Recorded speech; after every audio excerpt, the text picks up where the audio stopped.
under the kitchen sink. Spoiler, but a scare warning.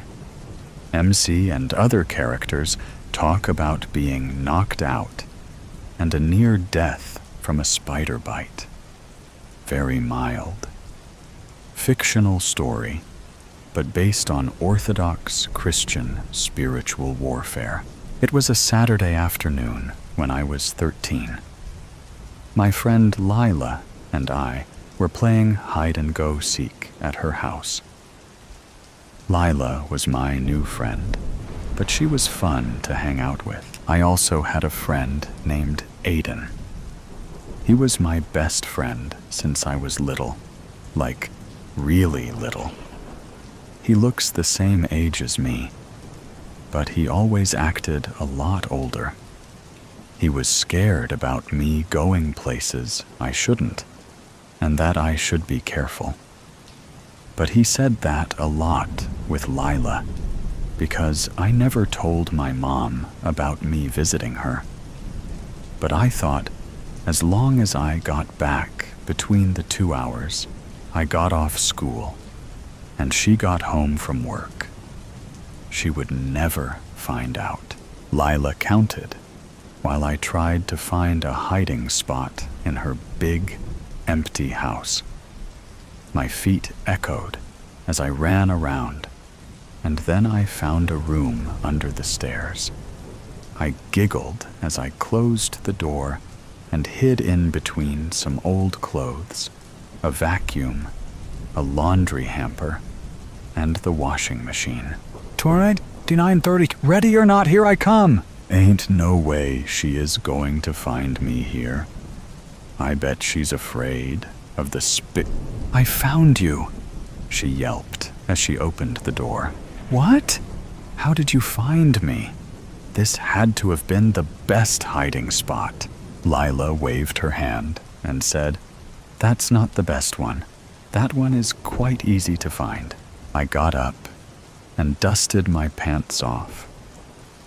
And as I walked out, I closed the creaky door. Then I asked her, "What is the best hiding spot?" Now, why would I tell you that? Because then you would know how to find me. But do you want to know?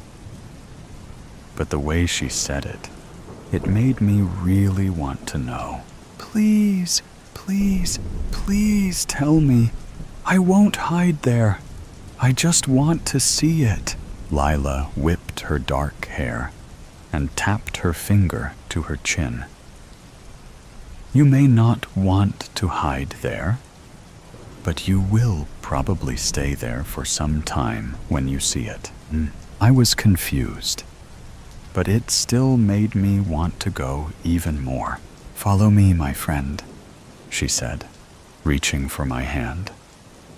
We went past the front door of her house and through the entryway to her kitchen.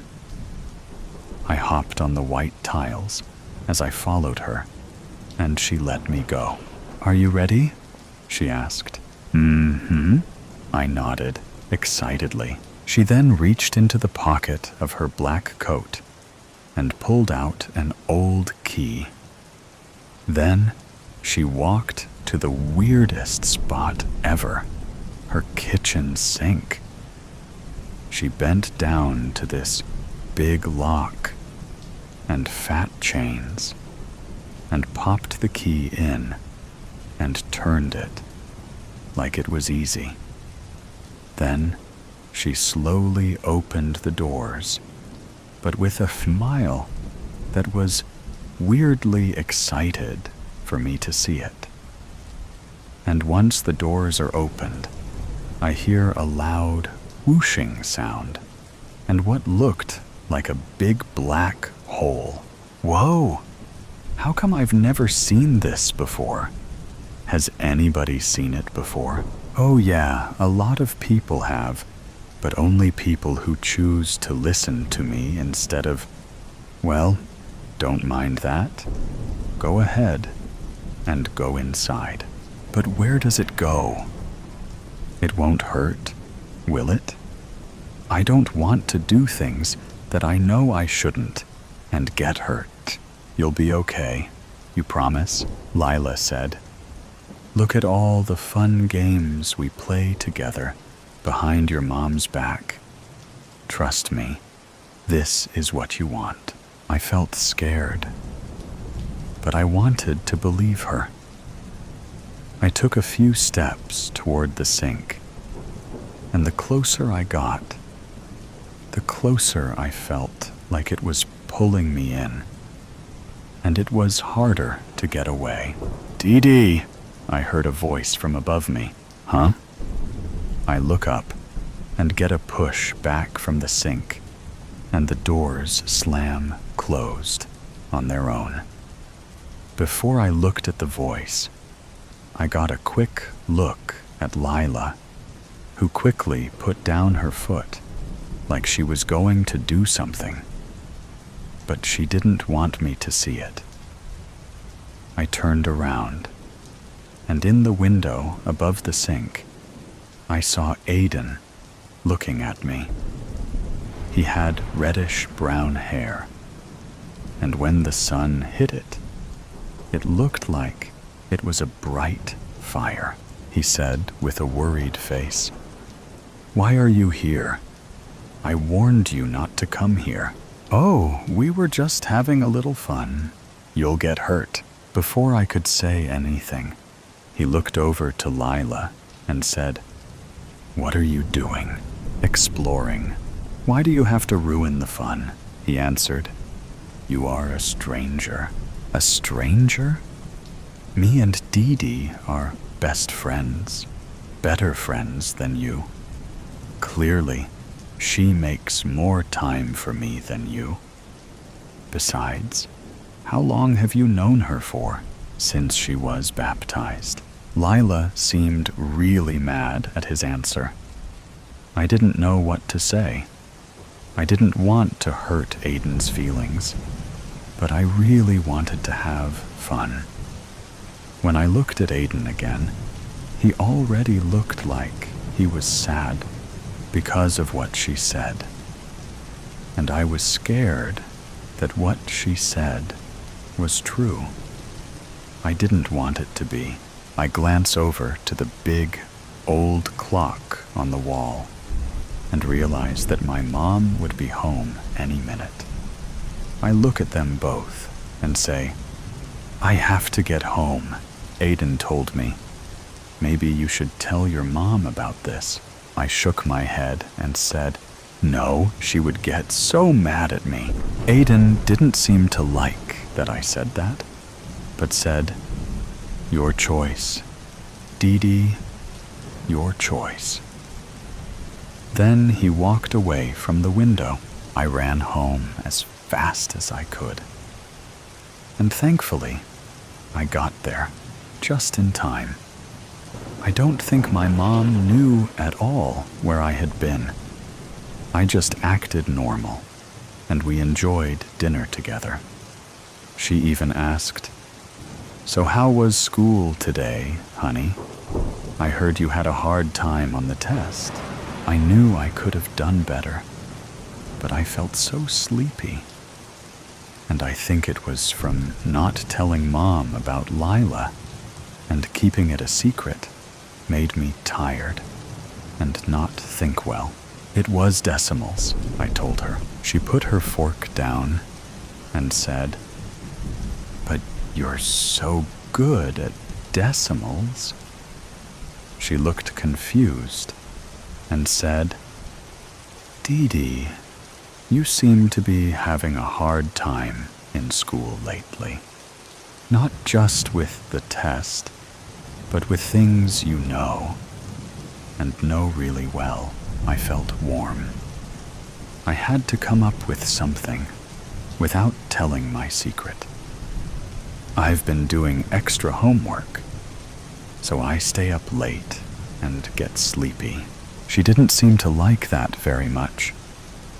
"Listen, Dee Dee, I want you to be doing your homework when you get home from school, not late in the night. You need your sleep, and you should have plenty of time after school to do it, right? The whole time she talked, I kept thinking about Lila's kitchen sink. What was under there? Where did it go? Was it really as bad as Aiden made it out to be? Dee Dee. My mom snapped me out of my thinking. Look, hun, you need to finish up and go get some rest. Homework in the afternoon and sleep at night. That's all. I got on the bathroom stool to brush my teeth, and I went to say my prayers. As I did, I had a really bad feeling that I didn't usually have. I felt bad about how I treated Aiden earlier. I hoped he still wanted to be my friend. I turned the switch on my small blue lamp. And as I went to bed, I threw the covers over my head. My blonde hair got in my face as I curled up, confused about my day. Psst! I didn't think anything of it, and closed my eyes tightly. Psst! That time was too loud. I threw my blanket off to look around my room. Then I saw someone in the window again. But it wasn't Aiden. Lila stood on the roof outside my window and said, "Hey, you're up." "Lila? What are you doing here? It's past my bedtime." I began to speak in a whisper as I looked really quickly toward my cracked bedroom door. My mom might still be up. Bedtime, schmed time. It doesn't matter as long as you don't get caught. Don't you want to see that portal? But Aiden said not to. Lila rolled her eyes and said, "Aiden isn't saying that because he is worried. Aiden just doesn't want you to have any fun." "But, come on. You don't want to be a scaredy cat, do you? You can do what you want. You wanted to see the hiding spot yourself. Remember?" With the last word, she said, her eyes lit up. But it wasn't in a good way. I really wanted to see what that black hole was. Maybe she was right. I can do what I want. We were back in her kitchen. She had led me out of my house by a rope she tied to the roof, and I had no idea where it came from. "Are you ready this time?" she asked. I nodded, even though I was really scared, and my heart beat faster than it had beaten. She opened the cabinet doors again, and I was greeted by the loud sound and twirling portal. I slowly tippy-toed toward it. Closer and closer and closer. Then Lila pushed me. She grunted. I screamed the loudest scream, and I don't think anyone heard me. As I began to fall down into the dark space, I saw a ledge and held onto it, trying not to let go, because I knew if I fell any further, no one could help me. I turned around, and the last thing I saw was Lila. But it wasn't Lila. She had turned into a nasty creature with horns and a long tongue, and her eyes did the same thing they did when she came to get me from my house. That's what happens when you mess around where you shouldn't while passing on. And she closed the cabinet. I screamed and screamed and screamed, but it just echoed at me. I yelled for someone to help me, but no one was there. I should have listened to Aiden. I yelled again, now crying loudly. I should have listened. The last thing I could think of was to say a prayer. I knew I felt guilt the last time I prayed, but I knew I still had to. I pulled down my nightcap with one hand, but quickly put my hand back on the ledge. Lord Jesus Christ, Son of God, have mercy on me, a sinner. Slam! The cabinets swung open, and there I saw what looked like an angel. Who are you? It's me, Aiden, but you don't look like... Then it made sense. He acted older. He knew me since I was baptized, and he was always trying to keep me safe. You're my guardian angel? One hand slipped, and I was holding on by one hand. Take my hand, and I can help you. I struggled to pull my hand up. I pulled, and finally, I slapped mine into his, and he pulled me out within the blink of an eye. And again, the cabinet slammed shut. He grabbed me to help me brace for the impact as we hit the floor. I gasped and slowly got up, feeling like I was just beaten up. What just happened? Where is Lila? What did she mean by passing on? Dee Dee, you saw. Lila isn't a human girl. She's a demon, and she went back where she belongs. And I am your guardian angel assigned to you. I've been trying to keep you safe. You almost died. You are knocked out at the moment, and soon you will wake up. I thought my next question would be, how did I die? But he answered before I could ask. The first time you came towards the portal, you were near a nest of spiders, poisonous ones. And because you had disobeyed, and how close he had become to Lila, you put yourself in a very dangerous position. But I pulled you away. This time around, one bit you, and it was almost enough to kill you. But thank the Lord you prayed when you did, before it was too late. Or we'd be in a different situation. I thought about it. If I had passed, it would have been 3 days, and then it would have been the toll houses. And I certainly wasn't ready for them yet. I was shocked. But this is all happening, right?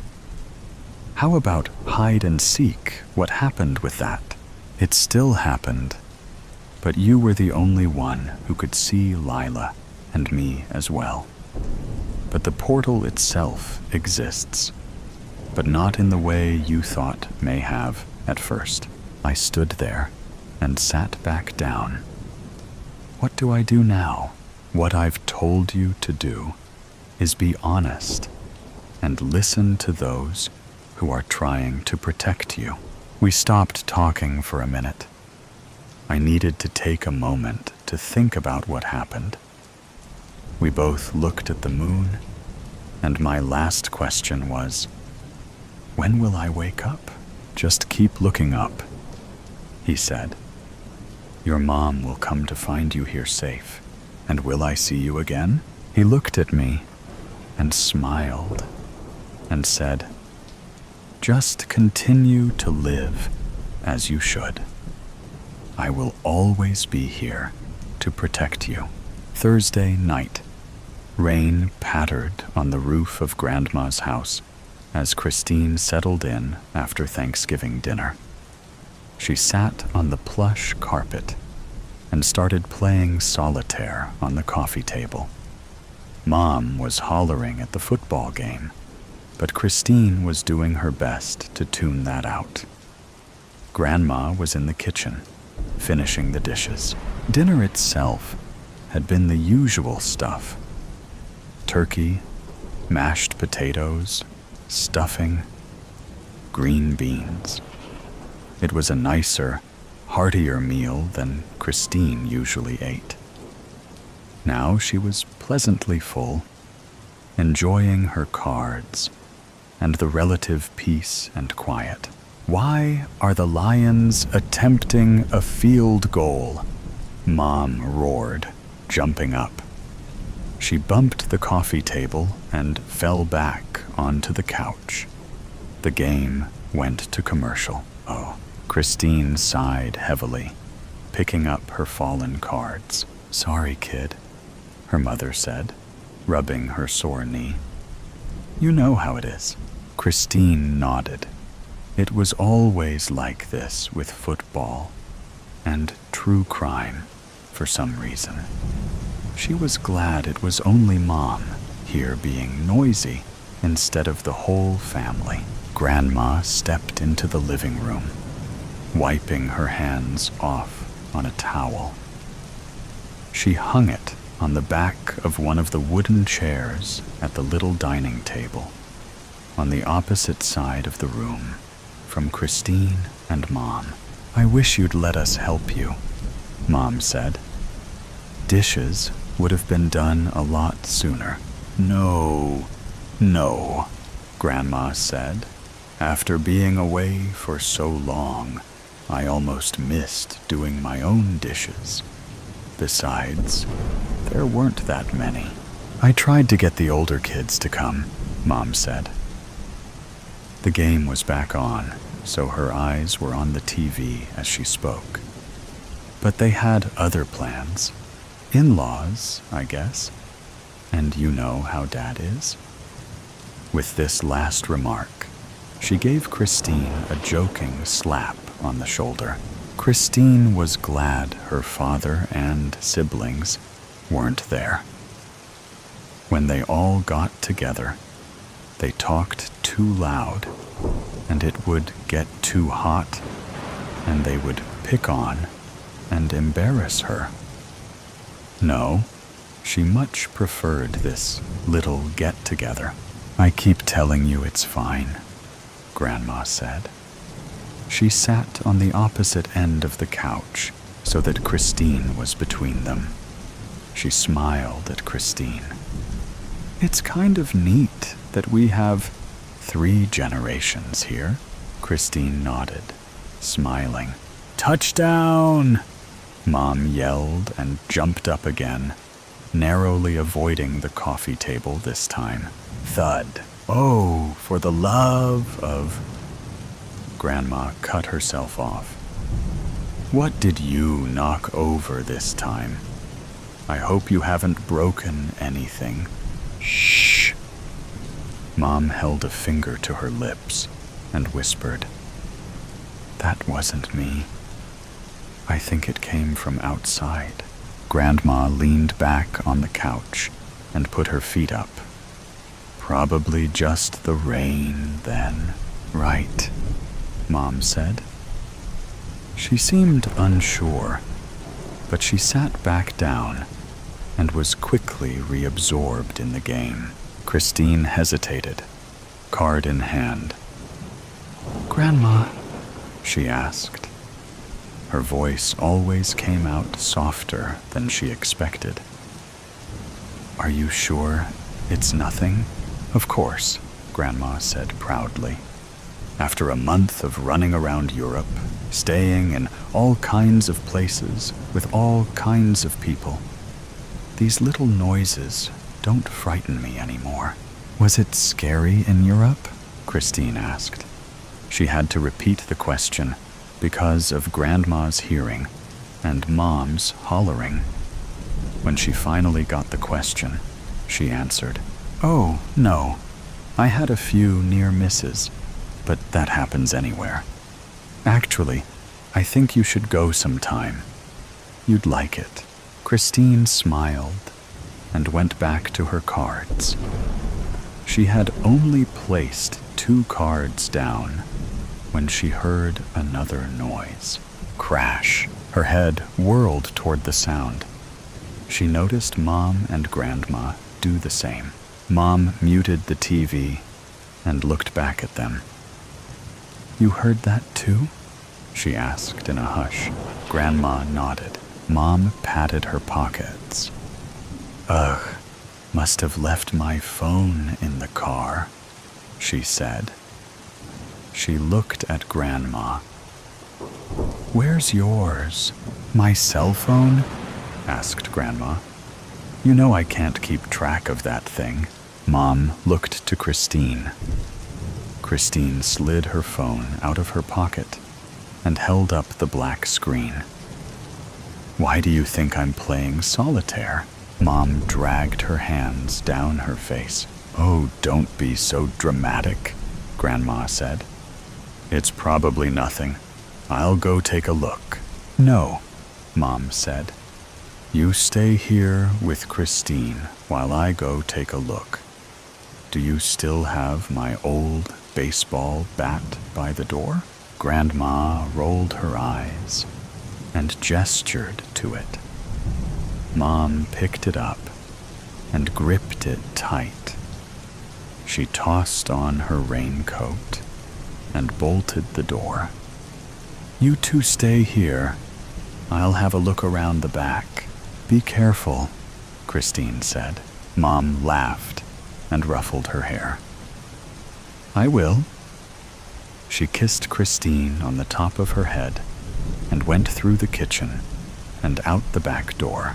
It was silent as they waited, listening. "The house isn't that big," Christine said, wringing her hands.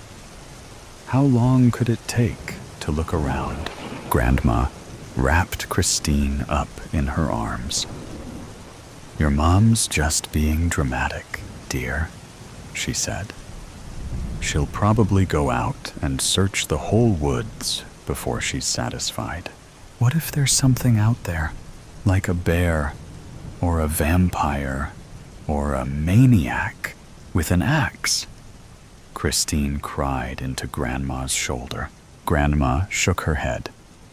"Christine, where on earth would you get ideas like that?"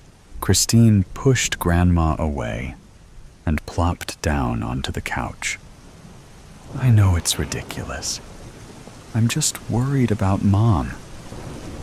After a pause, she added, "And you know the only thing she loves more than football is true crime. I was practically raised by Keith Morrison." Christine and Grandma looked at each other, confirming to each other that they had both heard it. An unearthly groaning. It sounded close. Christine shot up from the couch. "Something's happened to Mom. I just know it." Grandma grabbed her arm. "Don't be rash, dear." Christine suddenly wished the rest of her family were here. No wild animal or axe murderer would attack such a large party. She wasn't sure if the same could be said for supernatural creatures, but maybe her sisters or brothers or father would know what to do about them. Christine tugged her arm free from Grandma's grip. "I'm going after her. You can come with me if you want." What were we thinking, splitting up like this? That's how they always get you in horror movies. Christine pulled on her raincoat, flipped up the hood, and flung open the door. Lightning cracked.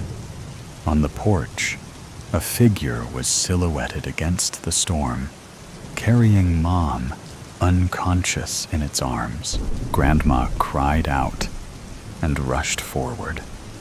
Rain instantly soaked her to the bone.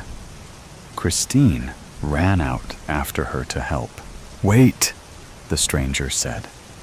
It was a man. "Stop! Give me back my daughter!" Grandma shouted. She and Christine kept pulling on his arms, trying to free Mom from his clutches. "Dorothy!" the man cried out. They all paused at the mention of Grandma's name. Finally, the man huffed.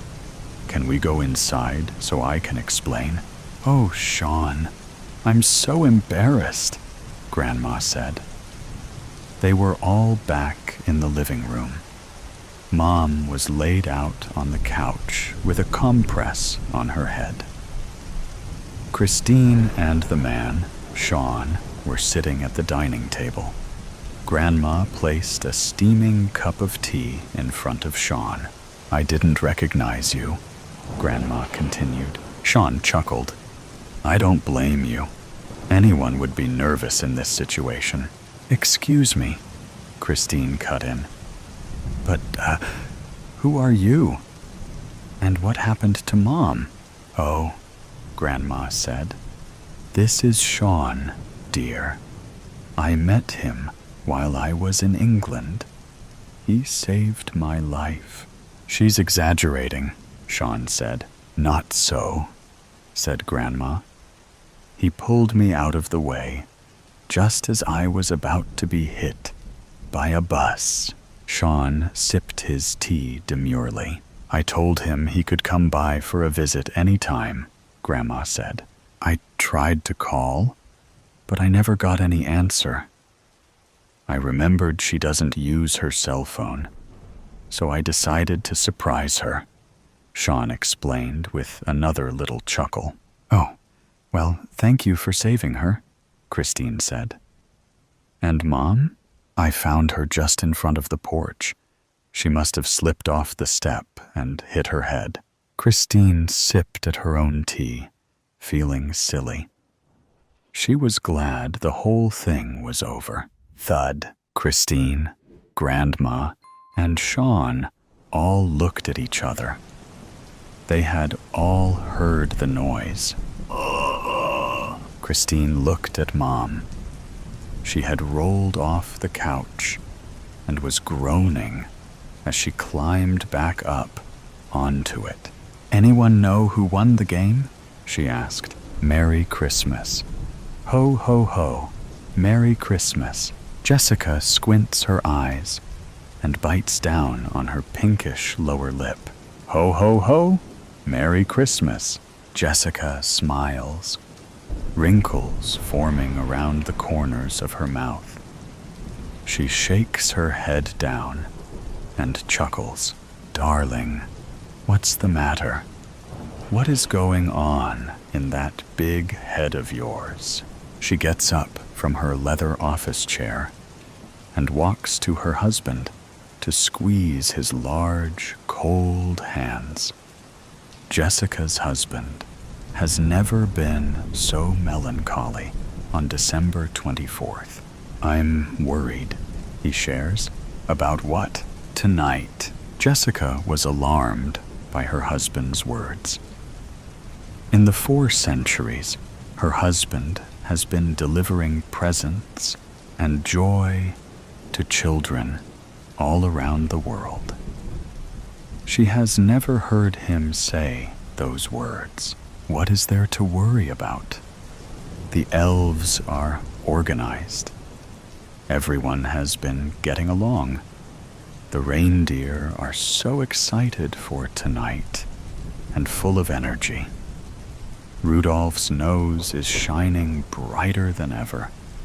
I think we could shut off the headlights on the sleigh to save energy. Jessica, it's not that. Is it him? What? The Grinch? I do not know what he's up to right now. Jessica searches for the answer in her husband's eyes, but all she sees is her reflection. She drops his hands. Now you are starting to worry me. You need to tell me what is going on, Jessica says sternly. I simply do not know. I just feel unusual. Is it me? Jessica asks. Nicholas doesn't answer. Mr. Claus? Mr. Claus? Jeannie the elf asks aggressively. Nicholas perks up from his dazed state and looks around.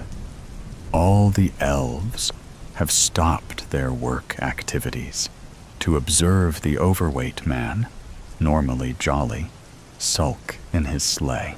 The elves exchange hushed whispers, coated in concern. Not only is this moment instilling fear in them, but the Christmas operation is running behind. Why have you stopped? We need to get going. We need to be in New Zealand in 9 minutes, Nicholas yells. The elves shake at the thunderous volume of his voice and immediately finish packing the last few presents into his enormous red bag and feeding the reindeer their carrots. Nicholas has been delivering presents, or coal for the naughty children, for a few hours now. By the time Nicholas and the reindeer got to Amsterdam, Rudolph's nose was getting dimmer, and he was feeling slight fatigue. But they had to keep going. Nicholas was not singing holiday tunes as they flew in the crisp, frigid air in Croatia. He even dropped the wrong present, a gaming console, in the wrong house in Nigeria, and had to fly back to little Kemi's house to switch it with the correct one, a skateboard.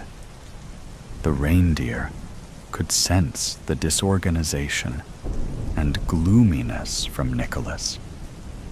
Nicholas knew that tonight was more delicate than usual because he was making mistakes for the first time in centuries. His stomach was full of nerves and milk and cookies. 11:55 p.m. CST, Winnipeg, Manitoba, Canada. Nicholas rolls forward and lands on his feet in an upright position, like an Olympic gymnast. His chunky black boots leave faint imprints on the beige carpet. The Christmas lights are still on inside the Alotzi family home, providing light to guide him towards the Christmas tree. He places 3 gifts: a bicycle for Kechi, 8, a basketball hoop for Leon, 10, and a limited edition comic book for Josiah, 12.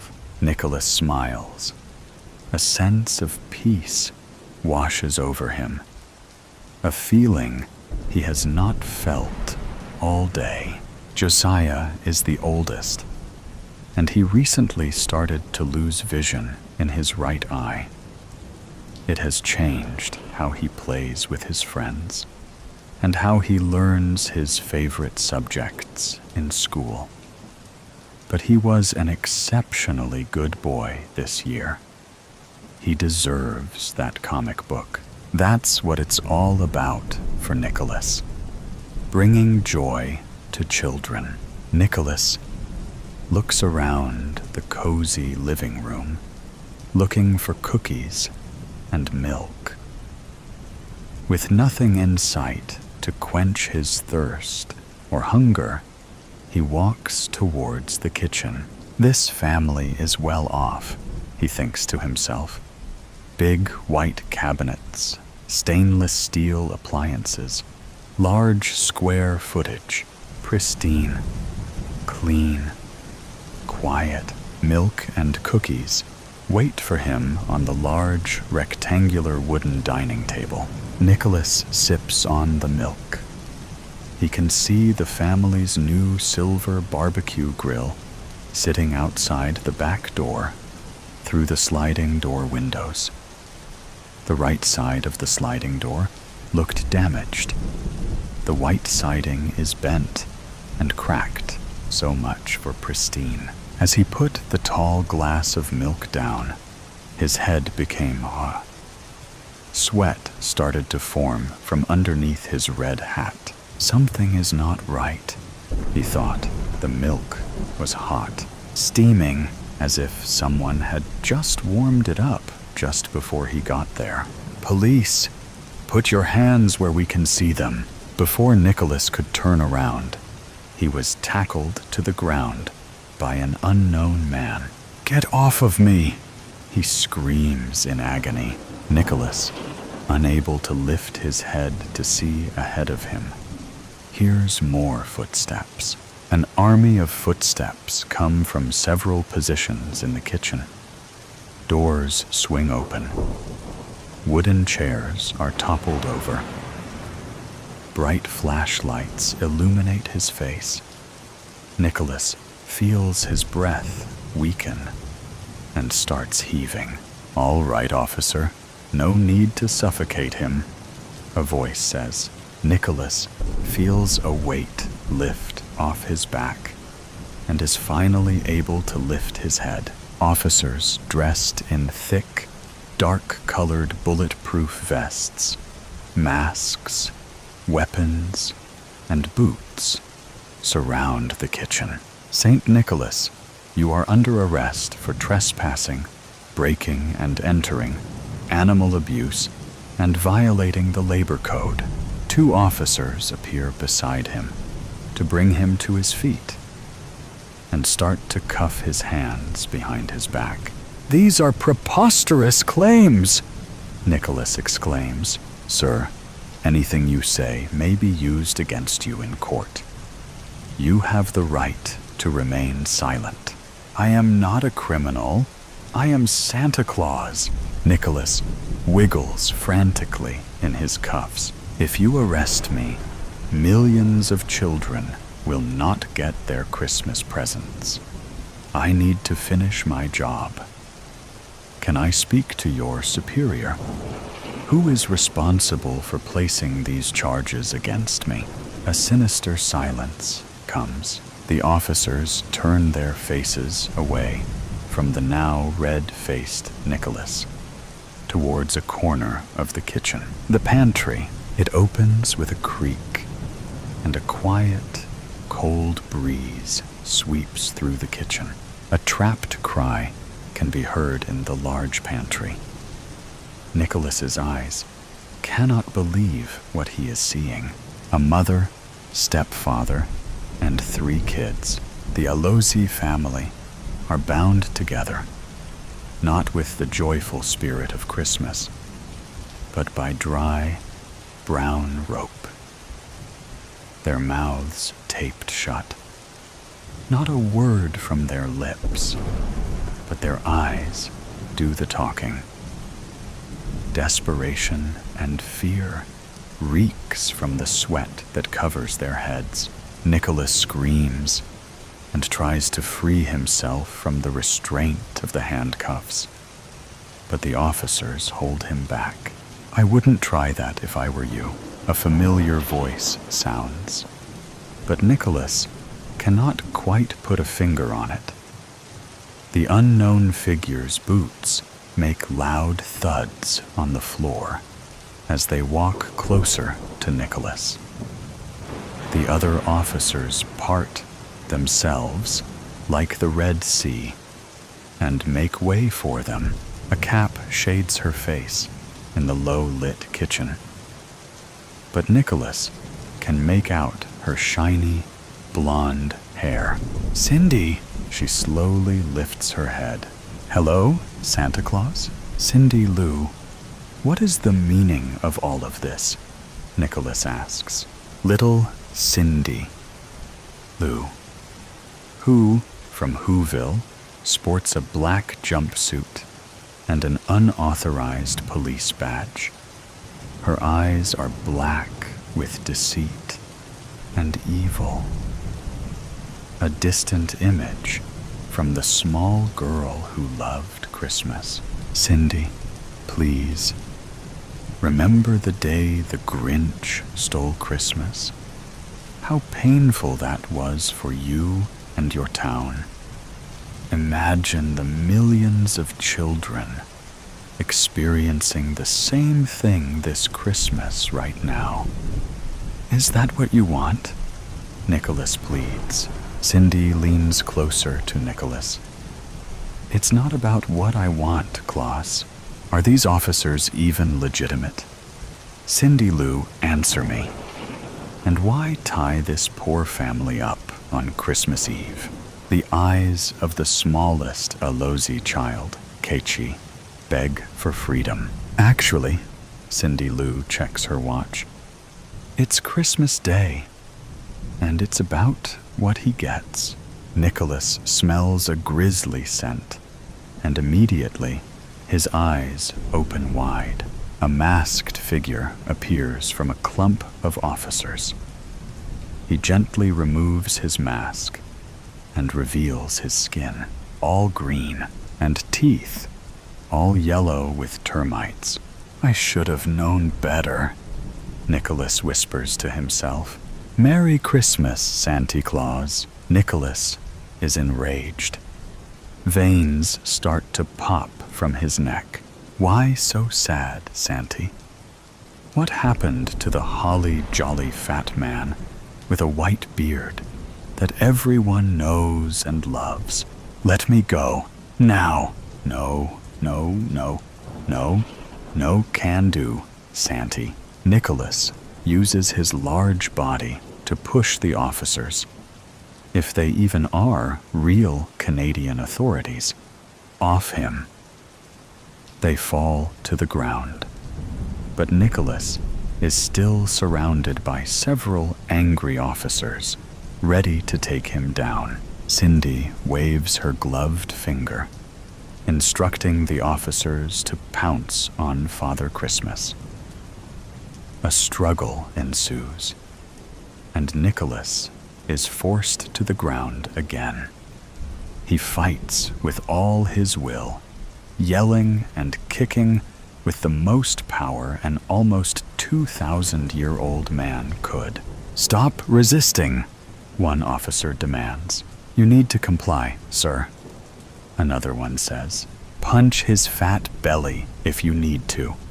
Or even better, kick his head, Cindy commands. Nicholas weakly lifts his head, and his fearful eyes drift towards the vile, green-skinned monster beside Cindy. He shows all his 55 crooked, revolting teeth. A bad banana. Suspect has his hand on a weapon, the monster shouts. Nicholas furrows his bushy eyebrows in confusion. He thinks to himself, I do not have my hand on a green Glock 17 appears between Nicholas's eyes, and it fierce with a deafening rumble. Ho, ho, ho, Merry Christmas, the Grinch hollers. Paranoia. It was a cold November evening. Rain was showering on the street, creating a constant background noise. People ran from cover to cover, and residents of the building gathered near the window, admiring the incredible scenery outside. Except for Carl. Carl spent what seemed like an eternity examining his mug.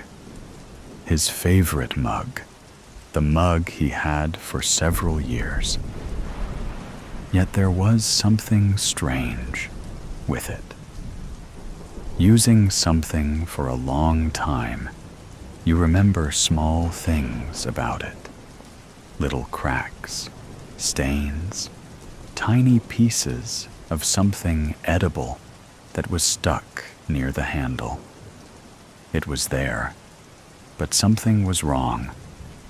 Just like if someone bought a brand new mug and, hey, Carl, are you all right? Jesus Christ. Carl got frightened and turned around, convulsively trying to control his hands and not to break anything. The mysterious voice belonged to his friend, Conrad. who stood in his kitchen with an anxious expression and a bottle of wine. Yes, I'm all right. It's just... Wait. How did you get into my apartment? You gave me the spare keys, remember? Conrad put the bottle on a table and proceeded with the conversation. Are you sure you are all right? You look really concerned about something. I mean, people in your profession always look concerned, but today, it's a bit too much. What's going on? Yeah, no, it's nothing serious. Carl got 2 wine glasses in the kitchen and proceeded to sit at the table while trying to express his concerns. It's just my mug. It doesn't look right. Your mug? Conrad was visibly surprised. The one you have from college? The only thing that's not right about it is that I remember you holding your mug more than holding your ex-wife. I mean, that's why we got divorced. Carl laughed. Not because of the mug, obviously, but you get the point. Carl realized he had forgotten about a wine opener and went to the kitchen to get it, while continuing his speech. The point is, it's not like it should be. It's hard to explain. Something is not right. Maybe it's a little cleaner than usual, but something else is off too. That happens to mugs when they get cleaned, Conrad said, trying to play it as a joke, but looking really concerned.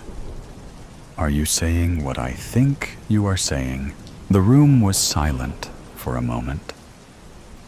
Carl was deep into his thoughts and unsure if he wanted to discuss it. But there is no better person to share his fears than Conrad. I mean, Carl began hesitantly. You know the country we live in, with all the secret police and repressions and all this stuff. What if they are spying on me? You are right about a country we live in. Conrad ate an olive and continued. And you know much better than I do about all the people that fell into paranoia and lost themselves in madness. No one was watching them. And no one is watching you, Carl. You just forgot that you washed the mug. Don't do this to yourself. Yeah, I guess you are right. I'm seriously, Carl. Don't do this to yourself.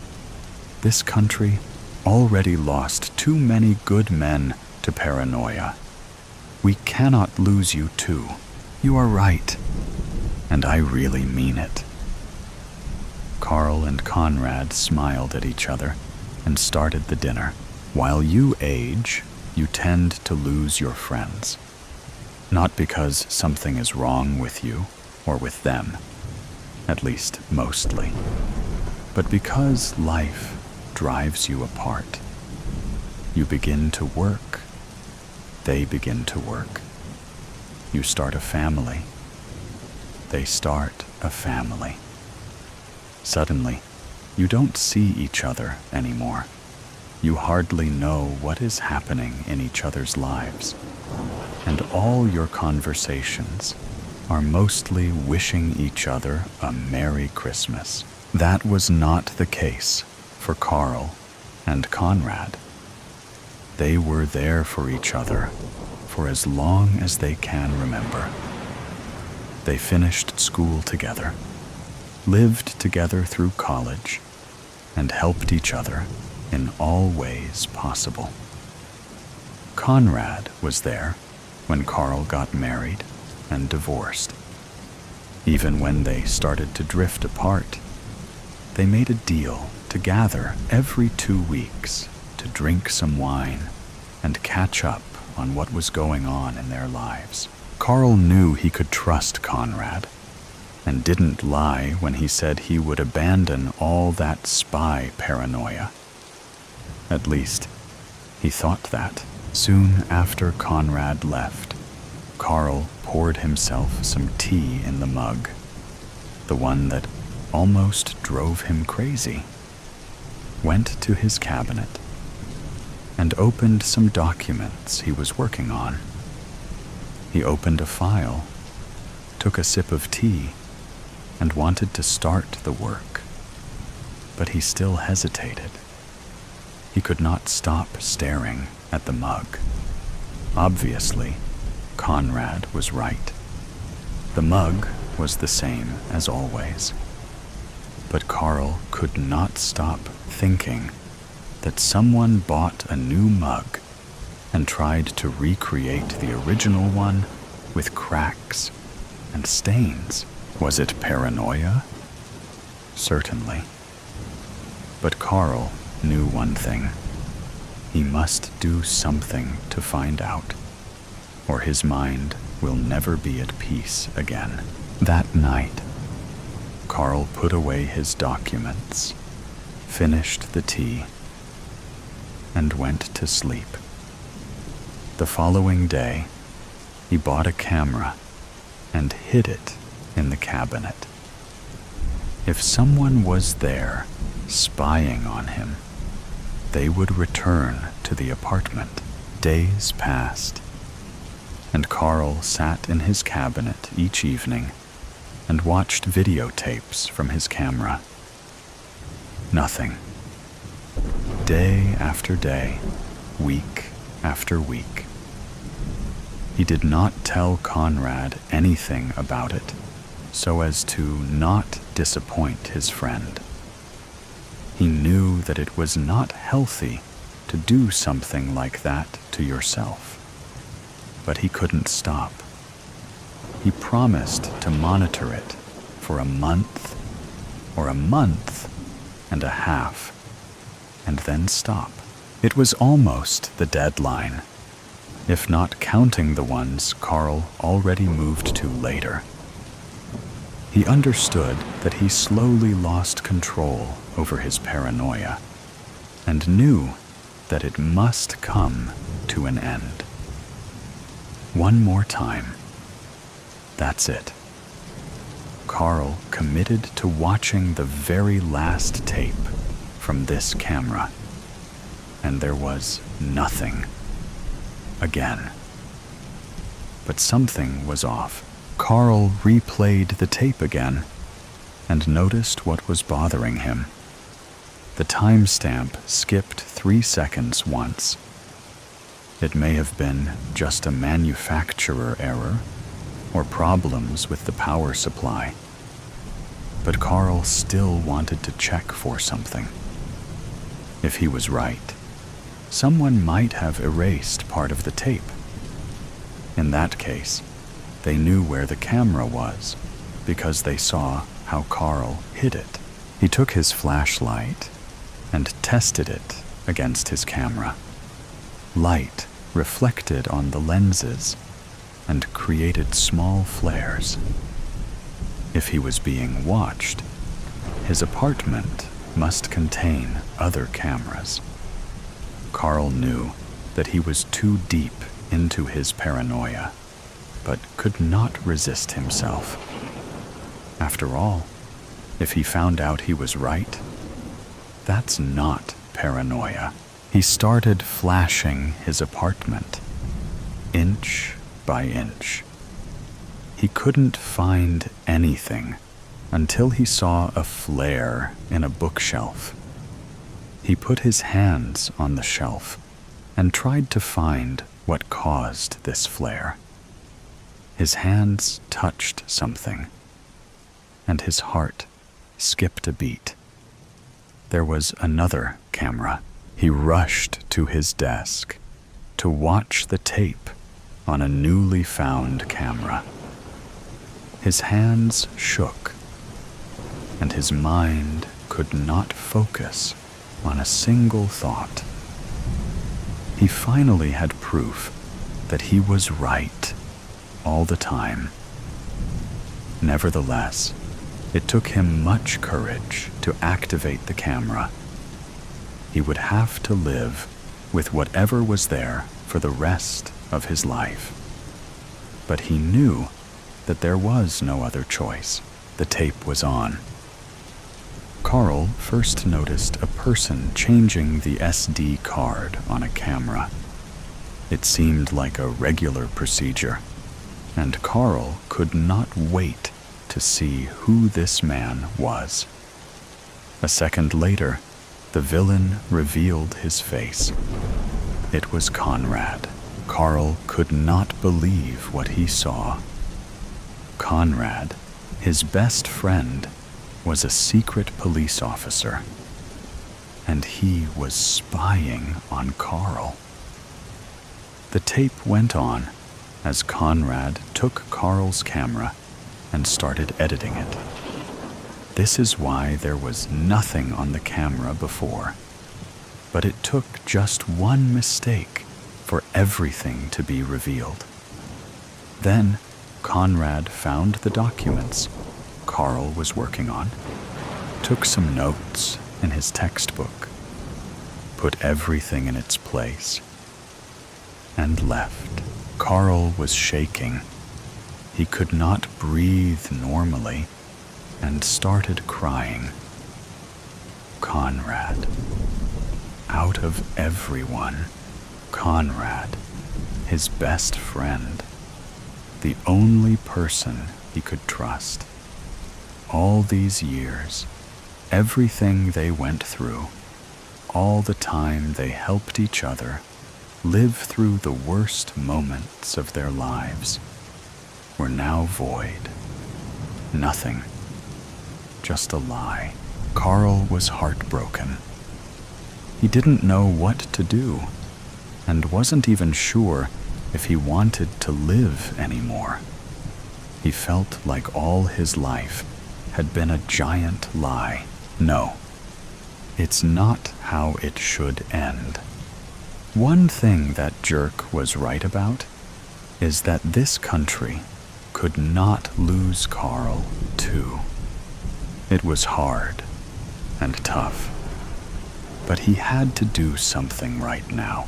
First, Carl scouted the house to find more cameras. There was one in the bedroom and one in the living room. Now, it's time for action. Two can play this game, and Conrad just lost a huge advantage. Now Carl knows he is being watched. First, Carl edited the footage from the found cameras. Now he knew exactly where they were, and how to hide what should not be found. He didn't want to look too suspicious, though. Sometimes he left some clues, usually useless, so that he would not be detected. As for Conrad, Carl made sure he did not suspect anything. As hard as it was, the two continued their tradition of gathering every 2 weeks. Carl had to put all his willpower to use to not punch his friend in the face. Sometimes he skipped the wine party for made-up reasons, but always edited the videotapes accordingly. One evening, when they sat at the table, Carl said the one thing he had planned for a long time. "Hey, Conrad, I want to show you something I was working on. Just promise to keep the secret, all right? It might cause big problems if anybody knows except for us." The flash, "You're lucky to be alive, Mr. Henderson." They all told me that. Every doctor, nurse, and specialist that came into my hospital room. God, I remember that much. And they weren't wrong. I had flew right out of the windshield of my buddy Dave's car. I hardly remember the night or the accident, but I know we had been drinking, and he was driving. We crashed into another driver at an intersection. No one else survived. I remember waking up the next morning to the beeping of a heart monitor. I remember the look on my wife Rachel's face, her eyes swollen and red from crying, and her telling me over and over again how she thought she was going to lose me. She wasn't in the car with us, and I was thankful for that, because that's the day she told me she was pregnant with our first. I truly was lucky to be alive, and I swore up and down to her that day that I was going to be the husband she deserved. We had hardly been married a year at that point, and I had already messed up so much. But that day, I changed. I made it my life goal for Rachel to always know how much I loved and appreciated her. I went out on less guys' nights and let her go out for more girls' nights. I helped clean the house and cooked dinner on days she worked late. When our second child was born, I took time off work to be with her and help her. When a promotion for her meant more hours, I quit my job to stay home with the kids while she built her career. And I loved every minute of it. Watching the kids grow up into people gave me so much joy. I knew how lucky I was. But when Rachel would come home after a long day to a hot meal waiting on the table for her, and hearing her say, "How did I get so lucky, Sean?" Nothing beats that. My family meant the world to me, and anything I could do to make their lives better made me happy. When the kids, Leah and Robbie, got a bit older, and both were in elementary school, I decided it was time for me to go back to work. I took a job in construction, building things with my hands. Work I could be proud of. It paid off, too, because over the years, I was able to renovate our own home. It was a slow process, doing it myself, one room at a time. At one point, I was sure Rachel was going to divorce me. When the back patio project took a bit longer than I had anticipated and left us without a back door for a couple weeks. But she sure has enjoyed the backyard since then. Their smiles were all I needed to keep going with these projects. Leah got her own ensuite bathroom. For Robbie, a gaming den in the basement. And Rachel had her dream kitchen. 10 years after we bought the house, it looked completely different. I was proud of the life, the family, and the home I had built. I truly was the luckiest man alive. Or so I thought, until the headaches started. The first one happened one evening when I was making dinner. It was just Robbie and I home. Rachel was working late, and Leah was at rehearsals for her high school's play. I was making my famous coq au vin, a dish that took a while to prepare, since I had the extra time. Robbie was sitting at the island doing his homework, so he had to witness the whole thing. I had turned on the oven light so I could take a peek inside, which I guess triggered it. I remember thinking the light was so bright, brighter than usual. And then, nothing. I blacked out. It was only for a couple minutes, but it was enough to spook poor Robbie. I could hear him shouting, "Dad! Dad!" I got up off the floor and reassured him that I was okay. Later, during dinner, when we were discussing what had happened, I could see that Rachel was concerned. She wanted me to go see the doctor, but I insisted I was fine. She made the kids, and I promise that if this ever happened again, we'd call an ambulance, or at least make a doctor's appointment. The second time it happened, it was maybe about 6 weeks later. I was at a job site, and a coworker turned on a floodlight.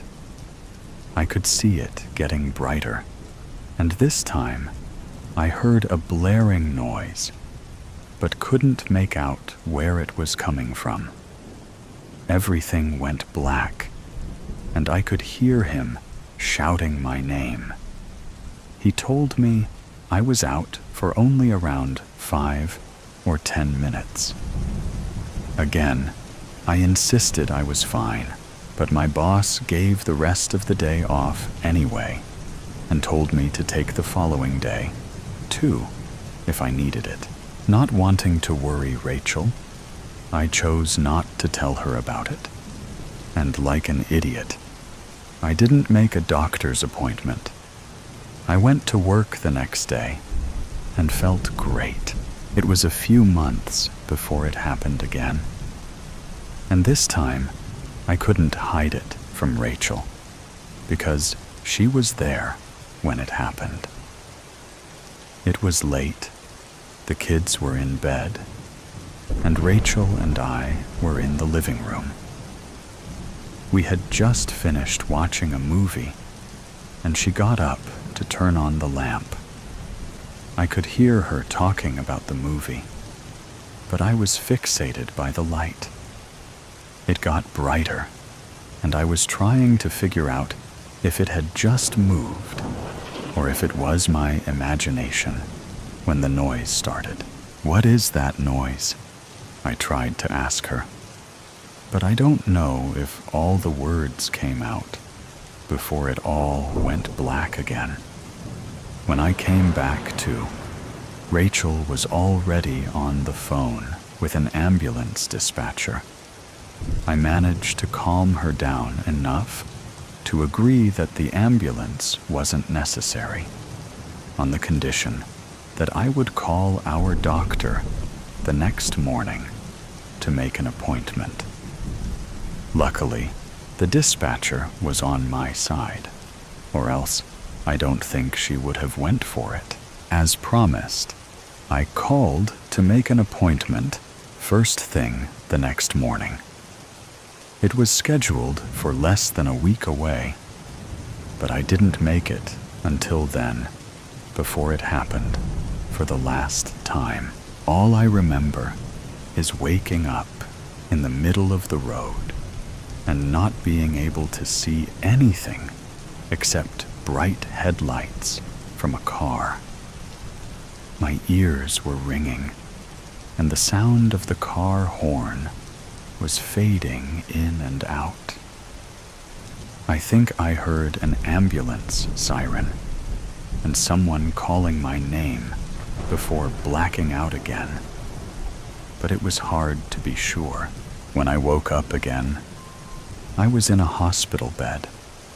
There was a woman sitting in a chair who looked angry, or maybe annoyed, and it wasn't until she spoke that I even realized it was Rachel.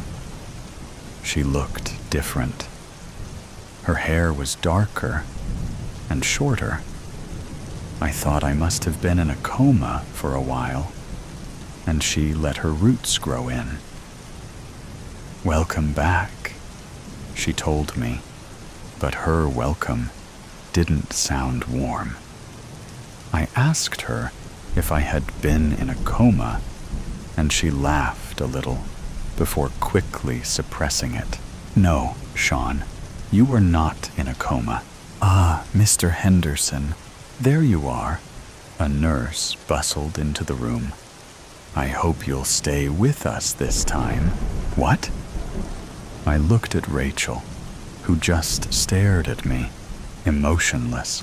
"You've been in and out, mostly out, of consciousness for a few hours now," the nurse explained.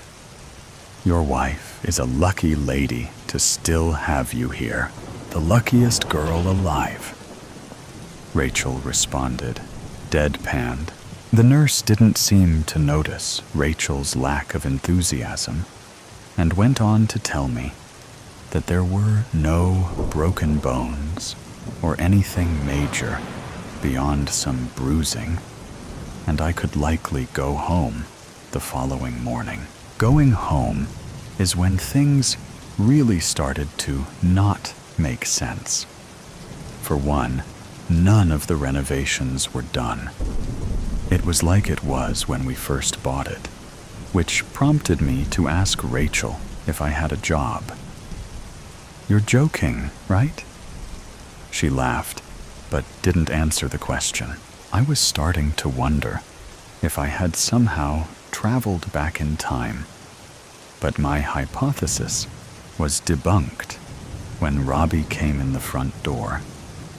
He looked about the same as I remembered, except that there was about another 20 pounds of him. He asked Rachel if she could drive him to hockey practice. "You play hockey?" I asked him. Yeah. Mom told me about your accident, but said you were okay. You don't have amnesia or anything, do you?" No, not to worry, Robbie. I'm doing fine. Just a little fuzzy." "Cool," he nodded. "It's just Rob now, though. Mom, are you ready to go? I'm going to be late." "Where is your sister?" I asked, but quickly remembered she probably had rehearsals. "Who knows?"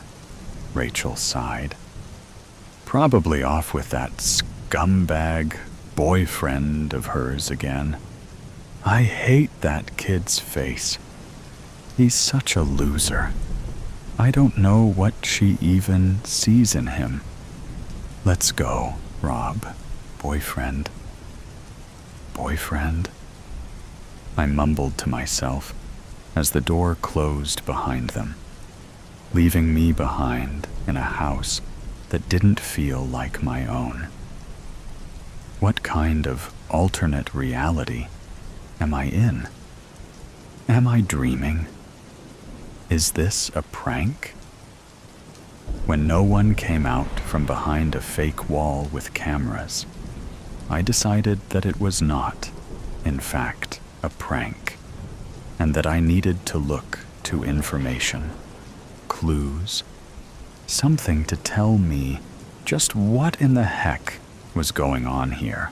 It was getting dark, and I hadn't found anything except our legitimate birth certificates, tucked away in an old photo album. Some memories I had, and others I didn't.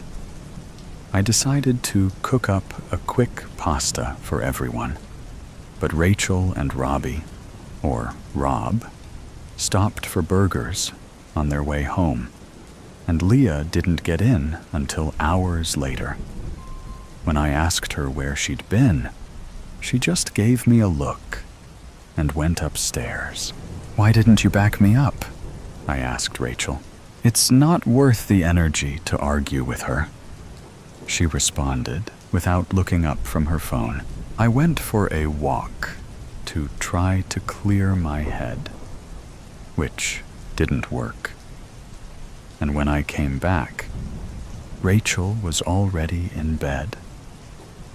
I don't know if she was sleeping or just pretending to not notice when I slid under the blanket beside her and said goodnight. In the morning, I got up before everyone else and made breakfast, a feeble attempt to make things normal. Robbie, or Rob, was the only one who seemed to appreciate it. "Oh, sweet," he said, loading a plate with enough bacon, eggs, and pancakes to feed an orphanage. Leah nibbled on a piece of toast, and Rachel just sipped her coffee, looking unimpressed. "Okay, off to school. I can't drive you today. I have a meeting." Again, Mom," Leah whined. "I hate public transit.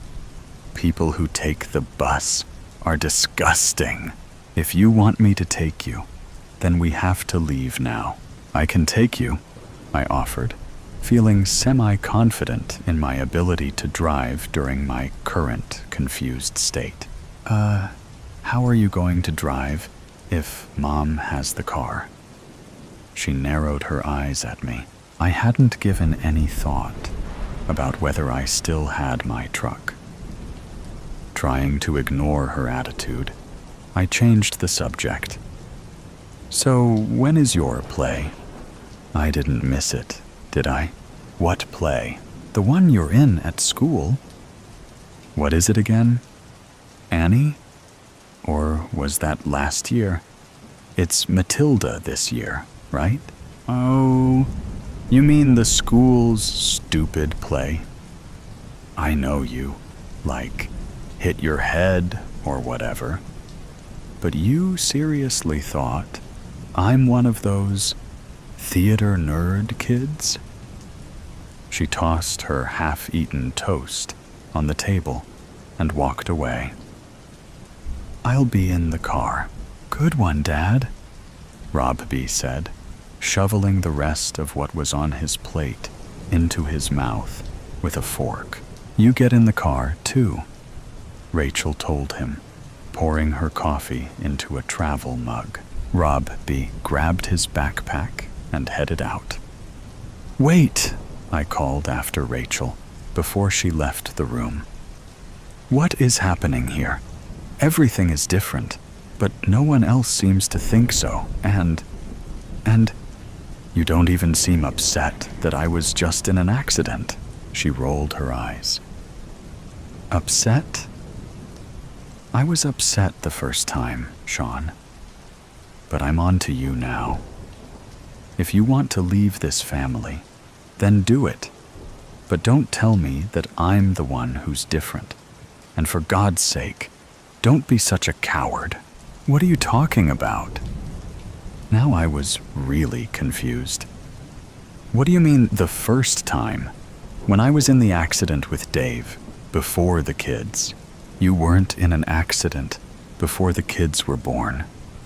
"Oh my God, I can't do this again. Right now, I'm going to be late." She turned to leave, but I grabbed her arm. "Tell me," I demanded. "You really don't remember?" She scoffed. I loosened my grip, and she jerked away from me.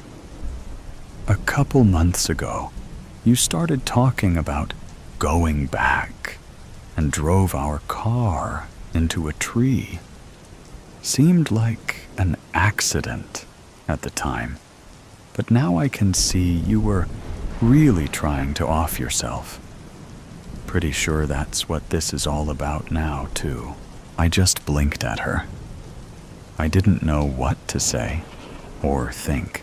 She straightened her jacket and lifted her purse over her shoulder. "Look, Sean, I don't know what's going on with you, and frankly, I just don't have the energy anymore. You need to get help. You think you aren't where you're supposed to be, and I get that. I do. But you have to accept that this is your life, and it's what you make it." She sighed heavily, and I could feel her exasperation. "I don't want you here anymore," she continued. "Please pack your things up. I have a really long day today, and I don't want to see you here when I get home. I don't care where you go. I don't care if you kill yourself. I just want you gone." And that was it. Just like that, she walked out the door. I heard the car start and drive away. I stood there. I don't know for how long, trying to process what little information I had from that brief interaction. I couldn't make heads or tails of any of it, but I knew one thing for certain. I had to get back to Rachel, my Rachel, and my family. A deer, a sign, and a tree prologue. The buck emerged from the line of pine trees, sniffed the warm fall air for any danger. He then strode across the mist-covered, grassy field, eyeing the weeds growing along the fence line. As he chomped on the weeds and grasses that grew along the wire fence next to the road, it failed to notice the timber rattlesnake that had been resting in the weeds as well. When the buck's hoof stepped on the rattler, the snake struck out and bit the leg. Once and again, the buck reared back and kicked at the snake. The buck then began to walk away, but only made it a few steps before the poison took effect. Its legs became stiffer, then stopped moving altogether. As the buck heart stopped, the buck tripped into the fence, knocking over one of the fence posts and a good portion of the fence as well. Attached to the fence post had been a no trespassing sign. The road Beatty Ave, next to the field, was rarely used, so the buck simply decomposed into the ground. Life carries on. 2 years would pass, and the buck had all but disappeared when David drove his delivery van down Beatty Ave. His mind was not on work, but on the loss of his wife and mother of their 3 boys, just a few months prior. Now working 2 jobs to keep the boys in the same house until the insurance company paid him what he was due. David looked at the row of Christmas trees in the field across the road. Like a tsunami, dread flooded his brain. This would be the first Christmas without Kathy. David had been dreading this time. Everyone told him the boys were young and would be fine. He would have to make a list of things to buy the boys over the next couple of months, decorate the house. Would he have to make cookies, as Kathy did with the boys? Or maybe he could ask his mother or mother-in-law to help. They were both always offering help in any way. His mind filled with thoughts of Christmas. He missed the turn off Beatty Ave to where the packages he needed to deliver. Cursing himself, he had to drive an additional 2 miles to find a driveway to turn around in and get back en route. Stay awake and pay attention, old boy. The last thing you need is to get into an accident, he said aloud to himself. David made his delivery and took his time walking back to his truck, taking deep breaths of the cool country air to clear his head. Putting his seatbelt on, he made the decision to call the grandmothers, and hard as it may be, ask for their help. He felt good after coming to this decision. With their help, it would be a good Christmas for the boys and himself.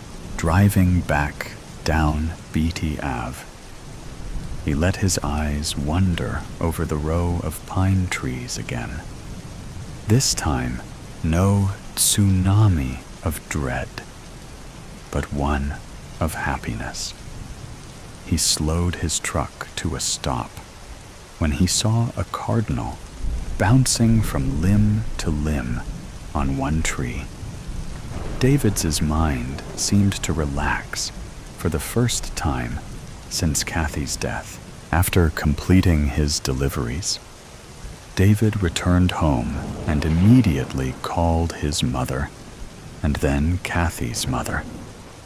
Both were thrilled to help. Over the next 2 months, the mothers talked to each other and made a schedule of when cookies would be baked and the tree put up. The boys were very excited to be spending time with the grandparents. Both grandfathers, after finding out what was going on, joined in. It was building up to be a good Christmas. 2 weeks after Thanksgiving, David loaded the boys in a truck he had borrowed from his brother and headed out.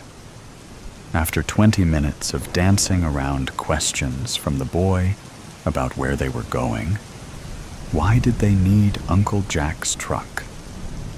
David pulled over to the side of road next to the field of Christmas trees.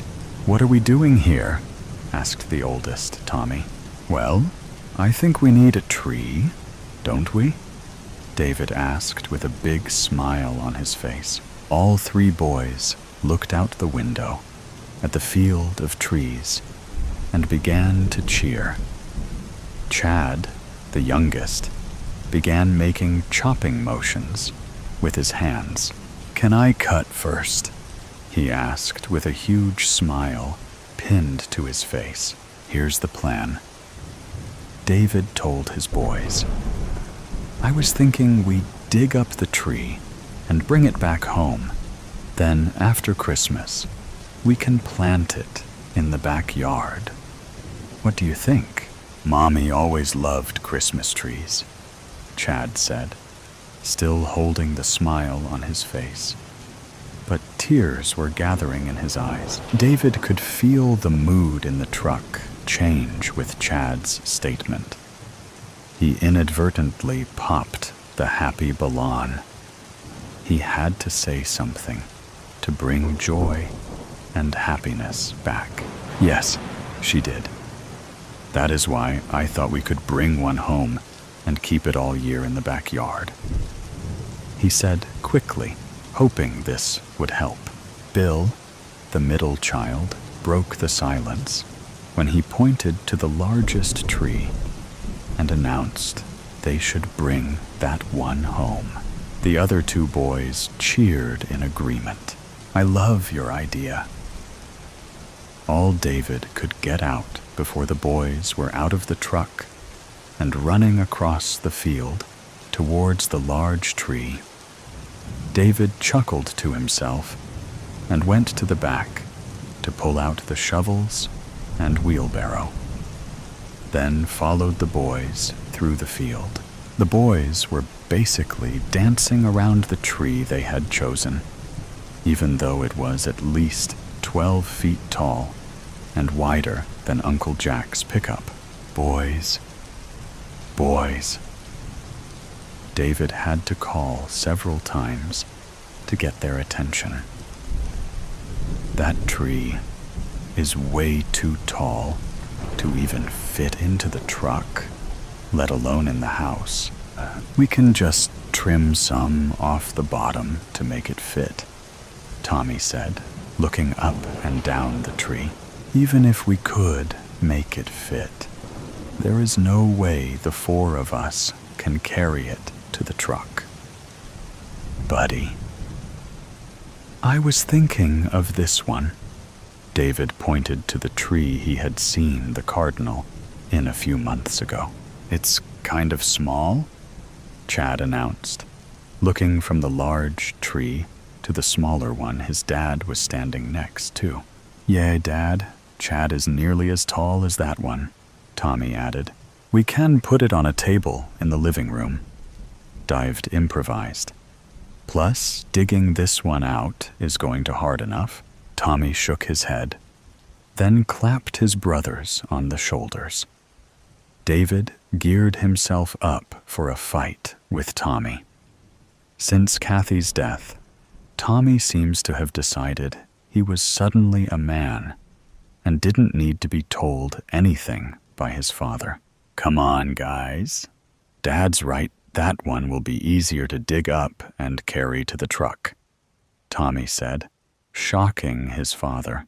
The boys and their day spent the next hour digging and pulling on the tree to free it from its grasp on terra firma.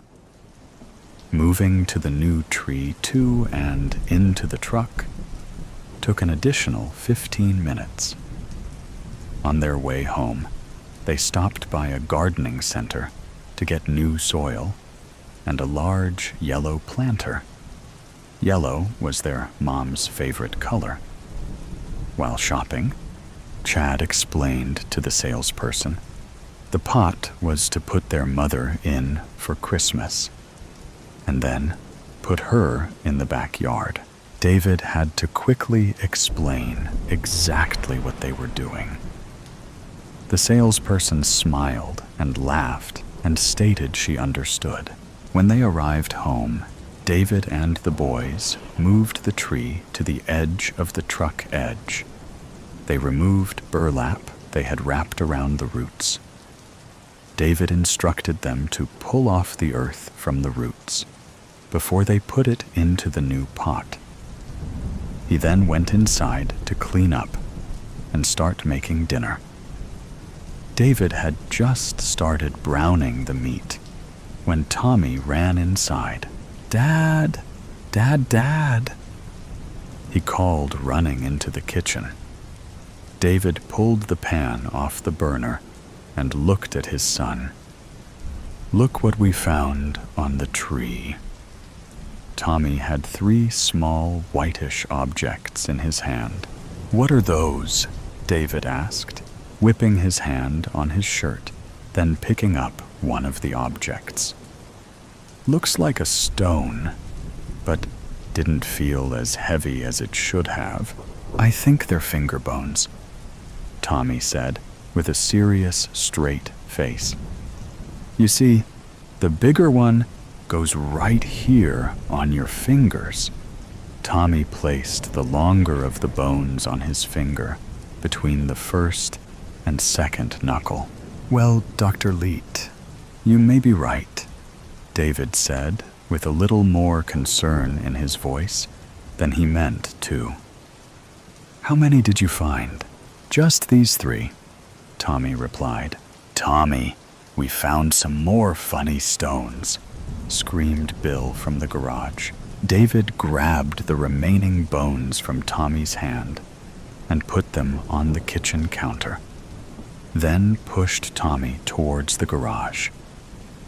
Once back in the garage, standing at the back of the truck, Chad was holding a hand full of bones that looked just like the ones Tommy had brought him. Okay, boys, David said, looking outside the garage to see if anyone had heard Bill screaming his announcement. Not seeing anyone, he ushered the boys inside. Let's get washed up for dinner now. But Dad, we're not done yet, Chad mentioned as he pulled another clod of dirt off the root ball. David paused.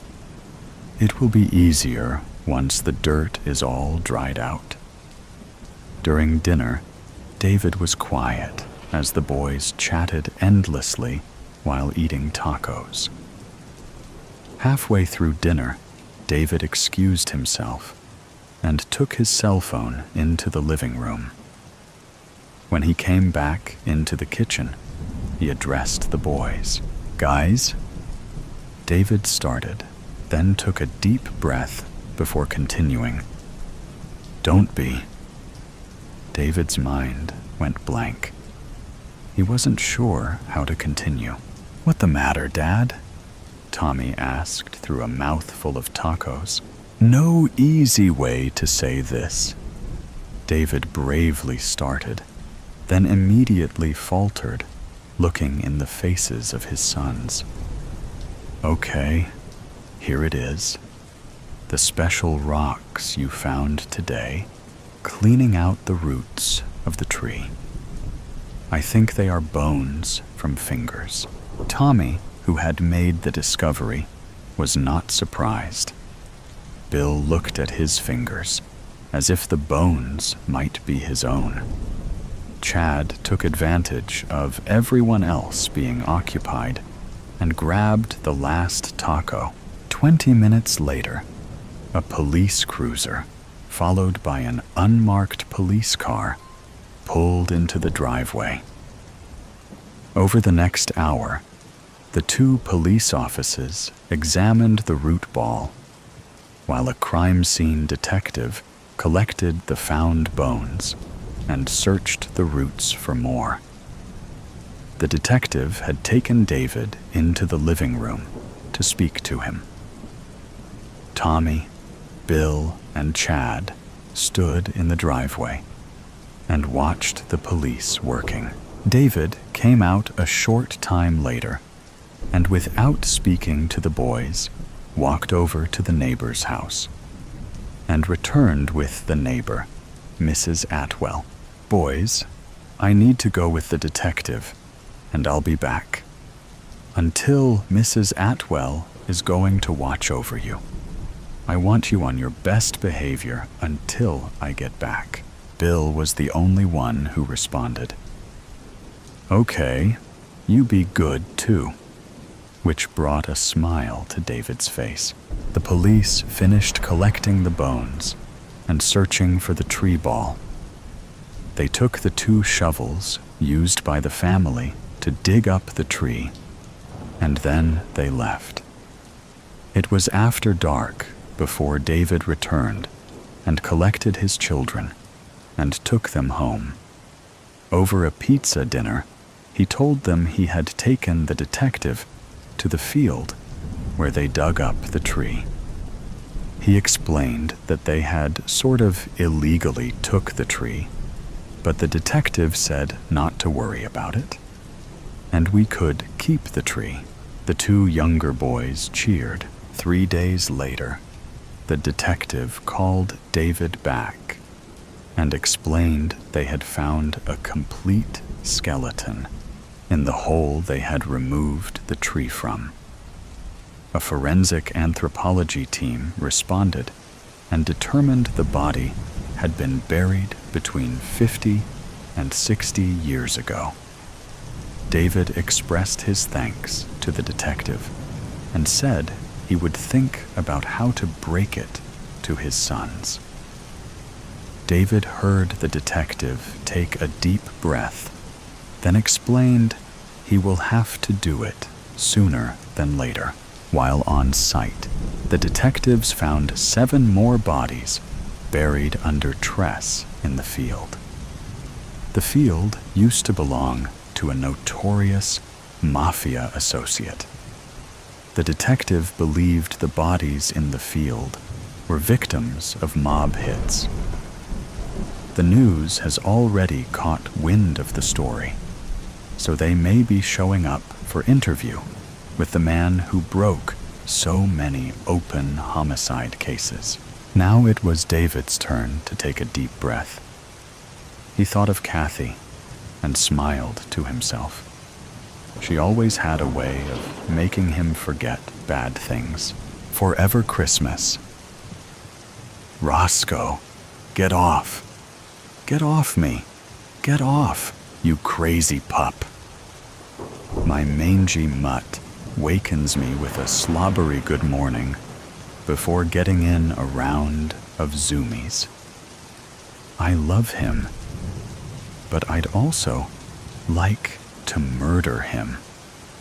Before I do, though, I should really brush his teeth, I think, as I wipe off the sticky goop on my cheek.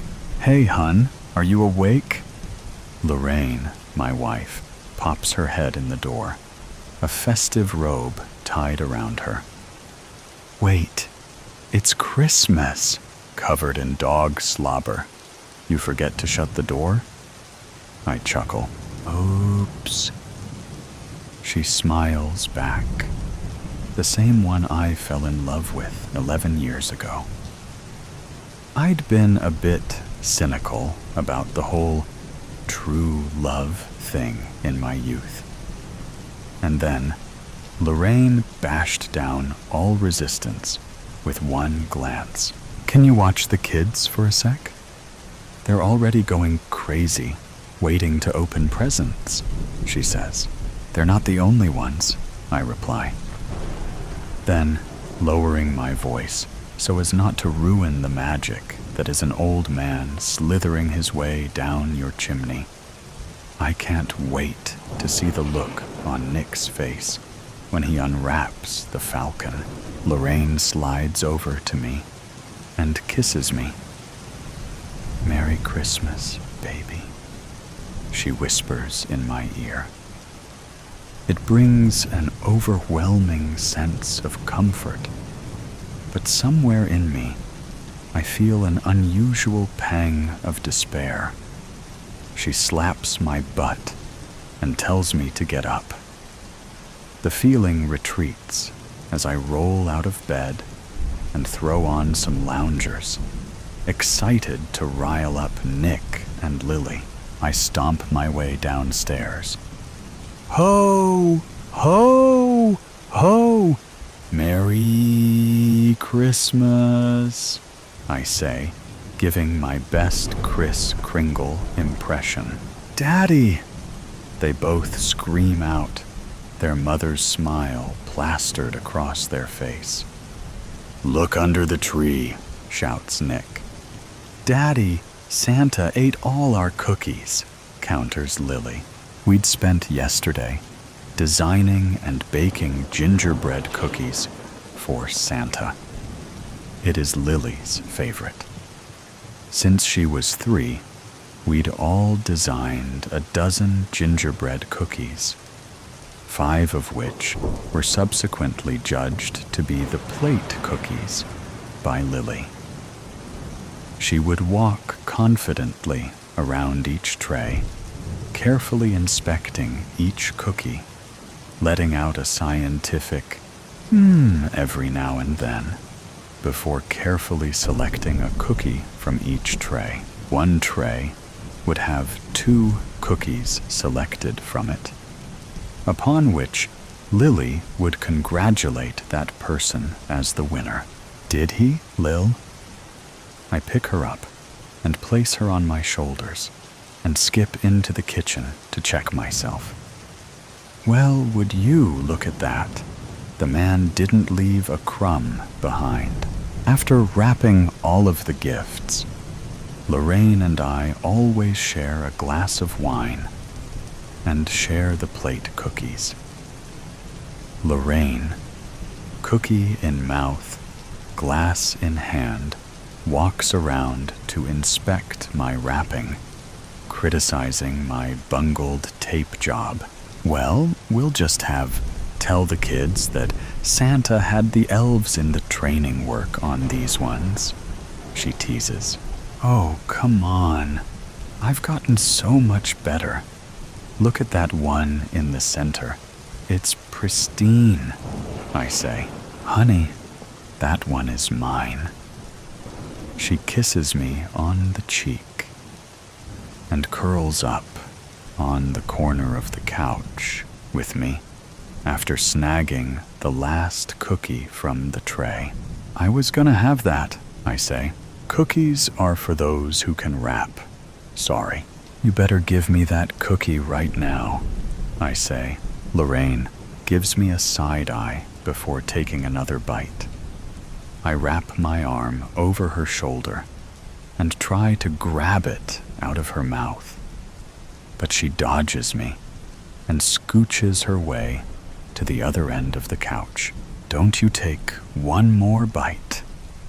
She moves it slowly toward her mouth, opening wide. I grab her ankle and pull her toward me.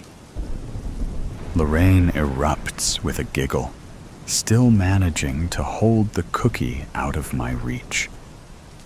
I grab her arm and crawl toward her until I can pin her arm down and lean over to take a bite of the cookie while it's still in her hand.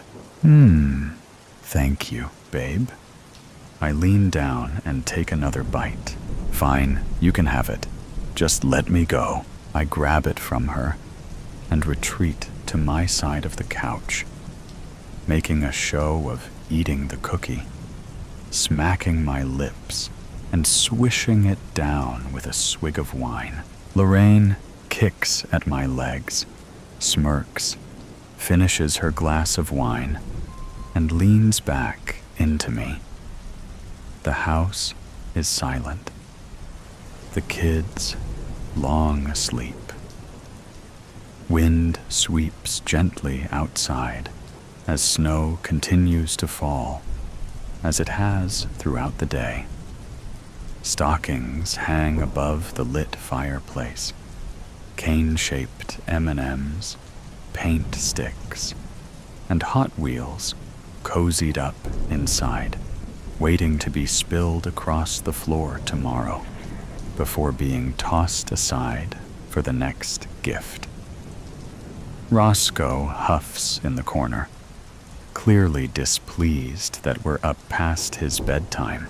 Lorraine and I stay wrapped around each other, enjoying the silence that is so rare during the holiday season, and doze off until we awake sometime in the middle of the night and mosey to bed. The peace and warmth I felt last night feel so much more distant, and I get an urge to hold my wife. Lily is still staring in amazement at the empty plate. Something about it looks off. The red is no longer a merry holiday red, rather a crimson blood that paints Santa's sleigh and dyes his bag of presents. The plate clatters to the floor, Roscoe jumping in fright, bumping into Lily and knocking her to the floor.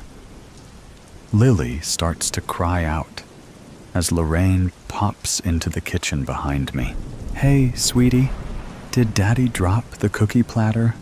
she says, sweeping Lily up in her arms. "Are you okay?" she asks me. I realize I've been standing frozen, my mind empty, frigid. I shake it off. "Yeah, sorry. Sorry, Lil. I didn't mean to scare you," I say, planting a kiss on her and then Lorraine. "Why don't we open presents?" I say. That elicits a roar from Nick in the other room, and Lily surges back, wiping her tears away. "Now, before we open presents, you all know the drill." I set up the tripod, and we all huddle in front of the tree, the kids wrangling in Roscoe. "We crushed it again, gang," I cheer, the stored image coming through my live eye, projecting the family photo through my retina. I quickly flick through the Christmas album, looking at the years past. 2 years ago, poor Roscoe was stuck with a cone on his head.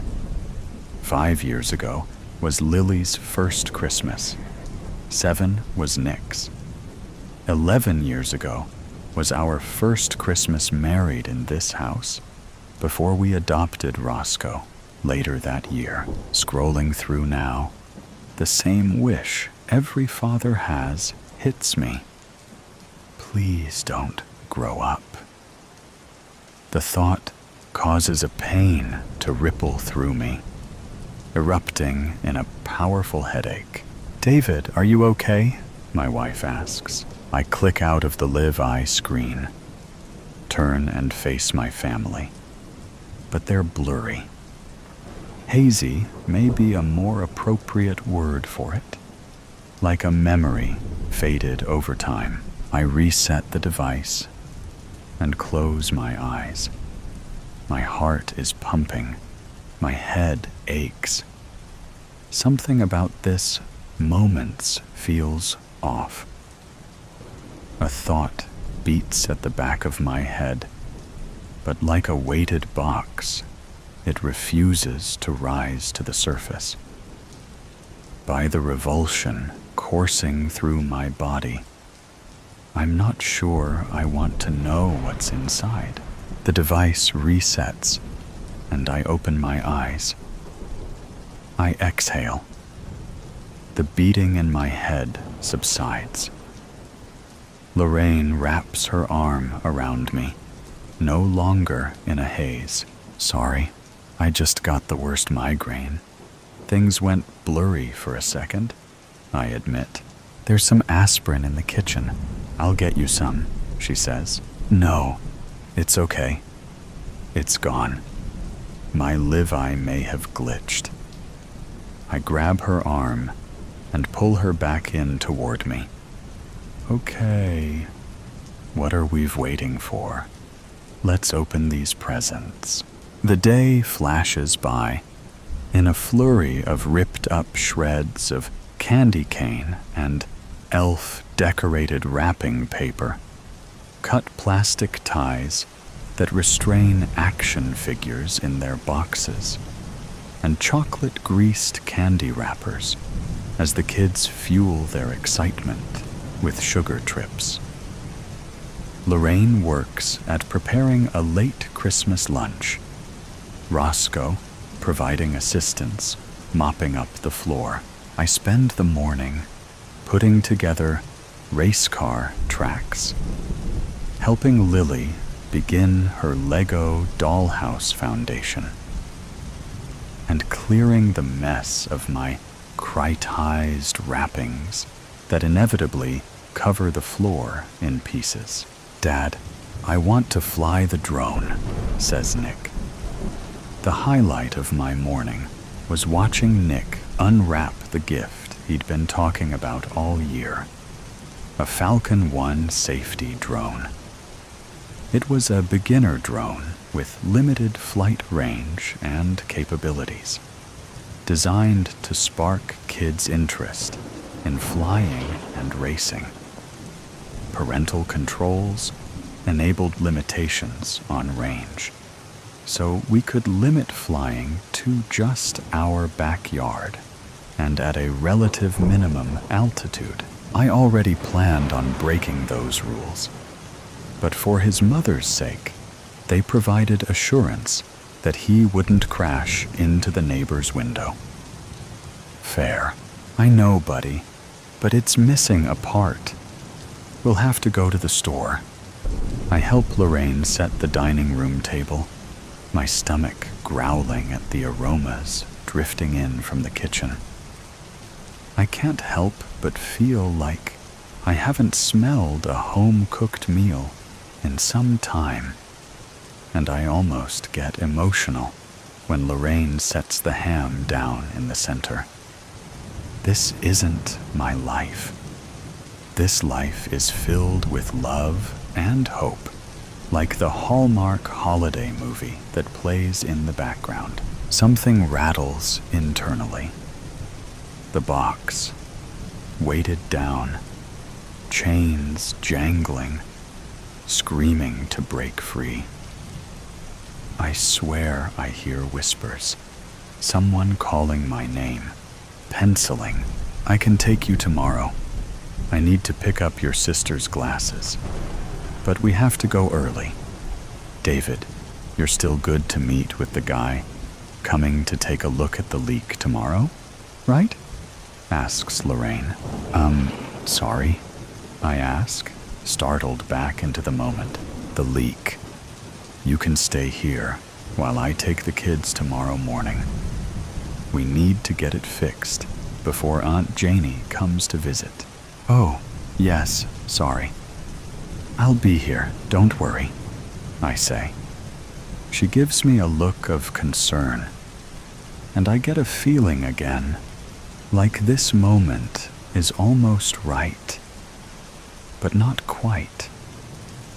As if someone shoved a couple of pieces of a different puzzle into this one, so that from a distance it looks correct, but up close it's clear the image is tainted. I down a couple of glasses of wine as we dig into the feast, which seems to ease the lingering tension inside me. The rest of the day is spent in a shower of giggles and roarous cries, spending the night ramping Hot Wheels with Nick and drawing pictures with Lily. We cap off the night with a board game frenzy. Nick wins twice at Candyland. Lorraine and Lily team up to take Nick and I down at Scrabble Jr., and I win. Sorry. I feel as if I've won an Olympic medal when my final piece lands home. There's a crack in the board across the word, imitating my own feelings. Looking at it causes the box to rattle more violently, and I'm relieved when Lorraine tells the kids it's bedtime. I stay downstairs while Lorraine gets the kids into bed. Christmas Stories for Kids lays on the coffee table. The night was supposed to end with me reading it to the kids before slowly backing out of the room, exhausted from the day, but overwhelmed with the sense of comfort and security only family can provide. It ended with me crawling into bed with Lorraine, already sound asleep. It ended with a sorry board in pristine condition, a puzzle appropriately assembled. Tonight, however, it ends with me falling asleep on the couch. Roscoe, get off. Get off me. Get off, you crazy pup. Roscoe's covered me in droll again. I must have made my way up to bed in a sleepy stupor last night. Hey, hun, are you awake? I glimpse Lorraine's festive robe. It's Christmas. A crippling pain erupts in the center of my head. Whatever weighted down my box shakes free with the eruption, and it begins to rise to the surface. I'm scared of what's inside. It remains closed, the pain increasing as it continues to rise. Whatever's inside is shaking, begging to escape. It knows that this reality is wrong, tainted. The rogue puzzle pieces pop out, disgusted in their attempt to disguise what is real. The box shakes with such violence, now that I swear it jostles my own body. David, can you hear me? Let's get a...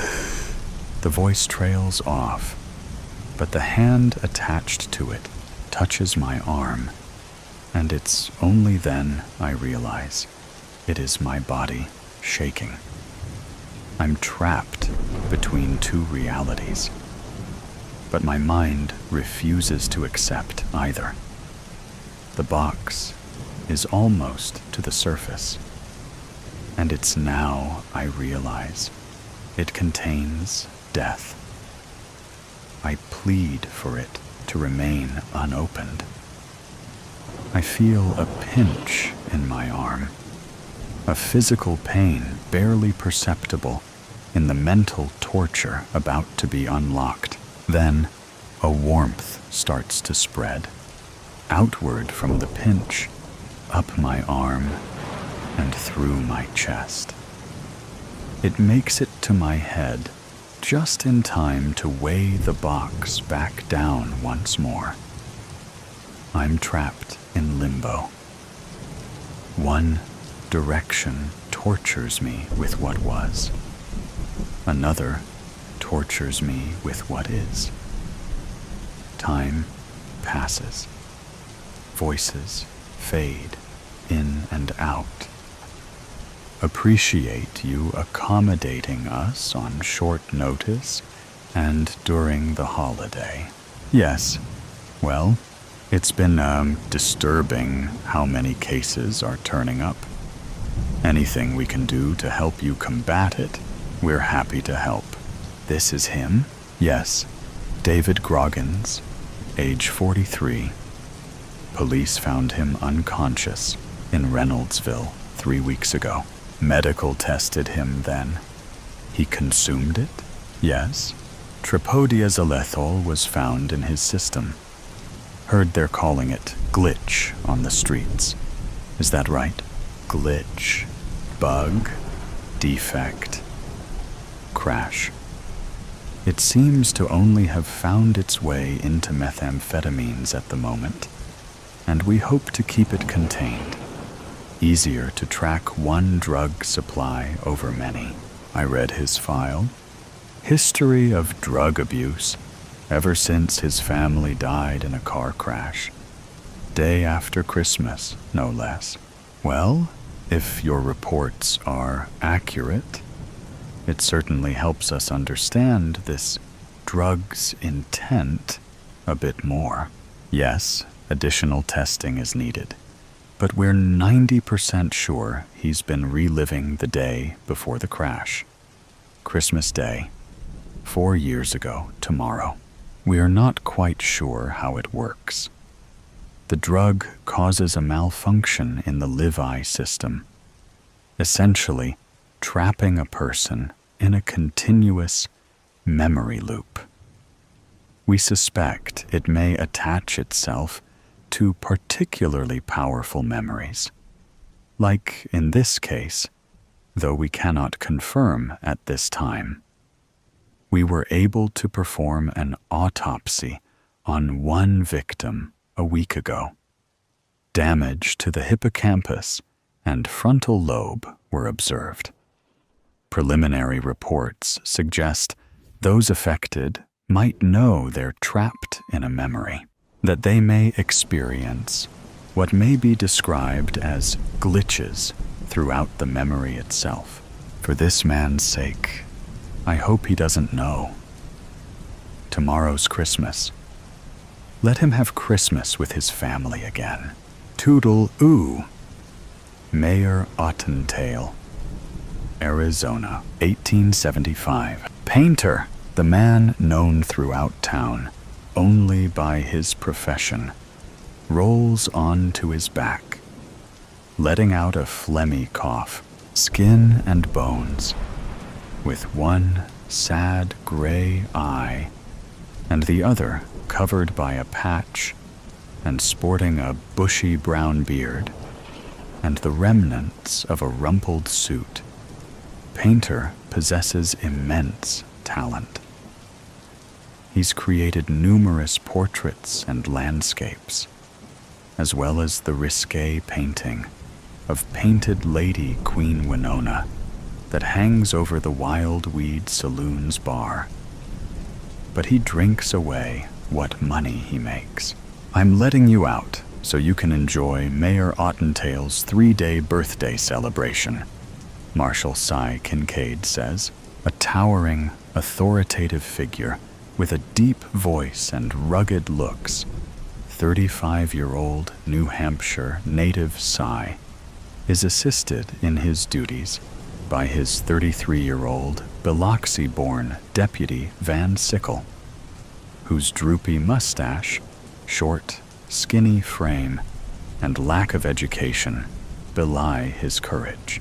It's bad enough this rat trap town is named after him, Painter says. The only thing that blathering weasel deserves is a birthday cake with a stick of dynamite in it. You're off your mental reservation. For somebody who's only been here a year, you sure formulated a deep dislike for the mayor, Van notes. It ain't 'cause he's a southerner, is it? 'Cause if it is, you and me gonna have a tussle. Painter pulls his rumpled vest into place. No, it's who he is.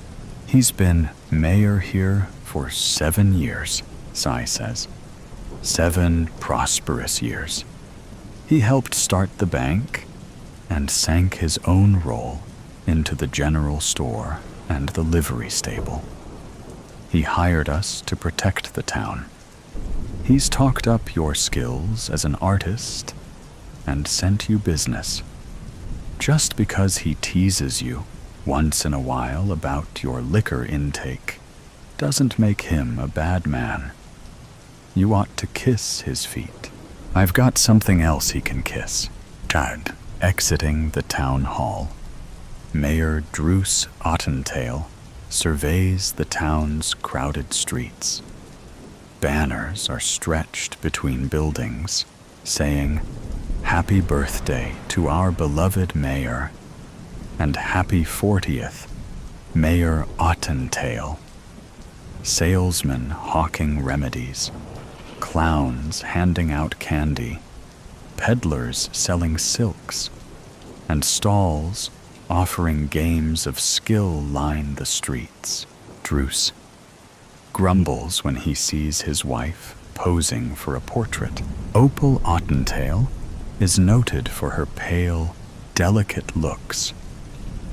She is also witty, erudite, knowledgeable, and caring.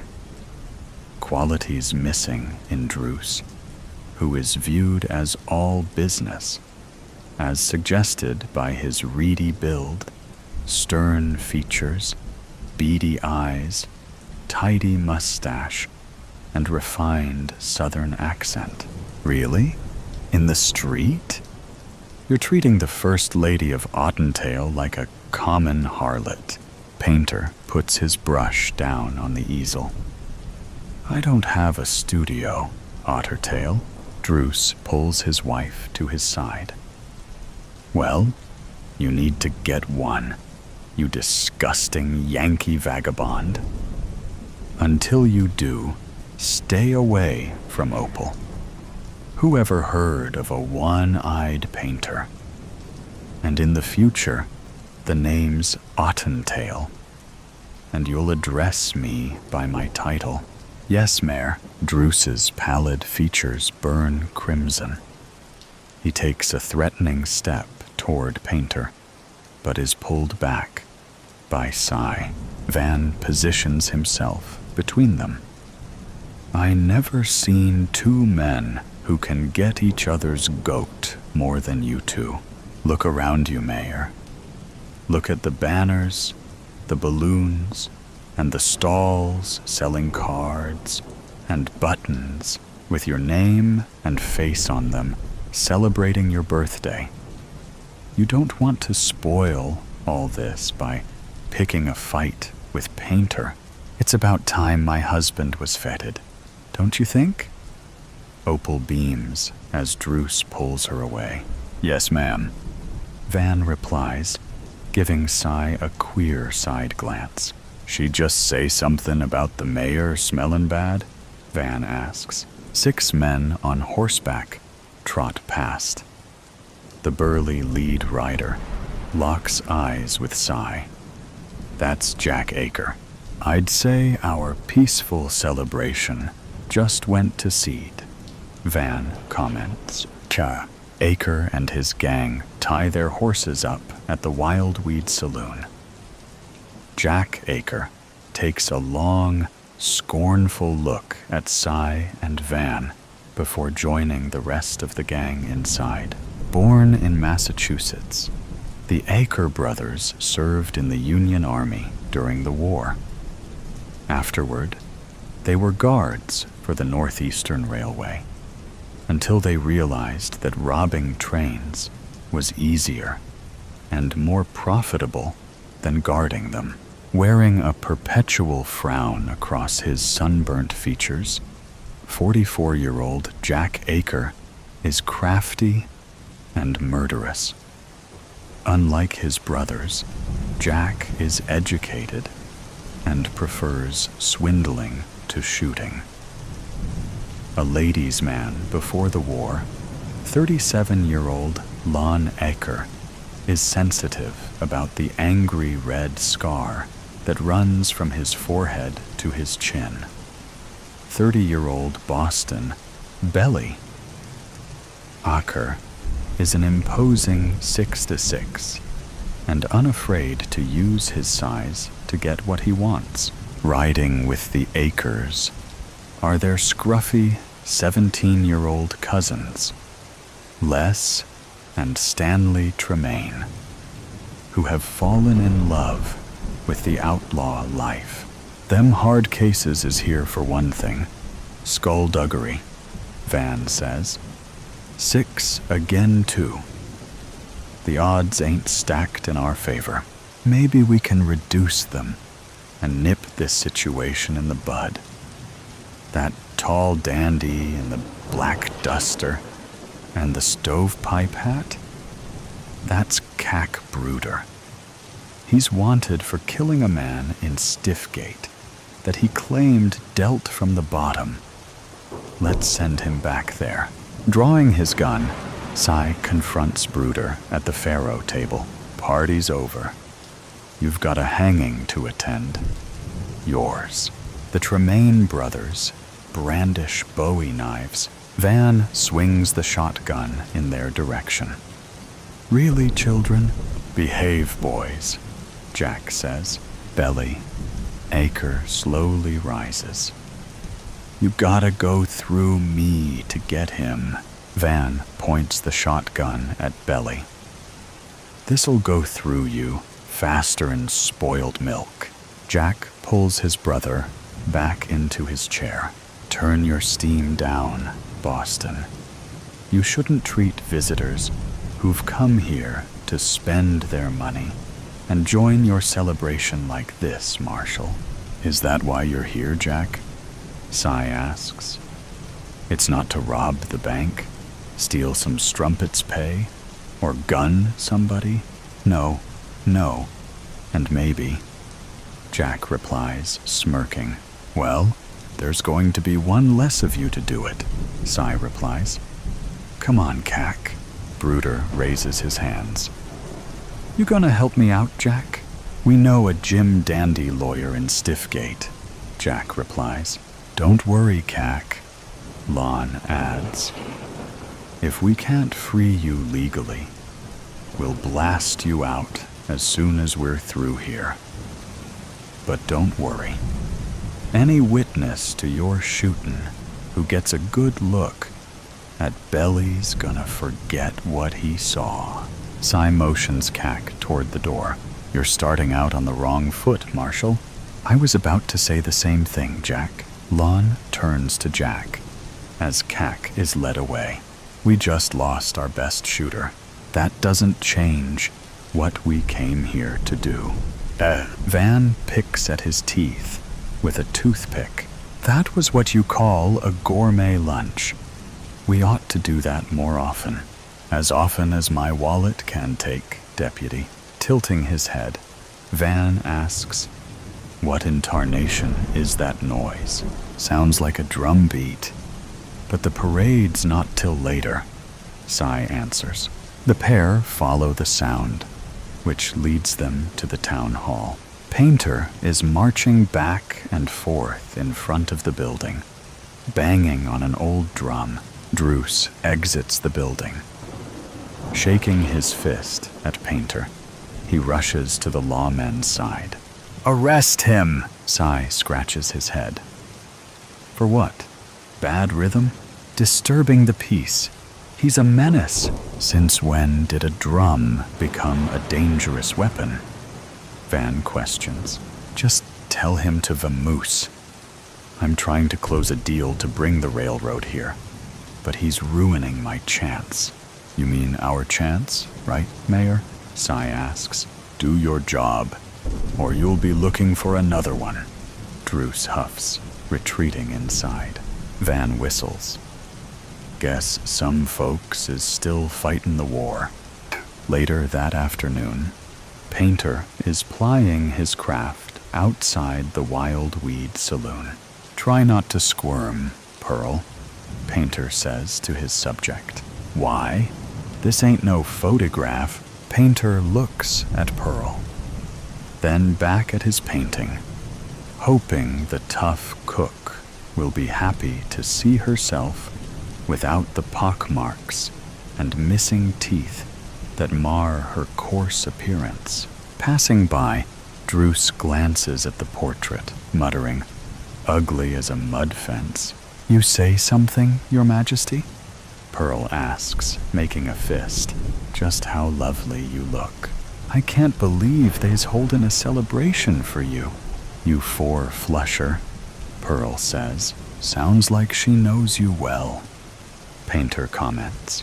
Several townspeople gather around the portrait to gawk at it as Pearl raises her voice. "My husband, Maitland, rest his soul, fought off the Apaches to help bring this town into being.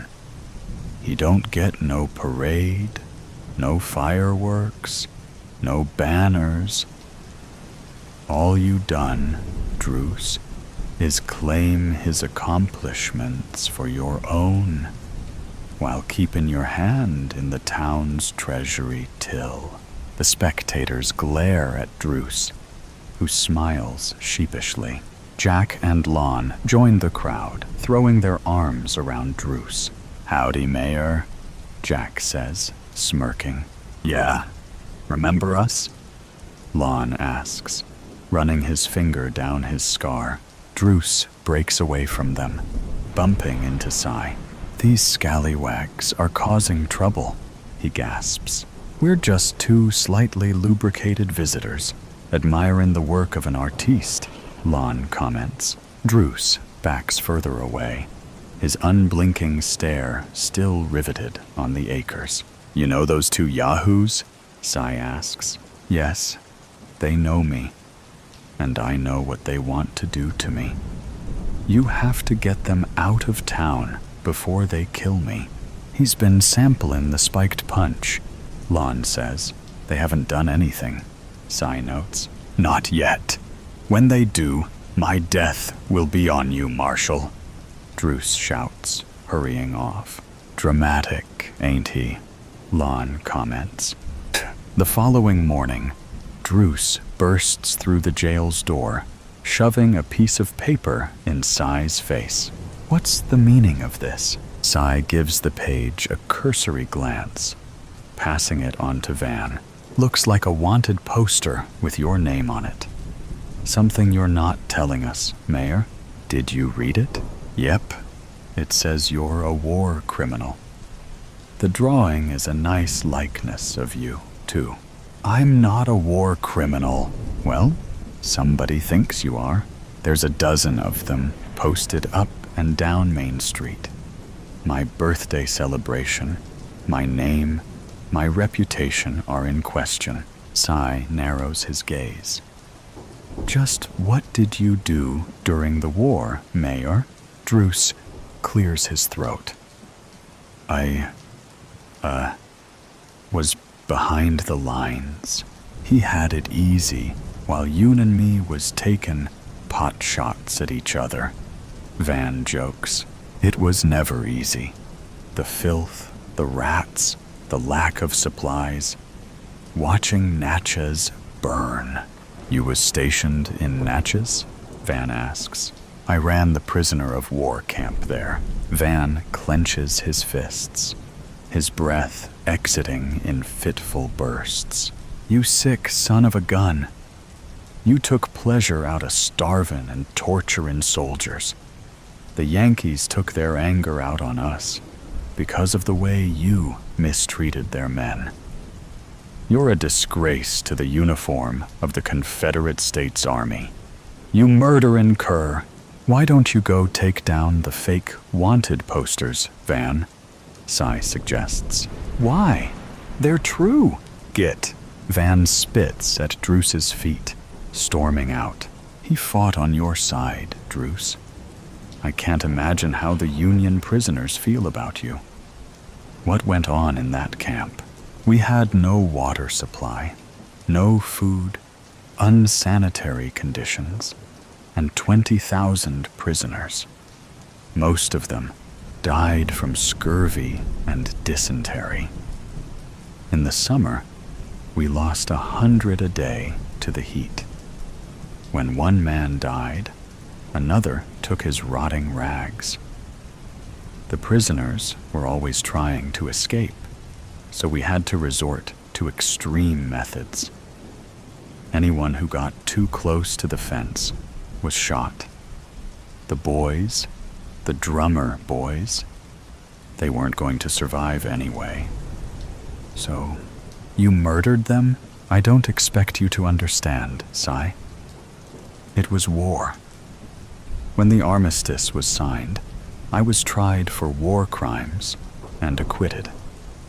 Jack and Lon Acre were two of the prisoners who attended the trial. They swore vengeance, that I'd pay someday, and they are here to collect.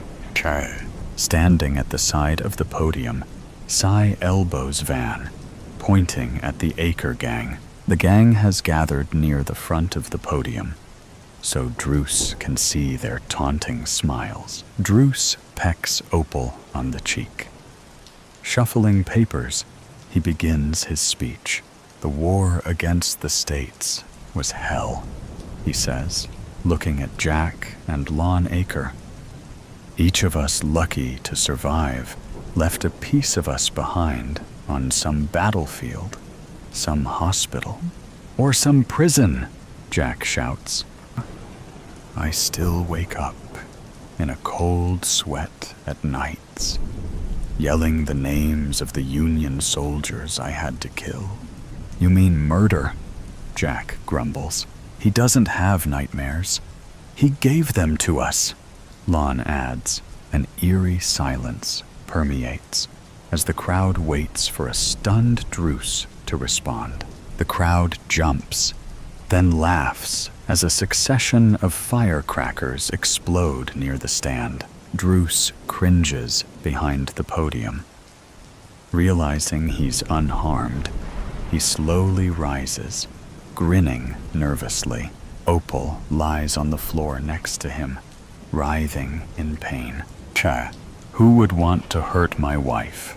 Druce asks. Not Opal. You? Cy grimly declares. She was lucky, though. The bullet passed right through her arm. You think they were aiming for me, after what you told me? Yep. We found a rifle across the street in a second-floor room of the hotel. It's a standard Henry rifle used by soldiers. It could be owned by any one of us, including the Acres. I remember seeing Acre and his boys. They were standing in front of us, Druce says. Looks like you got more enemies than we thought, Mayor. That evening, Druce sways as he sits atop the bar, his storytelling embellished by the strength of the liquor he's been drinking for the past several hours. It's about time the mayor ran out of yarns and out of steam, Van says. I'm tired of babysitting this blatherskite and having to stick him like a leech. Cy scans the room. It's the last night of his celebration. He's going to suck as much flavor out of the moment as he can. I just wish he'd picked a less public place to do it in. And we had those blue bellies trapped in the valley. It was a turkey shoot. The doors swing open. Jack Aker and his gang saunter in. Jack acknowledges Painter with a nod, quickly moving on. The Tremaine brothers thread through the crowd, moving to Druce's right side, while the Aker brothers gather left of the mayor. I could hear Dixie coming from the band. How could you hear it above the screams of the prisoners you tortured? Lon asks. Oh, he could, brother, Jack says. Because they don't write songs about cowards. Toodle-oo, Mayor, a gunshot echoes throughout the barroom. A bullet buries itself in the pillar next to Druce's head. Cy pushes Druce off the bar. Druce falls behind it, curling up underneath it, out of everyone's sight. Cy notices that none of the Akers have drawn their weapons. Growling like a mad beast, Belly swats everyone in his path aside. Grabbing Cy, he puts him in a bear hug, crushing him. Let me go, Belly. Sure, when you're dead.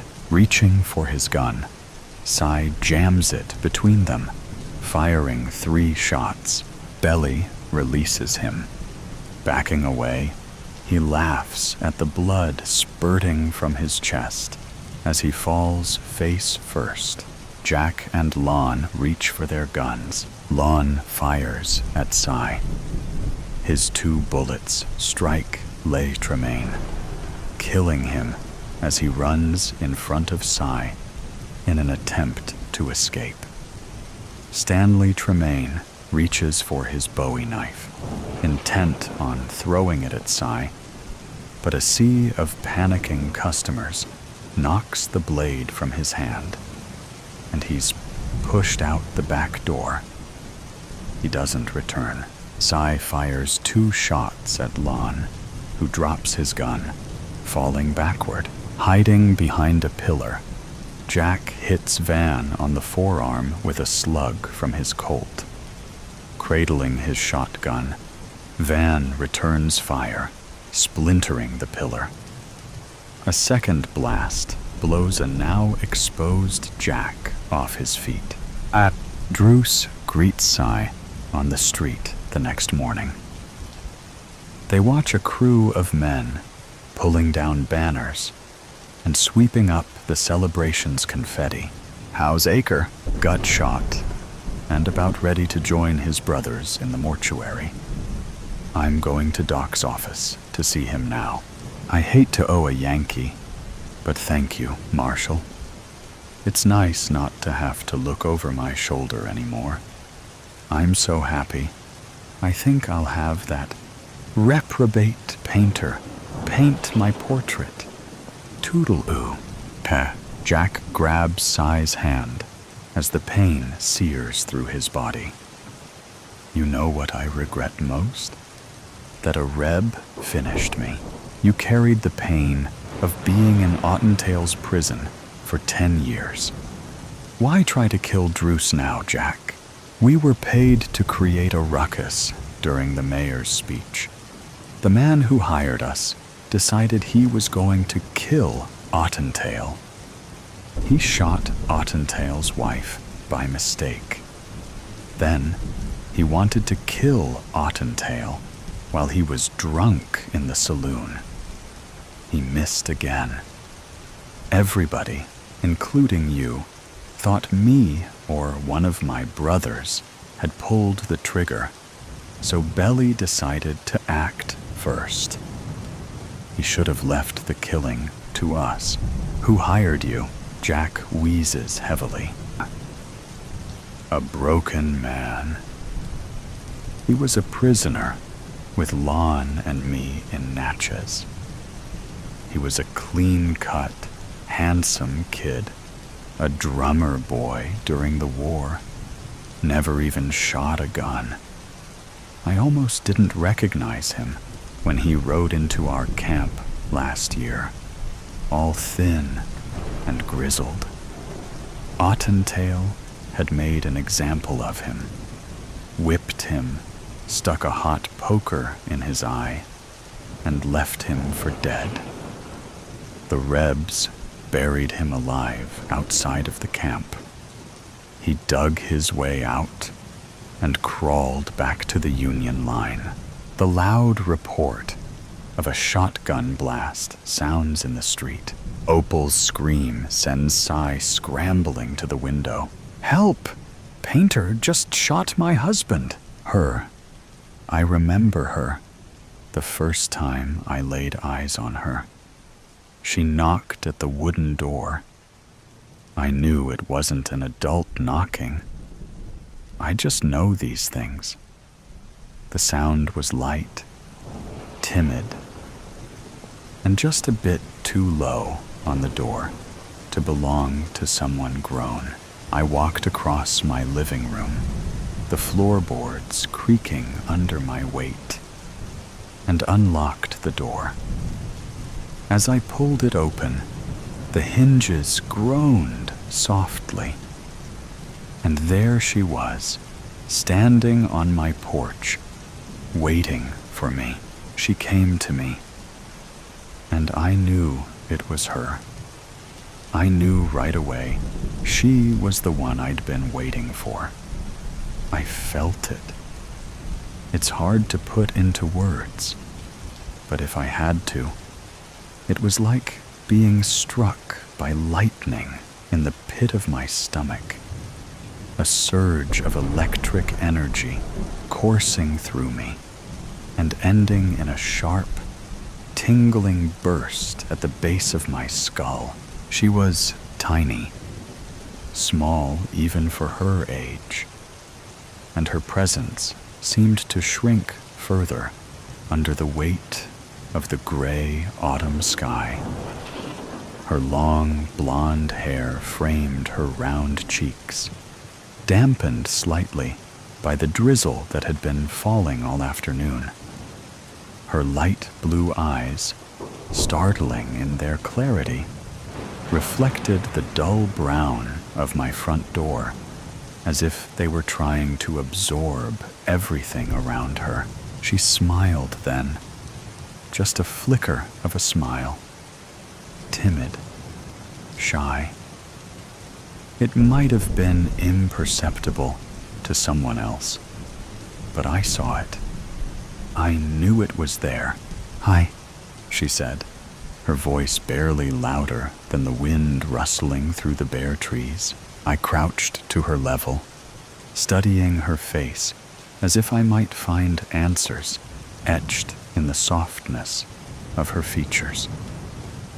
"Hello," I replied, the word catching in my throat.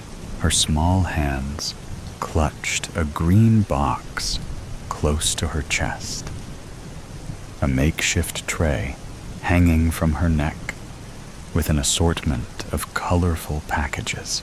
"I'm from Troop 195 of the Girl Scouts," she said, her voice steadier now, though still carrying a gentle, unpracticed rhythm. "I'm selling cookies to finance our trip to Washington next year. Would you like to help?" I blinked, her words pulling me from the strange fog that had overtaken me since I first saw her. "I'd love to help," I said, forcing a smile. "What exactly are you selling?" She brightened, her confidence growing with every word. "I have caramel chocolate chip, do-si-dos, lemon-ups, and thin mints." I nodded slowly, leaning one arm on the door frame. "Those all sound delicious." And they did, each one of them. I wasn't lying. I'm not a liar. I've always tried to tell the truth, to open up to anyone who showed even the slightest interest in Well, in me. It's rare enough that someone does. Which ones would you suggest? I asked, genuinely curious. The do-si-dos are the most popular, she replied, a practiced response, one she'd probably used at every house she'd visited. I tilted my head. Are those your favorite? Her expression softened, her small fingers playing with the corner of a box in her tray. No, I like the Girl Scouts s'mores. But she hesitated, her eyes meeting mine. We're all out of those.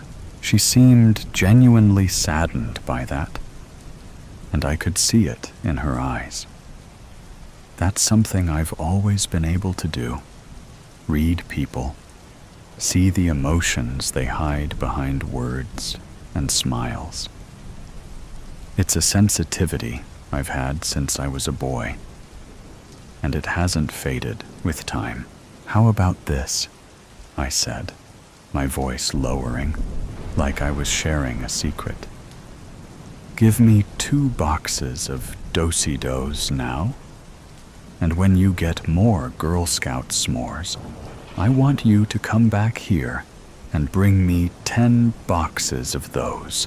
Her face lit up, her smile blooming into something real and full. It wasn't timid anymore. It was happy, proud. She looked like she'd just conquered a mountain, a small victory in a world that often feels insurmountable at her age. Really? She asked, her voice rising with excitement.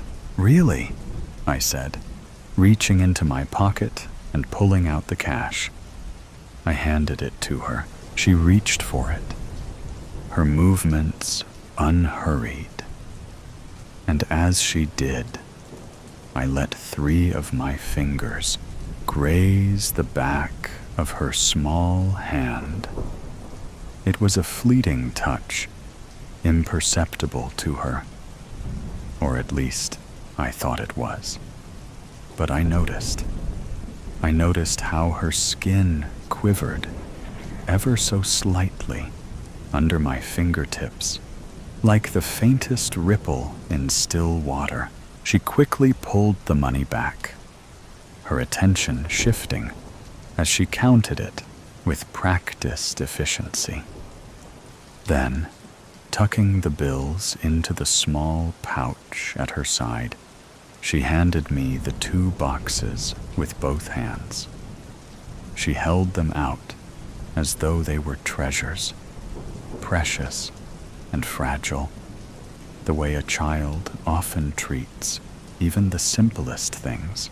Thank you so much, she said, her voice louder now, the earlier shyness melting away. I'm happy to help, I replied, meaning it. She turned to leave, clutching her tray of cookies like a prize. At the edge of the porch, she paused and looked back at me, her eyes wide and sparkling with gratitude. I promise I'll come back when we get more s'mores. I'll be waiting, I said, watching as she skipped down the driveway, her small frame disappearing into the gray drizzle. I stood there for a moment, holding the boxes of cookies in my hands, feeling a strange warmth that wasn't entirely explainable. It wasn't about the cookies or the sale. It was about the way her smile had lit up the gray, how her small victory had momentarily lifted inside me. I closed the door and set the boxes on the counter. For a long time, I just stared at them, my mind replaying the exchange. Something about it had settled deeply in me, a seed waiting to grow. But her room wasn't ready. I needed to get it ready for her, to make it perfect, comfortable, a place where she could grow strong and healthy and happy. She deserved that, so I worked at it tirelessly, transforming the cold, gray basement into a beautiful sanctuary. The walls, once lifeless and bare, were painted a soft, light pink, the kind of color that whispered warmth and innocence. A bed with a quilted blanket sat in the corner, flanked by a small table with a lamp shaped like a butterfly. I built a shelf, filling it with hundreds of children's books, toys, and dolls. Every detail mattered. A camera sat discreetly in the top corner of the room, its lens fixed on the space where she would sleep and play. It wasn't about control. It was about safety. I added a lock to the heavy wooden door, one that could only be opened from the outside. It wasn't to trap her, no. It was to keep the world out, to ensure nothing could hurt her. The best part, though, was the shopping. I spent hours picking out clothes for her, envisioning her wearing them, imagining how she'd look. I chose soft fabrics in bright, cheerful colors, clothes she could wear now, and some she'd grow into over time. Each piece felt like a step closer to her, to making her mine. And then I waited. I waited for her to come back. Days turned into weeks, and still I waited. The 2 binders of cookies sat on the counter, untouched. I couldn't bring myself to open them. Instead, I would trace my fingers along their edges, touching the cardboard like I had touched her hand. Sometimes I'd lift one to my face, inhaling the faint mix of packaging and something else, something peculiar and fleeting. The smell of her, the anticipation was unbearable. A constant hum under my skin. Each creak of the floorboards, each knock at the door, sent my heart racing, hoping it would be her. But she didn't come back, not yet. I knew she would, though. She had to. I'd made everything perfect. And then, one day, her knock came. It wasn't just any knock. It was her knock. I knew it instantly, even before my body moved to rise from the couch. I felt it in my chest, in my veins. A spark of anticipation coursing through me. The moment I'd been waiting for, the moment I'd been preparing for, was here. The chance to see her again, to look into her bright eyes, to show her what I had built for her, because of her. Because she was the one. It was her. I crossed the room in a few quick strides, unlocked the door, and pulled it open. There she stood, with that smile. It wasn't as shy as before, more certain now, like she knew she was welcome, like she belonged here. In her hands, she held a neat stack of cookie boxes, her reason for coming back. Or so she thought. I smiled at her, a warmth creeping into my voice that I couldn't mask. "It's good to see you again," I said. She beamed, her cheeks flushed from the cool air. "I have your cookies, and since it's such a big order, I added a pack of lemon ups for free." "Well, now that's very kind of you," I replied, my tone light and friendly. I slipped my hands into my pockets, pretending to search for the cash. My fingers met empty fabric, as I knew they would. I hadn't carried any money in weeks. The truth was, I didn't want to hand her the money here on the porch. Not this time. I needed her to come inside. I looked up at her, feigning a small chuckle. "Looks like I forgot my wallet. It's inside, in the kitchen," I said, gesturing behind me. It wasn't a lie.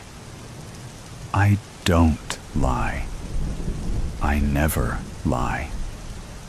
My wallet was in the kitchen, sitting right on the counter, next to the untouched cookie boxes from her first visit.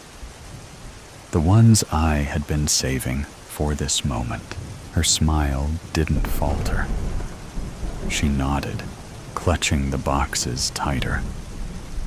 "Oh, that's okay," she said, ever the accommodating Girl Scout. "Why don't you come in?" I asked, stepping aside and motioning to the warmth of the house behind me. "It's cold out there, and you've been walking all afternoon, haven't you?" She hesitated for a moment, her gaze flicking to the open door, the inviting glow of the living room beyond. Then she smiled again, this time with a hint of excitement, like this was just another part of her adventure. "Okay," she said, stepping inside. I closed the door behind her, the sound of the latch clicking into place, sending a thrill through me. It wasn't loud, but to me, it echoed. I turned to her, my smile steady, my heart pounding. "Make yourself at home," I said, my voice calm and even. "Let me grab that money for you." She nodded, her eyes wandering around the room, her curiosity as innocent as ever. She was perfect. Perfect. And she was finally here. Oh, do I remember her. The way her muffled cries felt against my left hand as I pressed it over her mouth, lifting her from the ground with my right arm. She bit down hard and kicked wildly, her small shoes landing against my legs, but I barely felt it. I told myself it was normal. She didn't understand. Not yet. She couldn't comprehend what I had done for her, what I had built, the sacrifices I had made. Not yet. Her body thrashed against mine as I carried her, her weight so light it felt like she might vanish. But she wouldn't. Not now. Not ever. I took her down the stairs, each step an echo in the stillness of the house, and through the door. Not a room, not just any room. Her room. This was the place I had prepared for her. The place where she would grow, where she would finally be safe, where I could ensure nothing and no one could hurt her. I would see to that. only me. I would witness every moment, every milestone. She would know, in time, how much I cared, how much I loved her. I threw her onto the bed, her small frame bouncing once before she scrambled back, pressing herself against the pink walls I had painted just for her. She screamed, her voice raw and high, tears streaming down her red face. "Please, let me go. Please," she begged, her words garbled through sobs, her tiny hands clawing at the quilted blanket I had chosen with such care. But I knew it would pass. It always passed. The crying, the yelling, the fear, it would all melt away after a few weeks. It always did.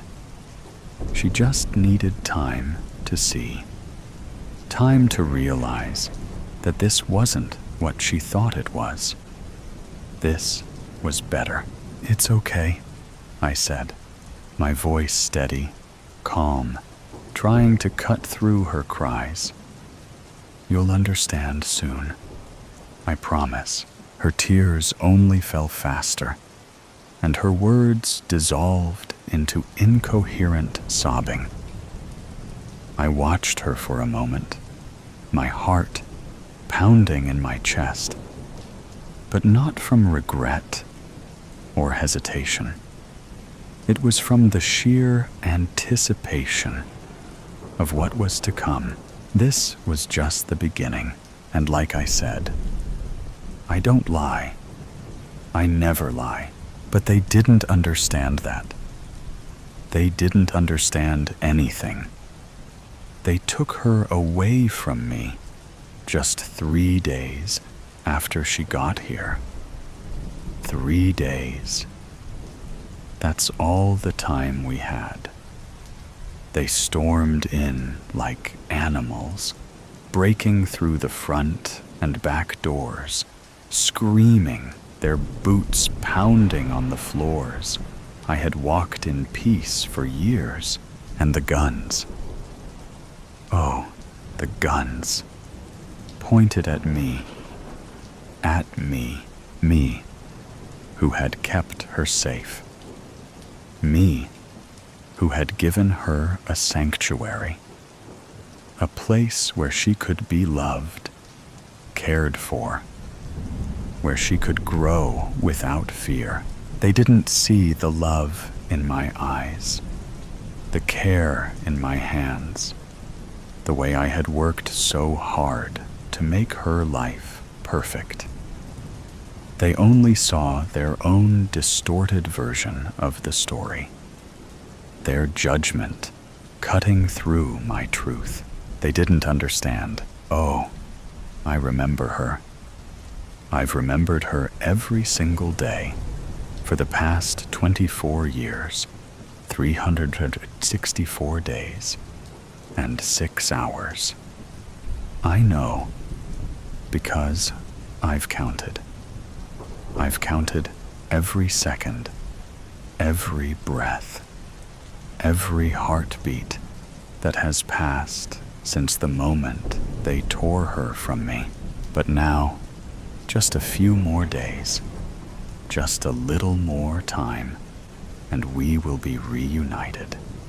Finally, I've waited for this. I've prepared for it because, like I said, I don't lie. I never lie. A price to pay. I should have known better. As cliché as it sounds, nothing in life is ever free. It all started with my dream trip. We were bouncing down the streets in the French Quarter to the tune of live horns blaring and drums pounding, forcing this mystical string of rhythm that shivered up from my toes to my hips. I had over-elaborated in mixed spirits with colors of red, orange, and green, doused in crushed ice. I had saved up an entire year for 3 whole days of fun, the ultimate girl trip. Now here I was, trapped in this padded room, all by my lonesome. It's better this way for everyone, at least in my opinion. Now back to how I got here. I digress. I promise it will make sense later on. Anyways, we were partying with all the other thrill seekers. The weather was perfect. I mean, it was hot, but that's what you want in July in New Orleans. Hot, humid, and rainless. Everybody was spreading Southern love. Gold, silver, purple, and green beaded necklaces rained down like candy from a kid's pinata. It didn't matter if you raised your top or not. The love for tourists was overflowing. The street vendors were making their rounds as well, so quick and elegant, with the words that rolled off their tongue. It was like they were singing you a nighttime lullaby, weaving a spell of sweet nothings and joy. Little did I know, that is exactly what they were doing. I have never thought of myself as an overly superstitious person.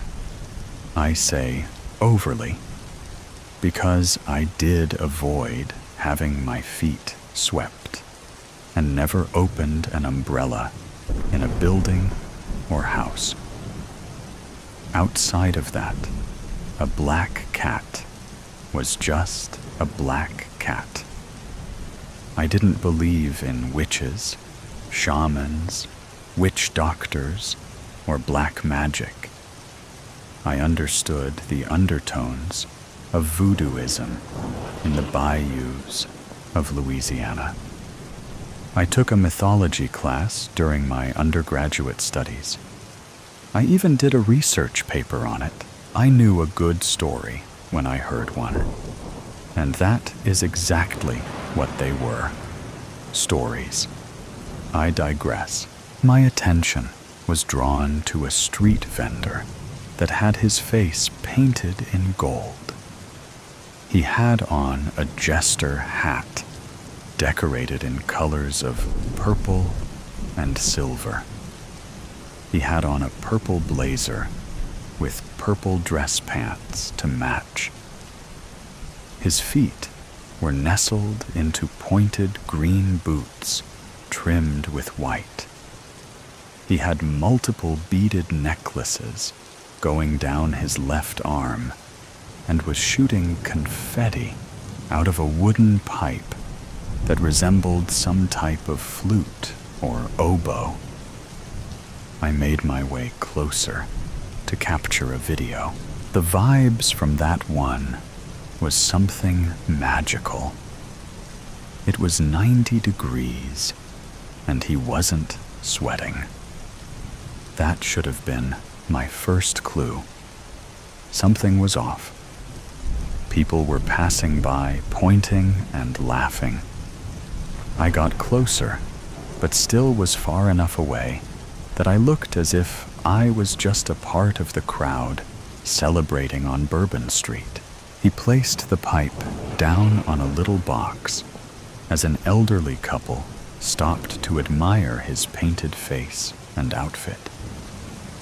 He tried to hand the woman the necklaces on his arm, and her husband, I assume, shook his head no. The guy was like 6 feet tall, but did the daintiest curtsy I had ever seen, and I couldn't contain my giggle. Neither could the couple. and the man accepted the beads. When the couple tried to give the beads back to the court jester, he shook his head no and put his hands up to signal 20 ya. The husband tried to give them back again. The jester took 3 of the beaded necklaces back and then put up one hand to now signal Pash as the total. His wife laughed beside him. I mean, I get the humor. What better place to get swindled than the streets of New Orleans, baby? Memories to keep for a lifetime. He gave the hustler the money, and then they bounced down the street. I had recorded the entire scene on my phone, and when I looked up, we had made eye contact.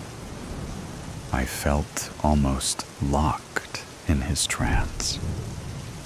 The beginning of my demise. I looked down at the stupid, tarnished rose gold ring with the blue opal stone that was now trapped on my finger. Sorry, there I go again, jumping around the story. Again, we locked eyes. I was more than a little tipsy and had the audacity to wink and giggle.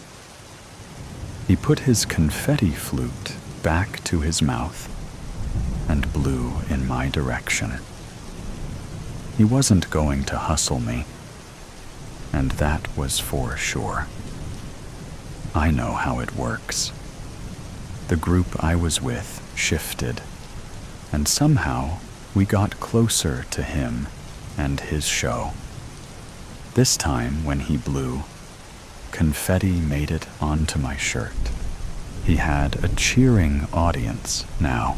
The air smelled of booze, sweat, and cigarette smoke, mingled with hints of too strong cologne here and there. But that did nothing to deter the crowd. He presented a new sleeve of beaded necklaces in multiple colors. The flute pipe went back to the box. People were so drunk that they were totally fine with paying primes for necklaces you could get from the nearest dollar store. But not me. They were being thrown from balconies for free. I couldn't hide the skepticism from my eyes. I loved the camaraderie, but no scams will empty my pockets this day. He locked his eyes with mine again, and then moved towards me. This time, he grabbed my hand and twirled me around in a circle to the beat of the live music that was playing in the streets. My cheeks were aching from smiling so hard, but I was not going to fall for his swindle. My friends were cheering me on in the background, happy that I was finally letting my hair down. I was a little dizzy from the alcohol and the spinning. The jester then enclosed my hand in both of his, and when he pulled back, there was a ring on my finger. I don't know how he did it, but I wasn't paying for it. Take it back! I screamed over the music and noisy patrons. He shook his head no and put up his hand to indicate $25. I laughed and repeated myself. He changed it to $15. His light brown eyes seemed amused by my defiance to be swayed to part with my hard-earned money for a ring I could have gotten from a bubblegum machine. To be honest, I had already been hustled when I went to the marketplace the day before and paid $75 for an ugly dress because I was sold a dream.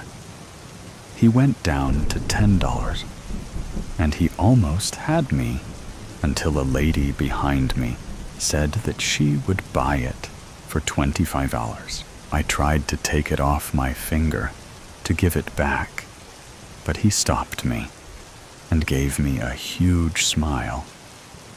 His teeth were about the prettiest I had ever seen, complementing his gold-painted skin. He really looked like he was out of a painting. He had a broad nose, and he had a set of long lashes that any woman would be jealous of. A handsome fellow, he definitely was. Again, not a bead of sweat, and his skin was flawless. He nodded, and then pressed his lips to the back of my ringed hand before shaking his head at the woman, and spoke. "This here trinket is for the one who doubts the ways of the bayou. She has been chosen," and then gave her a beaded necklace instead. I felt a flush of heat go over my entire body. The accent made it sound so poetic. Everyone continued to cheer him on until all the necklaces were gone. And then that was that. Or so I thought. He turned back to me and winked as we all dispersed. My party and I made our way down to the end of Bourbon Street, and when it was time to go back up, I tried to take the ring off my finger to give it back, but I couldn't get it off. In theory, the good things, when we came back to his area of business, he was gone. Little did I realize then that he meant what he said when I was chosen. All that was left in his spot was an empty box and pieces of confetti that littered where he once stood. No matter how many times I replayed it in my mind, I still can't figure out the pivotal moment when I chose my fate. Or better yet, my fate was chosen for me. Why me? No matter how hard I tried, I couldn't get this stupid ring to come off. At the time, I thought it was all of the salty food and alcohol I consumed on the trip. But when we made it back home, it was still glued to my ring finger. Of all the fingers he could have put it on, it had to be the one that indicated I was taken out of the marital market. Like I said before, I have never been an overly superstitious person. My beliefs are my beliefs. When the first dream hit me, I thought it was just a coincidence. I had a dream that I was drowning. The golden man with the perfect teeth was looking down at me from a black boat, smiling. Instead of beaded necklaces on his arm, he was holding a funeral wreath with a name I recognized on it. The odds, right? Or at least, that is what I thought, until 3 months later, the person actually passed away in a boating accident. The dreams continued. Vivid nightmares of people I know perishing to the other side. Every dream turned into some kind of forewarning of what was to come. Always him, always a new funeral wreath, always the smile. The creep worked some kind of black magic on me when he gave me his ring. I tried telling my friends and family, that we were entertained the grim reaper himself, and he was punishing me with these visions because I wouldn't fall for his con. Everything has a price, even entertainment. I didn't even know I was giving up anything. I guess I got swindled after all. The group that went with me had no recollection of the gold-painted man with a jester hat on his head. What they did remember is me getting into a rather large argument with a stranger about the origins of voodoo, and screaming that the natives of New Orleans' beliefs are based loosely on fairy tales, and that I apparently offended a lot of people. Even if that was the case, no one could tell me how the ring came to be on my finger. The video that I thought I had recorded when he was hustling the elderly couple had disappeared from my phone. The first professional I saw for the prophetic dreams told me I worked too hard, and maybe I needed to take some time off and stay away from alcohol. They had me complete all these different tests to prove that I was in my right mental state. In the midst of it, no one could get this stupid ring off my finger. By the time I got to the fight professional, I was told that maybe I should just keep my intrusive thoughts to myself. And death was a part of life, and try to live in a normal manner.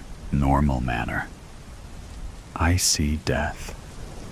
I don't want to see it, but I still was able to see it all the same. I was cursed by a New Orleans jester, all because of the difference of opinions. If only I could go back, I would have definitely said no to that first drink and kept a clear head the entire, instead of being doomed to a room of padded walls because everyone thinks I lost my mind. Here I was, safe. But let's go back to the beginning. Dial tone. Dirges, Tijuana, Mexico. Pay phone. Outside Mercado El Popo, 1999. Sound of coins clinking, dialing tones. Aló? ¿Quién habla? Myra. Es Leah? Leah. Dios mío. I can't believe it's you. We've been going crazy here. Your mother comes to my house every day asking if I've heard from you. Where are you? Are you okay? I made it to Tijuana. I'm at a payphone near the market. The phone keeps eating my coins, so I don't have much time. You sound different. Your voice. You sound sick. Are you sick? I'm not sick, Myra. Just tired. So tired. Remember how we used to stay up all night studying for Senora Martinez's chemistry exams? This is different. I haven't really slept in days. Days? Leah, you're scaring me. Everything is scary here. Remember how we used to talk about leaving Venezuela? Making plans in your backyard? Drinking your mother's terrible café con leche? Sound of traffic passing, horns honking. Of course I remember. We were going to be roommates in Miami, get jobs at fancy hotels, maybe even meet Ricky Martin. We had everything figured out. We were so naive, Mayre. So stupid. We thought it would be like the movies. Save some money, buy a plane ticket, start a new life. But the visas, they kept rejecting us. And now you're with the coyotes. Leah, everyone here knows someone who didn't make it. Please come home. Home to what? The markets are empty, Mayra. The hospitals have no medicine. Remember when my little brother got dengue last year? Mama had to trade her wedding ring for antibiotics. I can't watch my family live like that anymore. Warning beep from the phone. Hold on. Need to add more coins. Sound of coins dropping. Myra, I have to tell someone. I can't keep carrying this alone. Tell me what? What happened? The group I'm with. There was this girl. My age, maybe younger. From Guatemala. The coyotes, they made her carry drugs. Inside her body. Little packets, like grapes. She cried all night before they made her swallow them. Dios mío, that's not even the worst part. There was this woman with us, from El Salvador, in her 50s with grandchildren in Los Angeles. She showed us their pictures the first night. She couldn't keep up in the desert. Her legs just gave out. Leah, we left her there, Mayra, under a cactus. She begged us not to go. She promised she'd rest just for an hour, then catch up. I told them I would stay with her.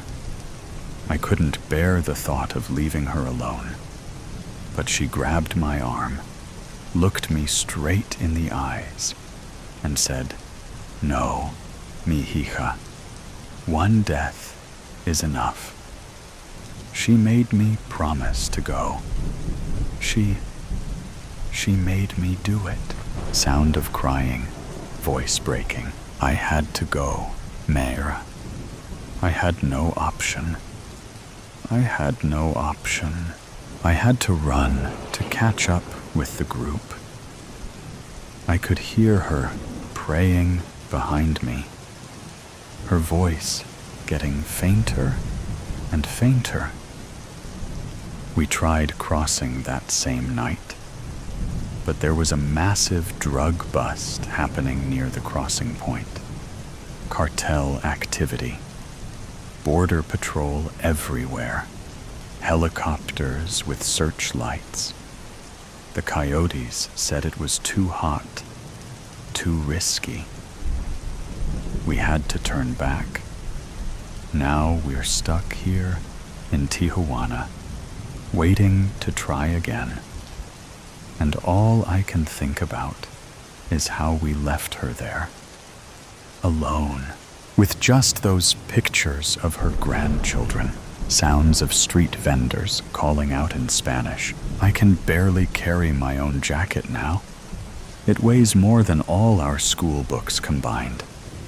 Remember how we used to complain about those heavy books? Bitter laugh. What I wouldn't give to be back in that classroom now. You can come back. Please, it's not too late. It is. There's no going back. The desert, it changes you, changes everything. I see things at night when we're trying to sleep, shadows moving. Sometimes I think it's the border patrol, sometimes something worse. The coyotes watch us constantly. One girl tried to run away last week. They caught her. She came back with bruises. She wouldn't explain. Background chatter. in Spanish, English, and indigenous languages. Last night, we tried crossing through the river. Everyone said it would be safer than the desert. But there were farmers on the cliffs above the river. Farmers with rifles, Myra. They didn't shout warnings, didn't tell us to go back. They just started shooting. The water, voice breaking. The water turned red. People were screaming, trying to swim back. But the current was so strong. We had to stay underwater, holding our breath, praying they wouldn't see us. A mother lost grip of her baby's hand. I can still hear her screaming, "Por Dios, Leah." Some people just disappeared under the water, never came back up. The farmers just stood there, watching, like they were hunting animals, not watching people die. Human beings, parents, children, dreams. Warning beep from the phone. I keep thinking about what Papa used to say before he died, about America being the land of opportunity. But he never knew about this part. The nightmare you have to survive to reach those opportunities. If they catch me, I've heard stories about the detention centers, but I can't go back, Mayra. There's nothing left in Venezuela. There's your family. There's me. We love you. Love doesn't fill empty stomachs. Can't buy medicine. Can't build a future. The inflation. It's worse now than when I left. My mother's entire month's salary can barely buy a week's groceries. I have to make it, Mayra. I have to. Sound of more coins being inserted. You know what I think about most? Those stupid telenovelas we used to watch after school. Remember how we'd laugh at how dramatic they were? Now I understand. Real life, real desperation. It's more dramatic than any telenovela. Leah, please. You're trembling. I can hear it in your voice. I am. I'm scared all the time. But I'm also angry. Angry that this is what it takes. That we have to risk our lives just for a chance at a decent life. That farmers with rifles get to decide who lives and who dies. Distant police sirens. The coyotes are signaling. We're moving again tonight. Mayra, if something happens to me. No, don't you dare say goodbye. Listen to me. If something happens, tell my mother I understand now. Why she cried when she found out I was leaving. Tell her I'm sorry for the pain I'm causing her, but not for trying. Tell her what she always told us. La esperanza es lo último que se pierde. Hope is the last thing we lose. Leah, please, and Mayra. That night before I left, when we stayed up planning our future, those dreams we shared, keep them. Maybe not Miami, maybe not the fancy hotel jobs, but something better than this. Promise me you'll keep hoping. I promise. But you have to promise to stay alive. I'll try. I have to go. They're waiting. Don't forget me, okay? Never. Leah, wait. Te quiero, Mere. Maybe next time. Maybe I'll call you from the other side. Sound of coins running out, followed by the click of the phone being hung up. Then a dial tone. The call seen. A rainy evening.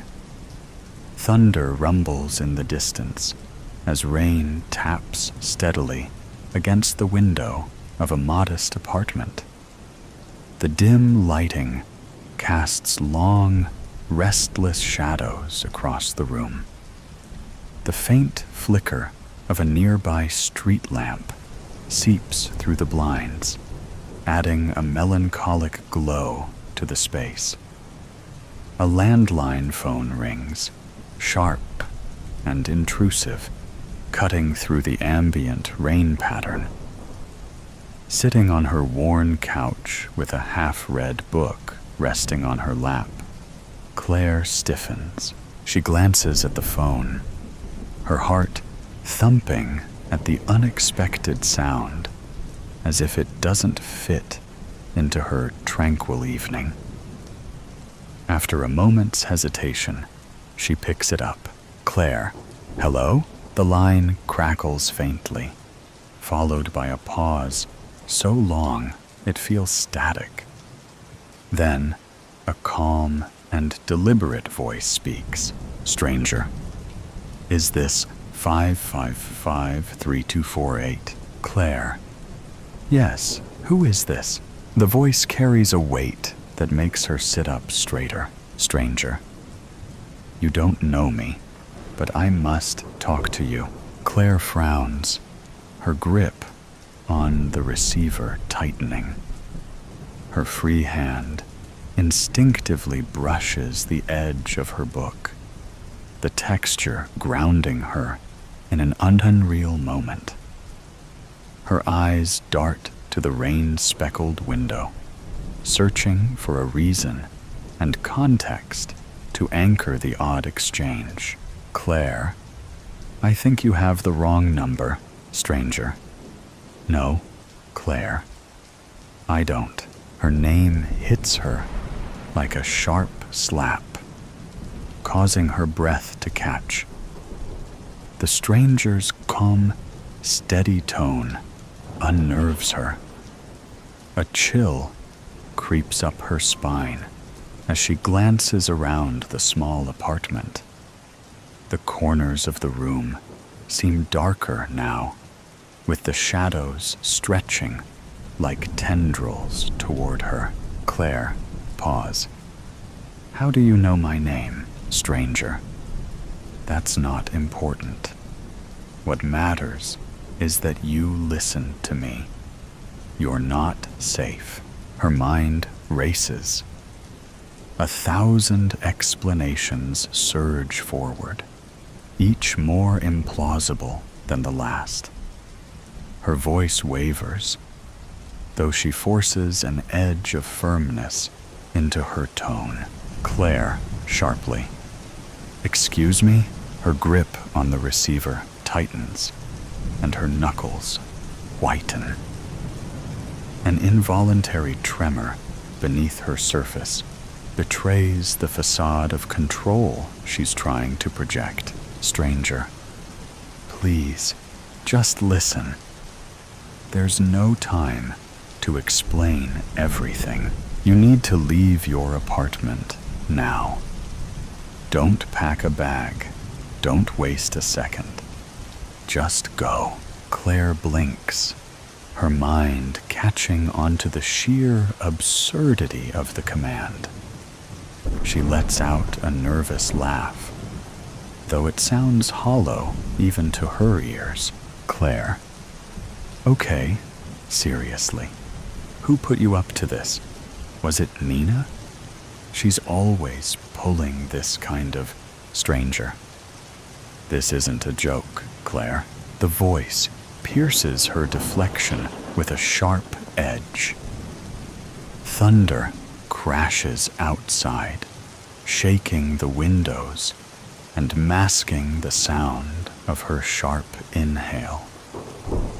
Claire stands instinctively, the book falling from her lap.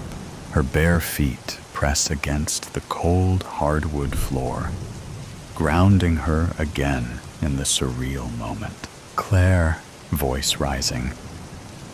I don't know who you are, but, stranger, interrupting. Look out your window. Her heartbeat quickens. She hesitates, clutching the receiver as though it's the only thing tethering her to reality. Slowly, she moves to the window, her hand shaking as she pulls back the blinds. The street below is drenched in the rain, but her eyes immediately land on a figure standing across the street, motionless under the flickering light of a street lamp.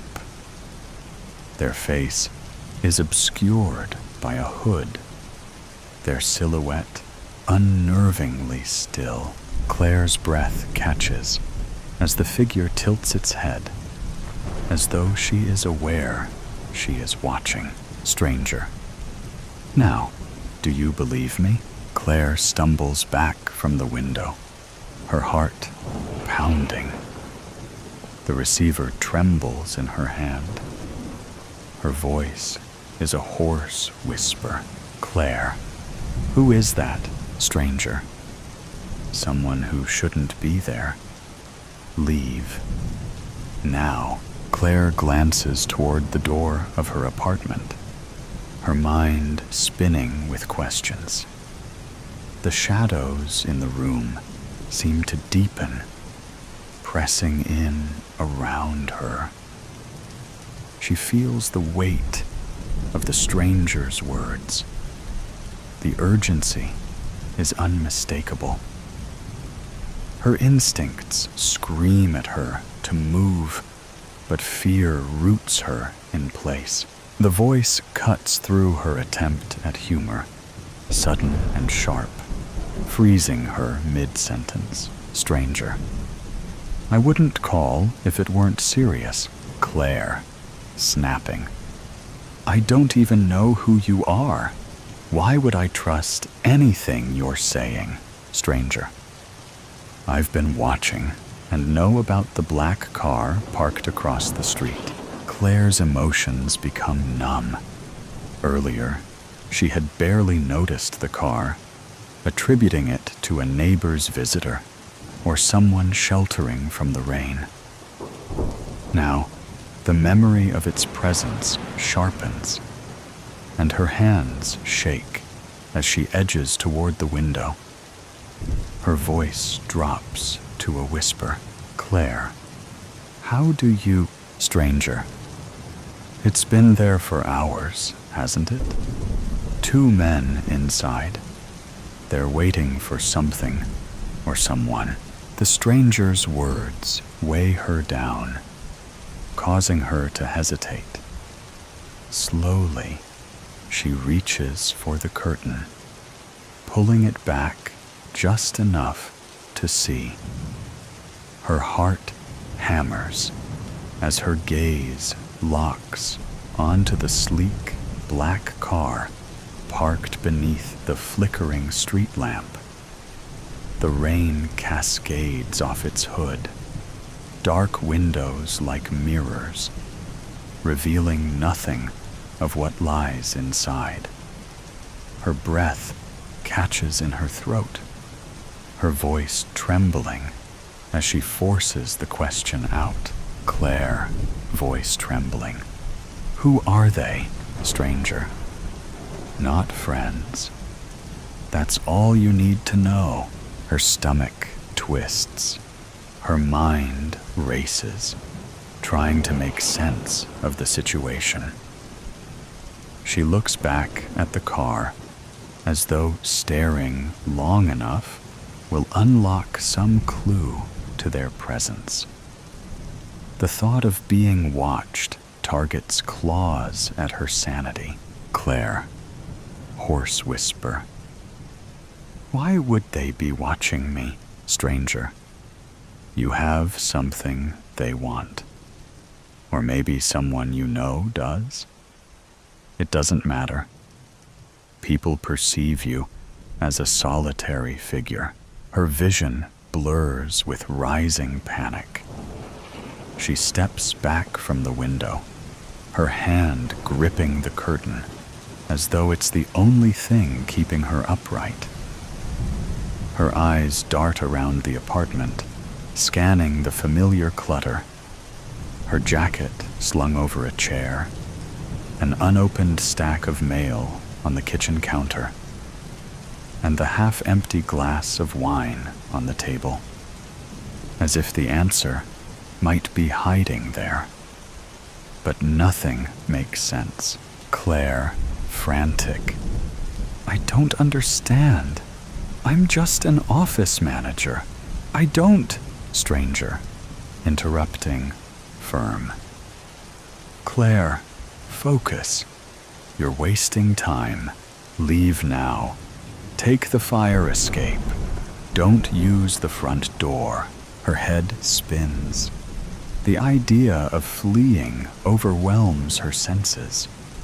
Rain drums against the window, matching the frantic beat of her heart. She stumbles toward the couch, snatching up her phone and keys, her voice rising in a desperate plea. Claire shaking her head. And go where, stranger? Anywhere but there. Head toward the train station. Don't stop until you're in a crowded place. She freezes, gripping the phone tightly, her knuckles white. Her voice drops to a whisper, tears threatening to spill. Claire choking. I don't know if I can trust you. The line goes silent for a beat, but when the voice returns, it's colder, steelier, a warning, laced with urgency. Stranger, you don't have to trust me, but if you stay, they will come inside, and they won't knock. The words struck her deeply. A fresh wave of fear courses through her as a sound cuts through the rain. A distant car door shutting. Claire's breath hitches. She turns back to the window, pulling the curtain aside, just enough to see a shadowy figure step out of the black car. Another figure follows, their movements deliberate and synchronized. One figure adjusts their coat, and for a fleeting moment, she notices the gleam of something metallic at their side. Stranger, urgently. Claire, go now. Her breath tightens in her throat. The phone slips from her hand, clattering onto the table as adrenaline takes over. She bolts for the window, leading to the fire escape, fumbling with the latch. The rain hisses against the glass, and the faint hum of voices from the street grows louder. She freezes as a sharp knock echoes from the front door. It's noisy, firm, and final. The sound reverberates through the apartment like a countdown. Stranger, from the fallen receiver, faint. Don't look back. Just run. The rain outside grows heavier, drumming against the window, as if urging her to act. Claire stands paralyzed, her feet rooted to the floor, and her mind caught between disbelief and the suffocating weight of fear. Claire, growing frantic, picking up the phone. Wait. I need more than this. I need answers. Who are you? How do you know all of this? There's a long pause on the other end. The silence is so profound that she can hear her shaky breaths. When the voice returns, it's softer, almost regretful. Stranger. Someone who owes you a debt. A big one. Claire, confused. A debt? I don't even know you. Stranger. You don't remember, but you saved my life once. And now, I'm saving yours. Her thoughts whirl, memories colliding in her mind like shattered glass. Fragments of the past flash before her. Small acts of kindness, fleeting interactions with strangers. But then, one moment stands out. Years ago, she pulled an injured man out of a wrecked car on a rainy night like this one. The metallic tang of blood, the desperate sound of his gasps, and her trembling hands pressed against his wound until paramedics arrived. His face, pale and bleeding, swims into focus in her mind. Claire, voice shaking. Is this about that car accident? Were you? Stranger, firmly. There's no time for questions. Go now, Claire. I'll call you again when it's safe. The phone clicks, the line going dead. The finality of the sound lingers in her ears. Claire stands frozen, the receiver still pressed to her ear, her knuckles white. She flinches as a crack of thunder rattles the windows. Slowly, she lowers the phone, her eyes drifting back to the window. The black car remains motionless, but now a faint glow of a cigarette flares inside. Her chest tightens as she stares at the tiny ember, an ominous beacon in the darkness. Claire, to herself, whispering, "What the hell is going on?" Suddenly, a faint creak from the hallway shatters the silence. Her heart leaps into her throat, her breath catching.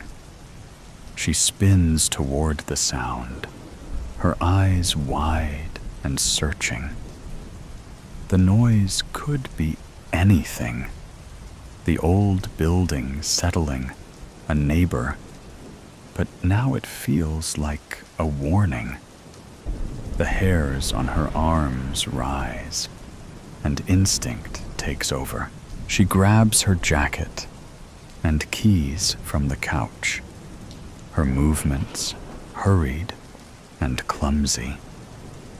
Without a second thought, she moves to the window. The rain lashes at the glass, its icy touch shocking her as she forces the stubborn frame open. The fire escape looms outside, a slick, glistening path into the storm. Climbing through, the cold rain instantly soaks her, plastering her hair to her face. The metal beneath her feet is treacherous, every step a gamble. She grips the railing tightly, her knuckles aching as she descends. Below her, the black car suddenly roars to life. The headlights snap on, slicing through the downpour. She catches her breath. A door slams, and a tall, shadowy figure steps out. Their movements are purposeful and unhurried. Claire doesn't wait to see more. She runs, her feet slipping on the slick fire escape as she reaches the ground. The rain blurs her vision, each drop like a needle against her skin. Her breath is ragged, her pulse pounding in her ears. Behind her, the unmistakable sound of footsteps splashing in the water. Pools echoes through the narrow alley. The sound is steady and deliberate. A voice, not the stranger's, pierces the storm with a low, menacing call. Voice: "Claire, stop. You can't run forever." The words twist in her mind, each syllable heavy with malice. She doesn't look back. Every instinct screams at her to keep moving. She darts into an alley, her feet slipping on the wet concrete. The flickering street lamps overhead cast eerie shadows that seemed to chase her. Although the train station isn't far away, every step feels like a lifetime. Her muscles burn, her lungs ache, but she pushes forward, the stranger's voice echoing in her mind. Stranger's voice in her mind. You're not safe. As the rain intensifies, so does her determination. Each crack of thunder feels like a countdown. Each shadow is a threat. She is confident that she cannot stop. Whatever this is, whatever danger is hunting her, standing still means death. And Claire isn't ready to die. And the cabin in the cave. The sun began to fade behind the gray, overcast plateau that Ethan was hunting on. And darkness began to take over the lonely Mesa de Blanco wilderness once more. It wasn't long ago when the already threatening sky had turned an angry, boiling, black color, and it had begun to rain down hectic sheets of bitter snowflakes and tiny shards of stinging ice. He squinted furiously around him, looking for any sign of the animal he was currently hunting. He had found some spore of the massive beast a little way back, and was a little surprised when he found out that the trail seemed to lead directly to the snow line of Mount Blanco, and then seemed to wind about the trees in the sparse forested areas. He knew its lair had to be nearby. Most people would have called the wilderness around the White Mesa beautiful, or serene, or perhaps breathtaking. But right now, in this bitter cold, he thought that maybe stark, bone-chilling, or bleak would better describe it. Ethan had seen this particular plot of God's good earth many times before, had wandered its trails, climbed its cliffs, waded its streams, and stalked its woods. It was referred to affectionately by most of the people in Ethan's profession as Greenhorn's Grave.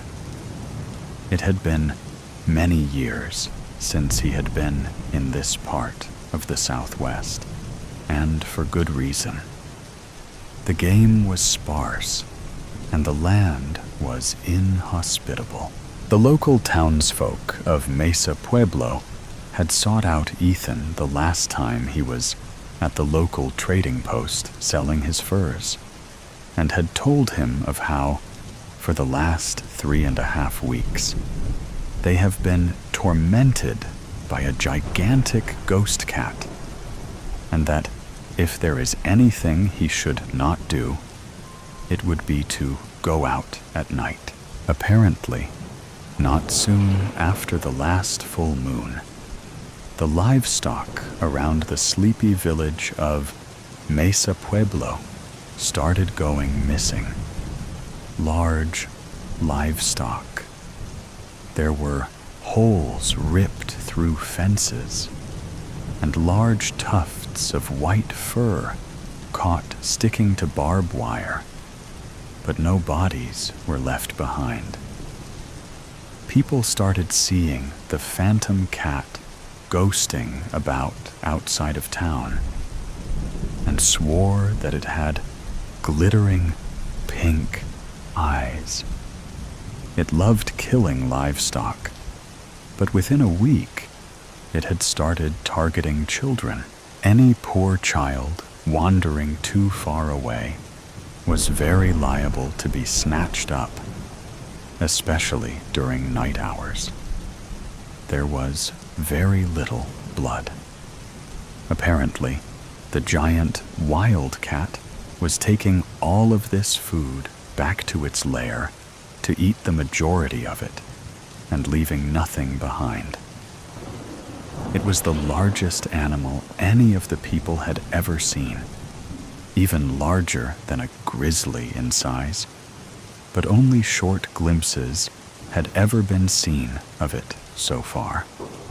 There was no noise made when it attacked, not even from its victims. The majority of the people of Mesa Pueblo were elderly and children, with scarcely a man between 15 to 50. They said they would like to buy Ethan's services and have him hunt down the giant ghost cat. The prospect of hunting this dangerous and legendary game, albeit in the unforgiving Mesa de Blanco region, intrigued Ethan. And to think of what price the pelt would sell for when the deed was done. It seemed like a profitable situation, but only a fool jumps headlong into the dark. So he quickly went about gathering more information about this incredible beast. Most people were too scared to say anything useful. But a boy on a ranch on the eastern outskirts of town said he saw it and could even draw how big it was. Ethan watched in stunned silence as the boy pulled out a piece of charcoal and started making long, hard lines along the wall of one of the outer barns. When the boy was done drawing, he wiped his brow and stepped back to admire his work. On the peeling barn wall was the outline of an enormous cougar, and the height of its shoulder went above Ethan's head. The kid wasn't a bad artist, Ethan had to admit, but the thing was way too big. Really, kid? You must be joking. That's bigger than a bear. The kid emphatically shook his head in the negative, then threw his hand toward the wall to emphasize his work. Grande fantasma gatto, espiritu gatto, the boy exclaimed. But when Ethan shook his head, the boy sighed dramatically in exasperation, and then grabbed the cuff of his jacket and led him to the other side of the barn. There is where he saw the paw print the enormous cougar had left behind in the mud. Ethan's foot easily fit in it. Ethan was no small man. When Ethan returned to trading post, a few eager locals looked up hopefully, wondering if he would take the job. "I'm going to need an advance," stated Ethan. He was going to use some of the advance to upgrade his old equipment. Ethan's current arms didn't have enough power to do the job, and they also had distinctive quirks that made firing them extremely dangerous in life or death situations. If he was going to do the job, he was going to do it right. A few minutes later, after meeting with the elder chief and obtaining the advance, Ethan was at the local gun shop. Ol Bessie was an aging scattergun, well beyond her years of useful service. She was traded for the largest caliber rifle they had, a Winchester Model 1886, chambered to fire a .50 caliber buffalo killing round. It held 9 rounds in a rotating clip, and he was sure it would be able to put out the firepower he would need to put it down. If not with 1 shot, maybe 2. The gun shop owner wouldn't even hardly look at the worn Colt Patterson he was carrying. Cap and ball were frowned upon these days. So, he decided to keep the old .36 caliber as another backup. When Ethan started haggling over the price of the Colt 45 Single Action Army 45 SAA, the shopkeeper just put her hands meaningfully around his hands, which were still holding the gun, and said, "Tu mantienes." Ethan grunted in response. "Fine, but I'm just borrowing it. Do you have bullets?" "Oh, and gunpowder." An hour or so later, and Ethan had found lodgings at a homestead around the west side of town, in the area where most of the sightings happened, and at a place which had been devastated by the ghost cat. Grandma Theodora Ecketts ran a pretty decent operation, breeding horses. Her business had recently come crashing down when Phantasmagoto had started hauling off her male studding stallions in the middle of the night. Now she only had a couple of foals and a mare or 2 to her name. Her work hands and her daughter wouldn't leave her, however. They said they never would, no matter how bad it got. The ranch was their life. Grandma Ecketts wasn't complaining. In fact, she was in a cheery mood since she found out Ethan was going to be staying with them, because she had another person to cook for. She at once proclaimed Ethan too skinny, and went about filling his plate with all sorts of tender meats, all seasoned perfectly and cooked to perfection. Ethan had excused himself after dinner and went out back to sight in his weapons. He placed several cans and bottles on various posts around the main barn area, and then cut a circle in the side of the barn itself to serve as some basic targets. The trapper smiled to himself as he began to twirl the .45 Colt SAA around his right index finger. Then he twirled it a little faster. Then he switched hands and continued to twirl with his left, all in one fluid motion. Then suddenly, the gun ceased moving and the barrel aimed directly at the nearest bottle. Ethan fired from the hip, and the bullet cored into the fence post below the target bottle. He fired again, and it went wide.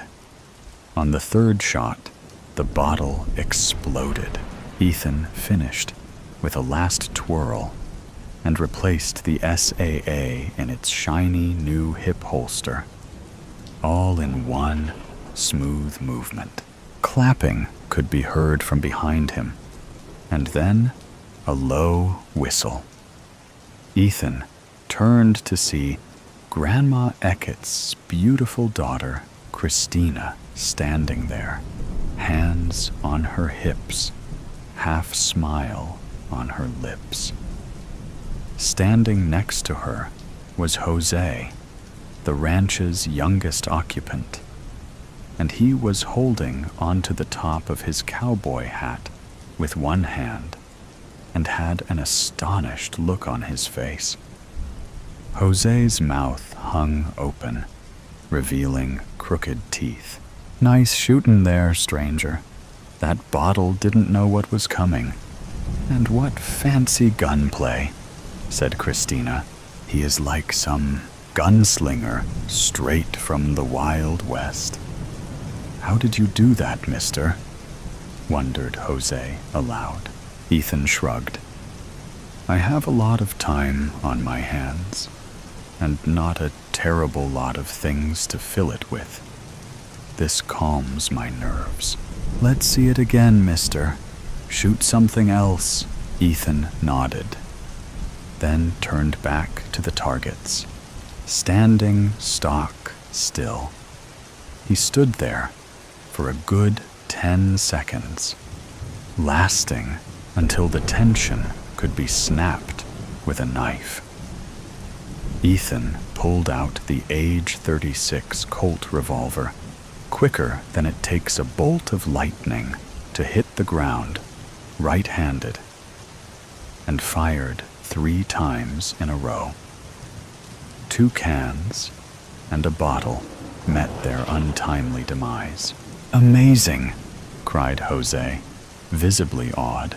"Well now, with shootin' like that, we sure don't have nothin' to worry about as far as that white cougar that's been prowlin' around, eatin' our people and cattle." "Where'd you learn to do that?" wondered Christina, quite astonished at the impressive display of marksmanship. "My father, some. I taught most of it to myself." "Really? Really like a gunslinger," said a woozy Jose, the excitement getting to him a little and making him stumble. "I got a sight in the rifle now," said Ethan, pulling the Winchester 1886 out of the holster on his back. He worried over it a bit before kneeling down and aiming at the round circle he cut into the barn. It wasn't long at all before he fired. 3 times. The sound was deafening. "Holy cow, mister! I never heard nothing so loud in my life." Ethan offered the gun to Jose. "Want to try? I'm warning you, though. It kicks like an ornery mule." Jose shook his head emphatically. "No." To witness such perfection was enough. Ethan walked over to the barn and examined his shots. They were closely grouped, lower down, and slightly to the left of center in the circle. It was almost full dark before Ethan was satisfied enough with his arms to go inside and turn in. Now he was out here on the snowy and desolate Mesa de Blanco Plateau, with only his guns for company. And he was stalking an enormous albino cougar through the unforgiving wilderness, and Ethan's prey was a proven man-eater. If it spotted Ethan first, he was sure that he wouldn't even hear the damn thing at all before it had its fang-ridden mouth around his neck. The struggle would be brief.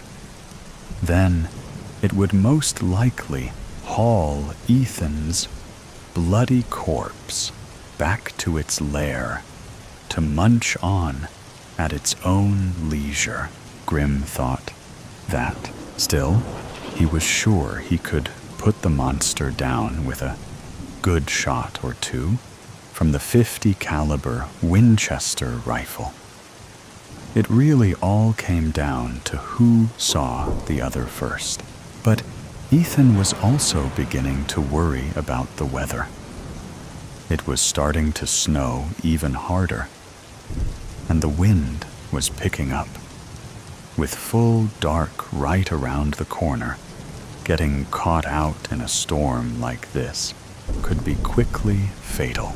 He trudged through the icy, blinding snow, eager to find some kind of shelter, or, at worst, a large snowbank he could dig his way into and spend the night. Ethan quickly came up against an impassable, nearly vertical cliff wall, and he skirted along it arbitrarily to the left, keeping the cliff within arm's length to his right. Ethan stoically made it about another half-mile before finding the going almost impossible and the visibility worse than nil. The cold was making his limbs and face very numb, and it was getting harder to move with every strenuous, aching step. Then, like a shining beacon of blessed hope, Ethan managed to catch a glimpse of what appeared to be some kind of torchlight, and it couldn't be farther than 20 feet away. Even in this hellish storm, he was sure he could make it.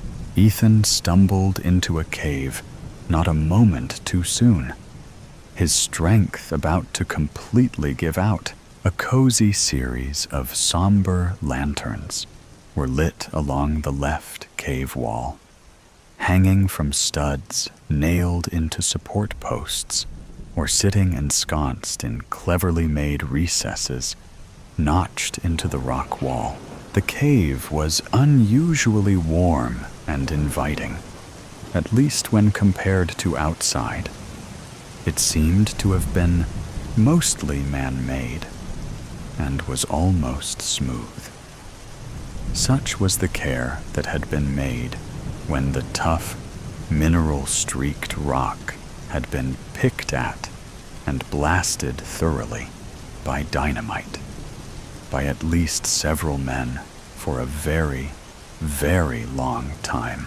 Not far in, maybe about 50 yards from the cave entrance, and relieved to be out of the storm, Ethan came upon a quaint mining shack. Its wooden planks built right into the side of the shaft itself. The door to the shack was wide open and was hanging at a severe angle, nearly off its hinges. Ethan also noticed there were some scratches on the wall near the door jamb, but his brain was becoming foggy, and it didn't completely register. He was just so god-awfully cold and tired. There had to be some kind of boudoir or chair in that old shack that he could sleep on, just for a little while, until the storm passed and daybreak came. The weary trapper stumbled into the cabin and ineffectually tried to close the broken door behind him. He soon gave up and looked around the room in slumped lethargy. It was dim in here. Only one low-lit lantern on a makeshift wooden table in the center of the room.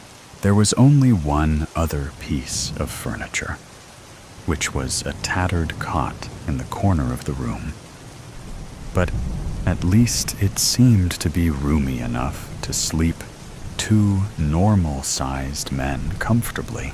Ethan put the rifle down in a clumsy motion on the center table, then lurched over to the bed in order to lie down He had barely gotten his boots off and leaned his head back on the straw-filled pillowcase before he drifted off into a deep, seemingly endless sleep in which no dreams came. The last thing Ethan noticed before entering the warm sea of immeasurable darkness was that the bed smelled alarmingly like cat urine. Ethan awoke to find a half-ton of murderous, purring feline on top of his chest, apparently not shy to use Ethan as a bed warmer, sleeping the night away peacefully on what felt like a very full stomach. I should have known better, Ethan thought bitterly, as he eyed the massive canines poking awkwardly out of a foul-smelling cat jaw, not inches from his face. He could see tiny bits of meat still stuck in its oversized fangs. It didn't look like it could close its monstrous overbite. And right now, the thing was sawing logs away in a loud and sonorous, purring rumble that vibrated Ethan's chest. Its eyes were closed. Maybe. His arms were pinned to his side, and he knew he wouldn't be able to reach the SAA with either hand because the holster was in the wrong place to grab it under the mass of white fur and teeth that nearly smothered him. The rifle was a no-go, not until he got this cat off him. The 36 Patterson, however, Ethan drew the 36 in one smooth, slow motion of his right hand, barely even rustling the beast cougar's shaggy fur coat before thrusting the barrel into the cat's side and firing off 3 shots as fast as he could. The effect was instantaneous, loud, and very bloody. The cougar leapt to its feet and staggered off the bed before jumping back in shock. It knocked over the table and sent the rifle and lantern crashing to the floor, shattering it and leaving a burning puddle of kerosene. The enormous ghost cat faced Ethan with its bulbous, pink, glittering eyes, staring hatefully at him through the haze of gun smoke from the 36. It kept its wounded side carefully toward the rocky cave wall. Ethan wiped warm cougar blood off his bearded face.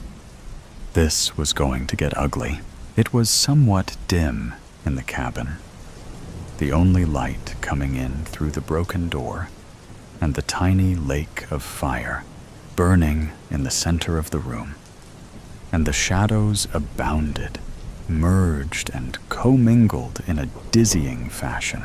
Ethan pulled the .45 single-action Army from its holster and aimed it directly at the snarling beast's skull with deadly precision and a steady arm.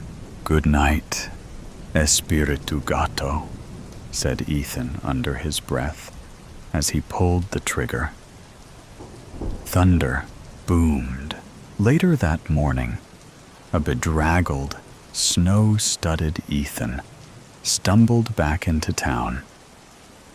The townsfolk gasped when they saw how his leathers were slashed deeply by what looked like a monstrous beast's paw. On the trapper's broad shoulders was the pelt of a giant, white, now docile cougar that would forever be remembered in Mesa Pueblo as Espiritu Gato, the midnight ghost cat that was slain by the lone trapper Ethan in mortal combat, finally bringing peace to a beleaguered town.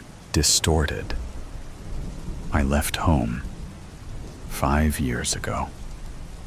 As soon as I crossed that stage, high school diploma in hand, bypassing my peers, swept up by a wave of crying mums and proud grandparents.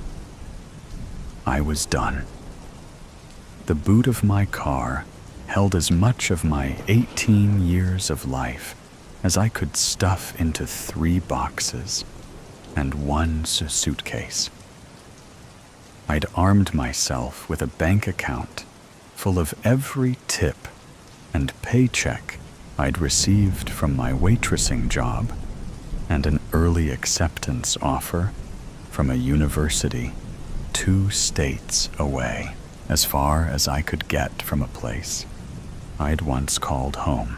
The night before, as my parents sat in some fancy restaurant for a reservation with friends they'd forgotten to tell me about, undoubtedly arguing with each other behind plastic smiles, I packed away my clothes and books and bed sheets in neat little rows until my room was almost barren.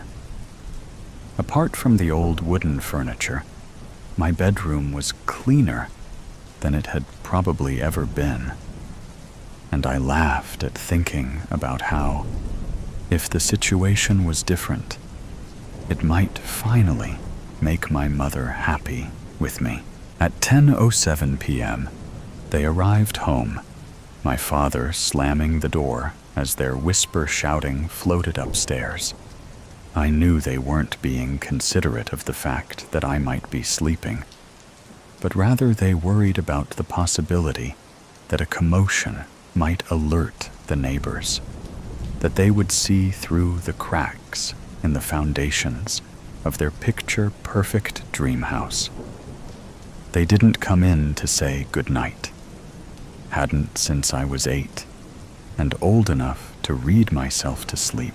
As I pulled out of the parking lot and left my formative school years in the back windshield, I thought about what my parents would tell their friends, the neighbors, the busybodies in the grocery store checkout line.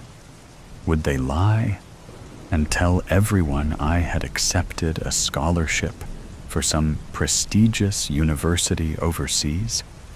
Or maybe I'd traveled to Africa to work in humanitarian aid. Something they could brag about and say, "She's made us so proud." Possibly, they'd invent a job with NASA or an internship at Google. They hardly knew enough about me to know what I'd actually be studying or what I wanted to be when I grew up. I was sure they wouldn't be bold enough to tell the truth, that their daughter had disappeared without warning while they spent their day in board meetings and having sex with their personal assistants in hotel rooms paid for by their companies. There would be no missing persons report or flyers offering an egregious sum of money in reward for my safe return home. Nothing that would cast a shadow on their spotless reputations. I would fade further into the background of their lives, as if a figment of their imagination, only resurrected when one of their friends spotted me in one of the professionally shot family photos, stilted and artificial, and asked after me. That's if they kept the frames up at all. My parents would have to dig up my coffin from the deepest parts of their memory, plaster a smile on their face, and grit their teeth. They would spin some vague anecdote about speaking to me on the telephone last Tuesday and how well I was doing, and maybe they'd go visit me at Christmas. They'd have forgotten all about me by the time they brought out the first course. I mean, they hardly remembered I existed, even while we lived under the same roof. That's why I was so shocked when they called me one Sunday, 5 years after I left town and never looked back, and asked me to come for a visit soon. I had no idea how they knew my number. I'd changed it after moving and never given them the new one. That's why I didn't respond for almost a minute after hearing my father's voice through the tiny speaker. I almost convinced myself I was dreaming or having a stroke.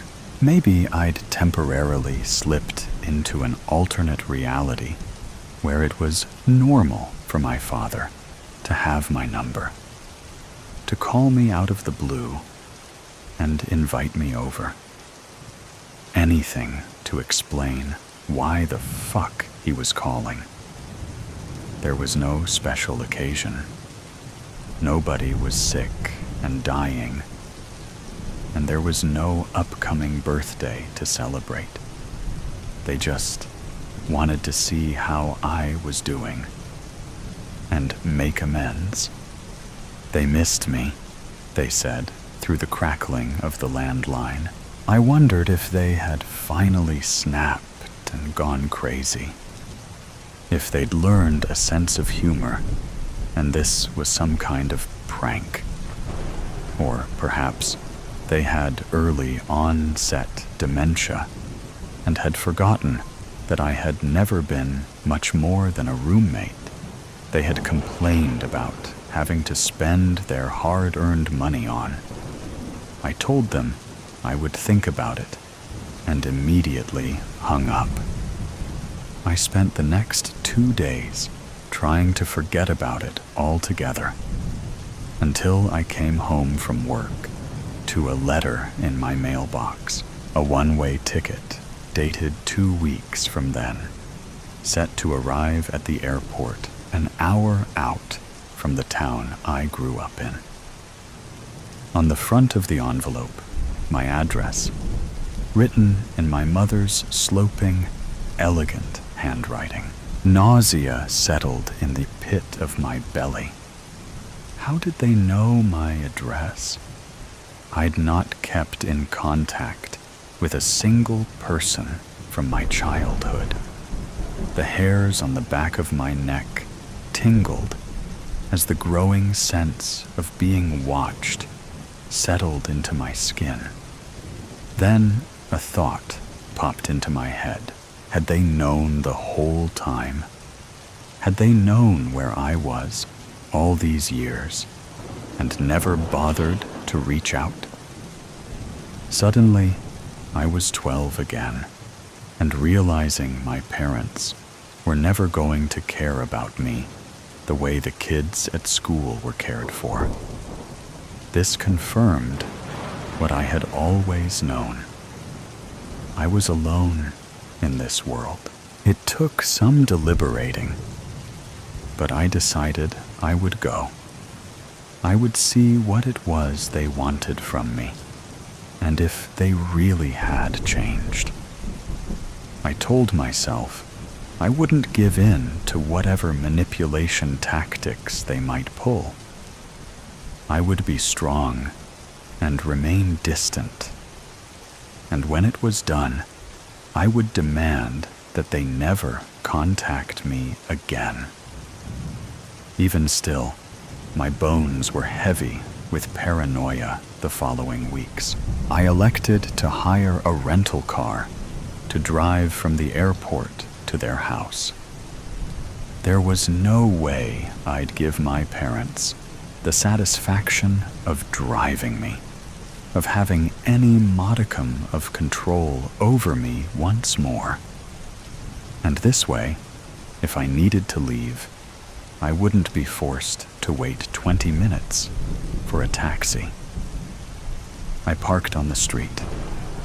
The house had been repainted a soft, eggshell color instead of the previous gray and rows of gardenias lined the fence where there had once been neat box hedges. I breathed deeply through my nose before raising my hand to knock. My mother pulled the door open as my fist made contact with the wood, causing me to stumble back. She must have been watching me from the window. Waiting, she was smiling. That was strange in its own right, but it was weirder because I knew it wasn't my mother's smile. Her smile never reached her eyes. She would never do anything that would cause lines to form on her face. Her smile always gave you the sense that she was laughing at you rather than with you, pitying you. My mother did not smile, but when she did, it was always forced. This was a genuine smile. It was happy. I felt immediately that something was deeply wrong. A shiver ran through my spine. There was something wrong about her face. It was fuzzy around the edges, as if she was wearing a mask. I rubbed at my eyes with closed fists, trying to clear my vision, but the effect remained. I figured I was tired from my flight, but the closer I inspected her, the clearer it became that something was off. It looked as if someone had tried to draw her face as accurately as possible. After taking a long glance at a picture of it, my mother reached towards me with outstretched arms and drew me into an embrace. I stood stiffly, with my arms by my side, trying and failing to remember when she had last hugged me. Surely at some point in my childhood. Definitely not after the age of 10. She invited me inside. This house was nothing like the one I'd left. Cold and sparse, decorated as if a model home. It was warm and filled with color and light. I wondered if somehow my memories of my horrible, lonely childhood had managed to warp my recollection of the house itself. But I knew that wasn't right. This new hallway was illuminated by a warm glow, and funky paintings hung from the walls. The dining table was set with a red gingham tablecloth that my mother would have called tacky, and a vase of sunflowers. In the kitchen, my father took a large tray out of the oven before pausing to take a long pull from the neck of a beer bottle.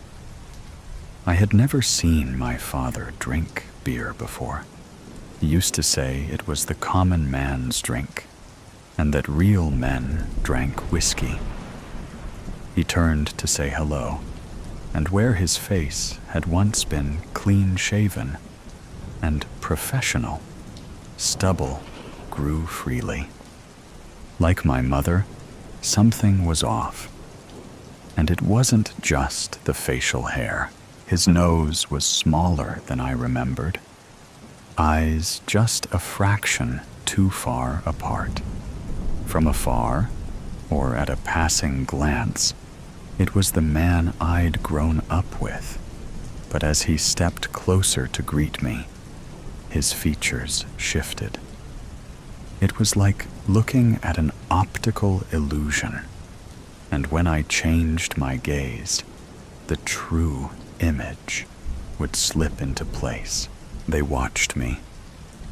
To anyone else, it might seem they were worried, for I hadn't said a word since my mother opened the door. but I could see it in their eyes, the suspicion. They were wondering if I'd noticed, waiting for me to say something. I stuttered out empty platitudes about being happy to see them, and they shuffled me over to sit at the table. Dinner was pistachio-encrusted chicken breast served with a peach and goat cheese salad. When my father announced the menu, I stopped short, fork raised halfway to my mouth. My mother was allergic to pistachios. This was a fact she despised, as she perceived any sort of weakness to be a flaw, and my mother was not flawed. I said as much, but my mother just stared at me with an odd look and told me she didn't have any allergies. She never had. And then she went on eating, cutting her chicken into bite-sized cubes and placing them delicately on her tongue, never breaking out in hives or becoming short of breath as her throat closed up. I was beginning to feel as if I was going out of my mind. I managed to stumble my way through conversation, letting my parents do the brunt of the work, barely processing a word they said. I excused myself to my room, citing exhaustion and an early night. My father followed with my bag, and as I reached the top of the stairs and turned right towards my old bedroom, he laughed at me. It wasn't the same boisterous laugh he'd had at dinner when discussing his golfing buddies. It was sharp and croaky, like it didn't belong to him. I hadn't seen my father laugh enough as a child to know which one was more his own. My bedroom was to the left, he said, with a curious look on his face. Don't you remember? And he pushed past me, guiding me down the corridor to a room I knew was not mine. I followed him slowly. Inside the doorway, he dropped my bag, calling good night over his shoulder as he moved back downstairs. I locked the door. The furniture was the same, but there were pictures on the wall I had no recollection of. Myself and my parents at the beach and in the snow and with my grandparents. These were not my pictures. My mother hated the sand, and the first time I'd been to the beach was with some uni friends a year after I left home. I had never met my grandparents, let alone taken photographs with them. They had both died before I was born. I sat down on the bed. It was made tidily, with the same striped sheets I had packed in a box all those years ago. I sat there for hours, listening as my parents cleaned and made their way to bed. When I was sure they were sleeping, I slipped out the door and into the rental car. As I drove to the airport, heart racing against my rib cage, I knew one thing for sure. I was certain that those people were not my parents. Clock is a tickin'. Freeze, jabroni. Don't make a move. Carl almost burst out laughing until he turned around and saw the camouflage gear-festooned, rodent-faced man pointing what could only be a large-caliber handgun directly at him. I told you don't make a move. Now turn around and put your hands behind your back, shrilled the man with the gun. Carl, a tall, thin, balding man with blue eyes, was no longer in a laughing mood. In fact, a sense of ice-cold terror was trickling down his spine. He'd never had a gun pointed at him before. Teetering on the edge of panic, Carl asked the armed man, "Just to be clear, do you want me to freeze and remain still, or turn around and place my arms behind my—" "Shut up, jabroni! Just do what you're told, and nobody gets hurt," barked the gunman. But Carl saw a cloud of confusion pass over the man's rat-like face. Immediately, Carl instinctively knew the man had never pointed a gun at anyone before, and that knowledge placed them on a level playing field, at least to a certain extent. "Hey, look, man, I don't have any problems with you," Carl said as calmly as he could. "I'm just here.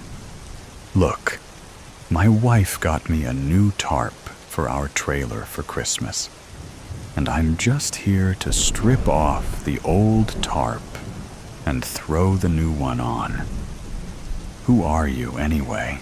Carl's trailer was parked next to the Skookumchuck River in a remote, rural area of Washington State. Beautiful in the summer, but right now it was December 27th, and freezing rain was dripping from the slate gray sky onto the small collection of aging recreational vehicles parked along the muddy banks of the Skookumchuck. "I got no problems with you either, provided you're not a Fed. Now show me some ID." The armed man was still barking orders, but it was clear that the burst of adrenaline was waning, and his voice had lost its threatening edge. "Quit pointing that gun at me, and let me get my driver's license, okay? What's your name, anyway?" "And what are you doing here?" Carl said, as he showed the man his Oregon driver's license. "You went across state lines, huh? Not a bad idea. Well, shit. I guess we gotta stick together in desperate times anyways, don't we? The name's Victor, but you can call me Vic." "Damn nice to meet you, Carl. Sorry I was less than welcoming, but you know how it is," Vic said, tucking his pistol into his pants and drawing the back of his hand across his nose before offering Carl a manly handshake. "This here's my trailer," Vic said, casting his head toward an RV about 20 feet from Carl's.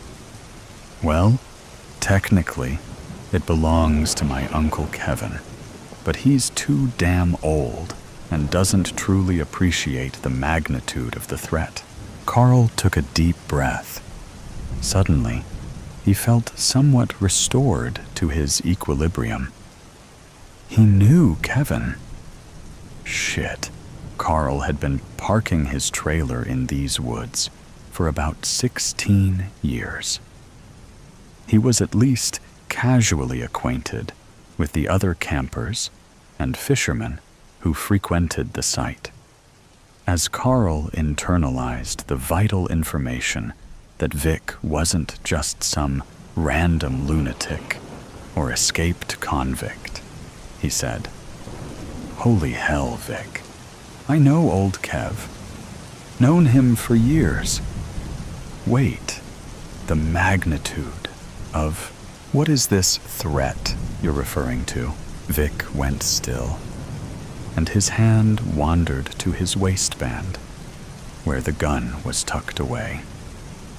He gave Carl a skeptical stare and then silently assessed their surroundings. The gentle roar of the river was a backdrop for the occasional chirp of a bird. But otherwise, all was silent.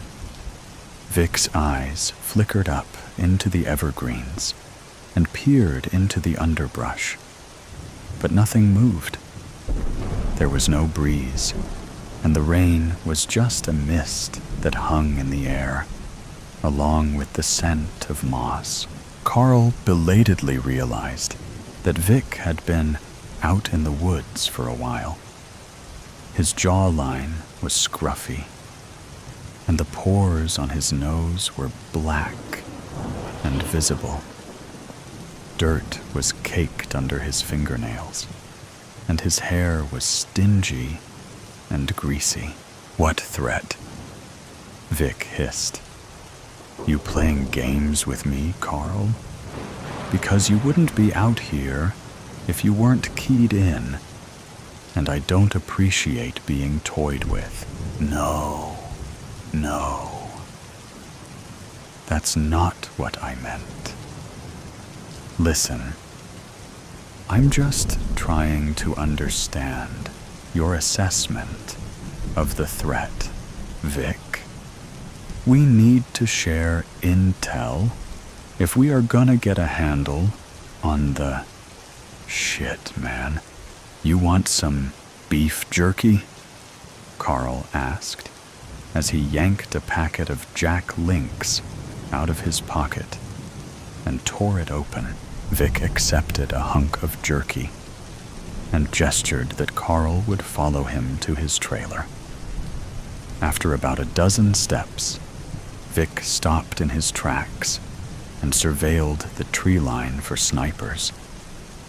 But soon enough, they were ensconced in the comfy confines of the almond beige wood paneling in old Kev's RV, chewing jerky and discussing strategy.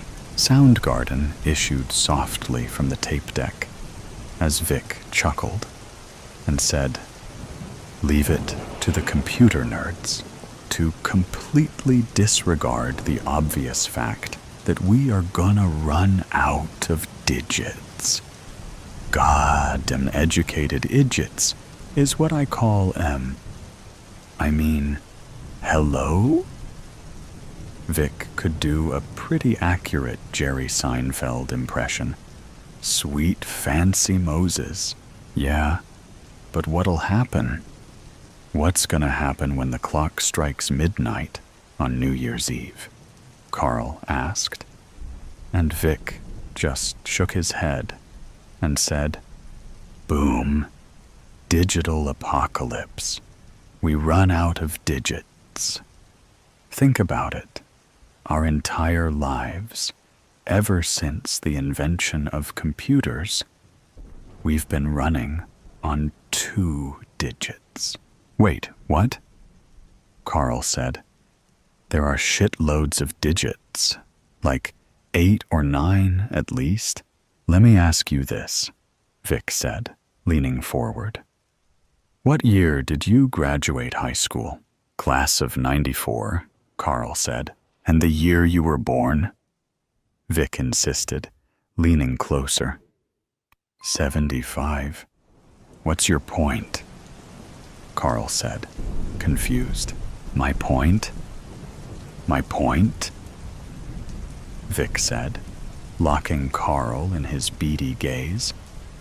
"My point is that when we go from 99 to 2000, boom, digital apocalypse, brah.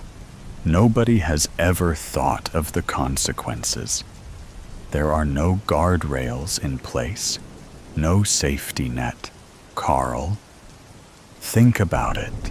Realization dawned on Carl as he said, "Vic, how the fuck did you figure all this out? Do you work for the CIA or something?" Vic just chuckled and slowly shook his head. "Ever heard of dial-up internet jabroni? My parents have it in my dad's office in the basement. Let's just say it's not just for email and porn anymore. I've done my own research. Fuck, Carl muttered, collapsing back into his chair. Do you think my ATM card will stop working? I'm afraid it's much worse than that, amigo, Vic whispered. It's effectively a Mayan calendar scenario. The end is upon us, and we are gonna need to be prepared. The fucking Mayan calendar? Carl, suddenly animated, exclaimed as he threw his truck keys to Vic. All hands on deck, Vic. You are the wheelman. I'll watch your six. We need to get down to the 7-Eleven before dark, fuel up the rig, and load up on ammunition. 10-4. Carl, Vic said over his shoulder, but he skittered to a stop just before they reached the truck, grabbed Carl by the front of his jacket, and said, "We are gonna need a lot more of this jerky, Carl. We need to sequester as many more packs of Jack Links as we can. Do you read me? I read you loud and clear, good buddy. Now let's get to gettin'. Clock is tickin', jabroni. Clock is a tickin'.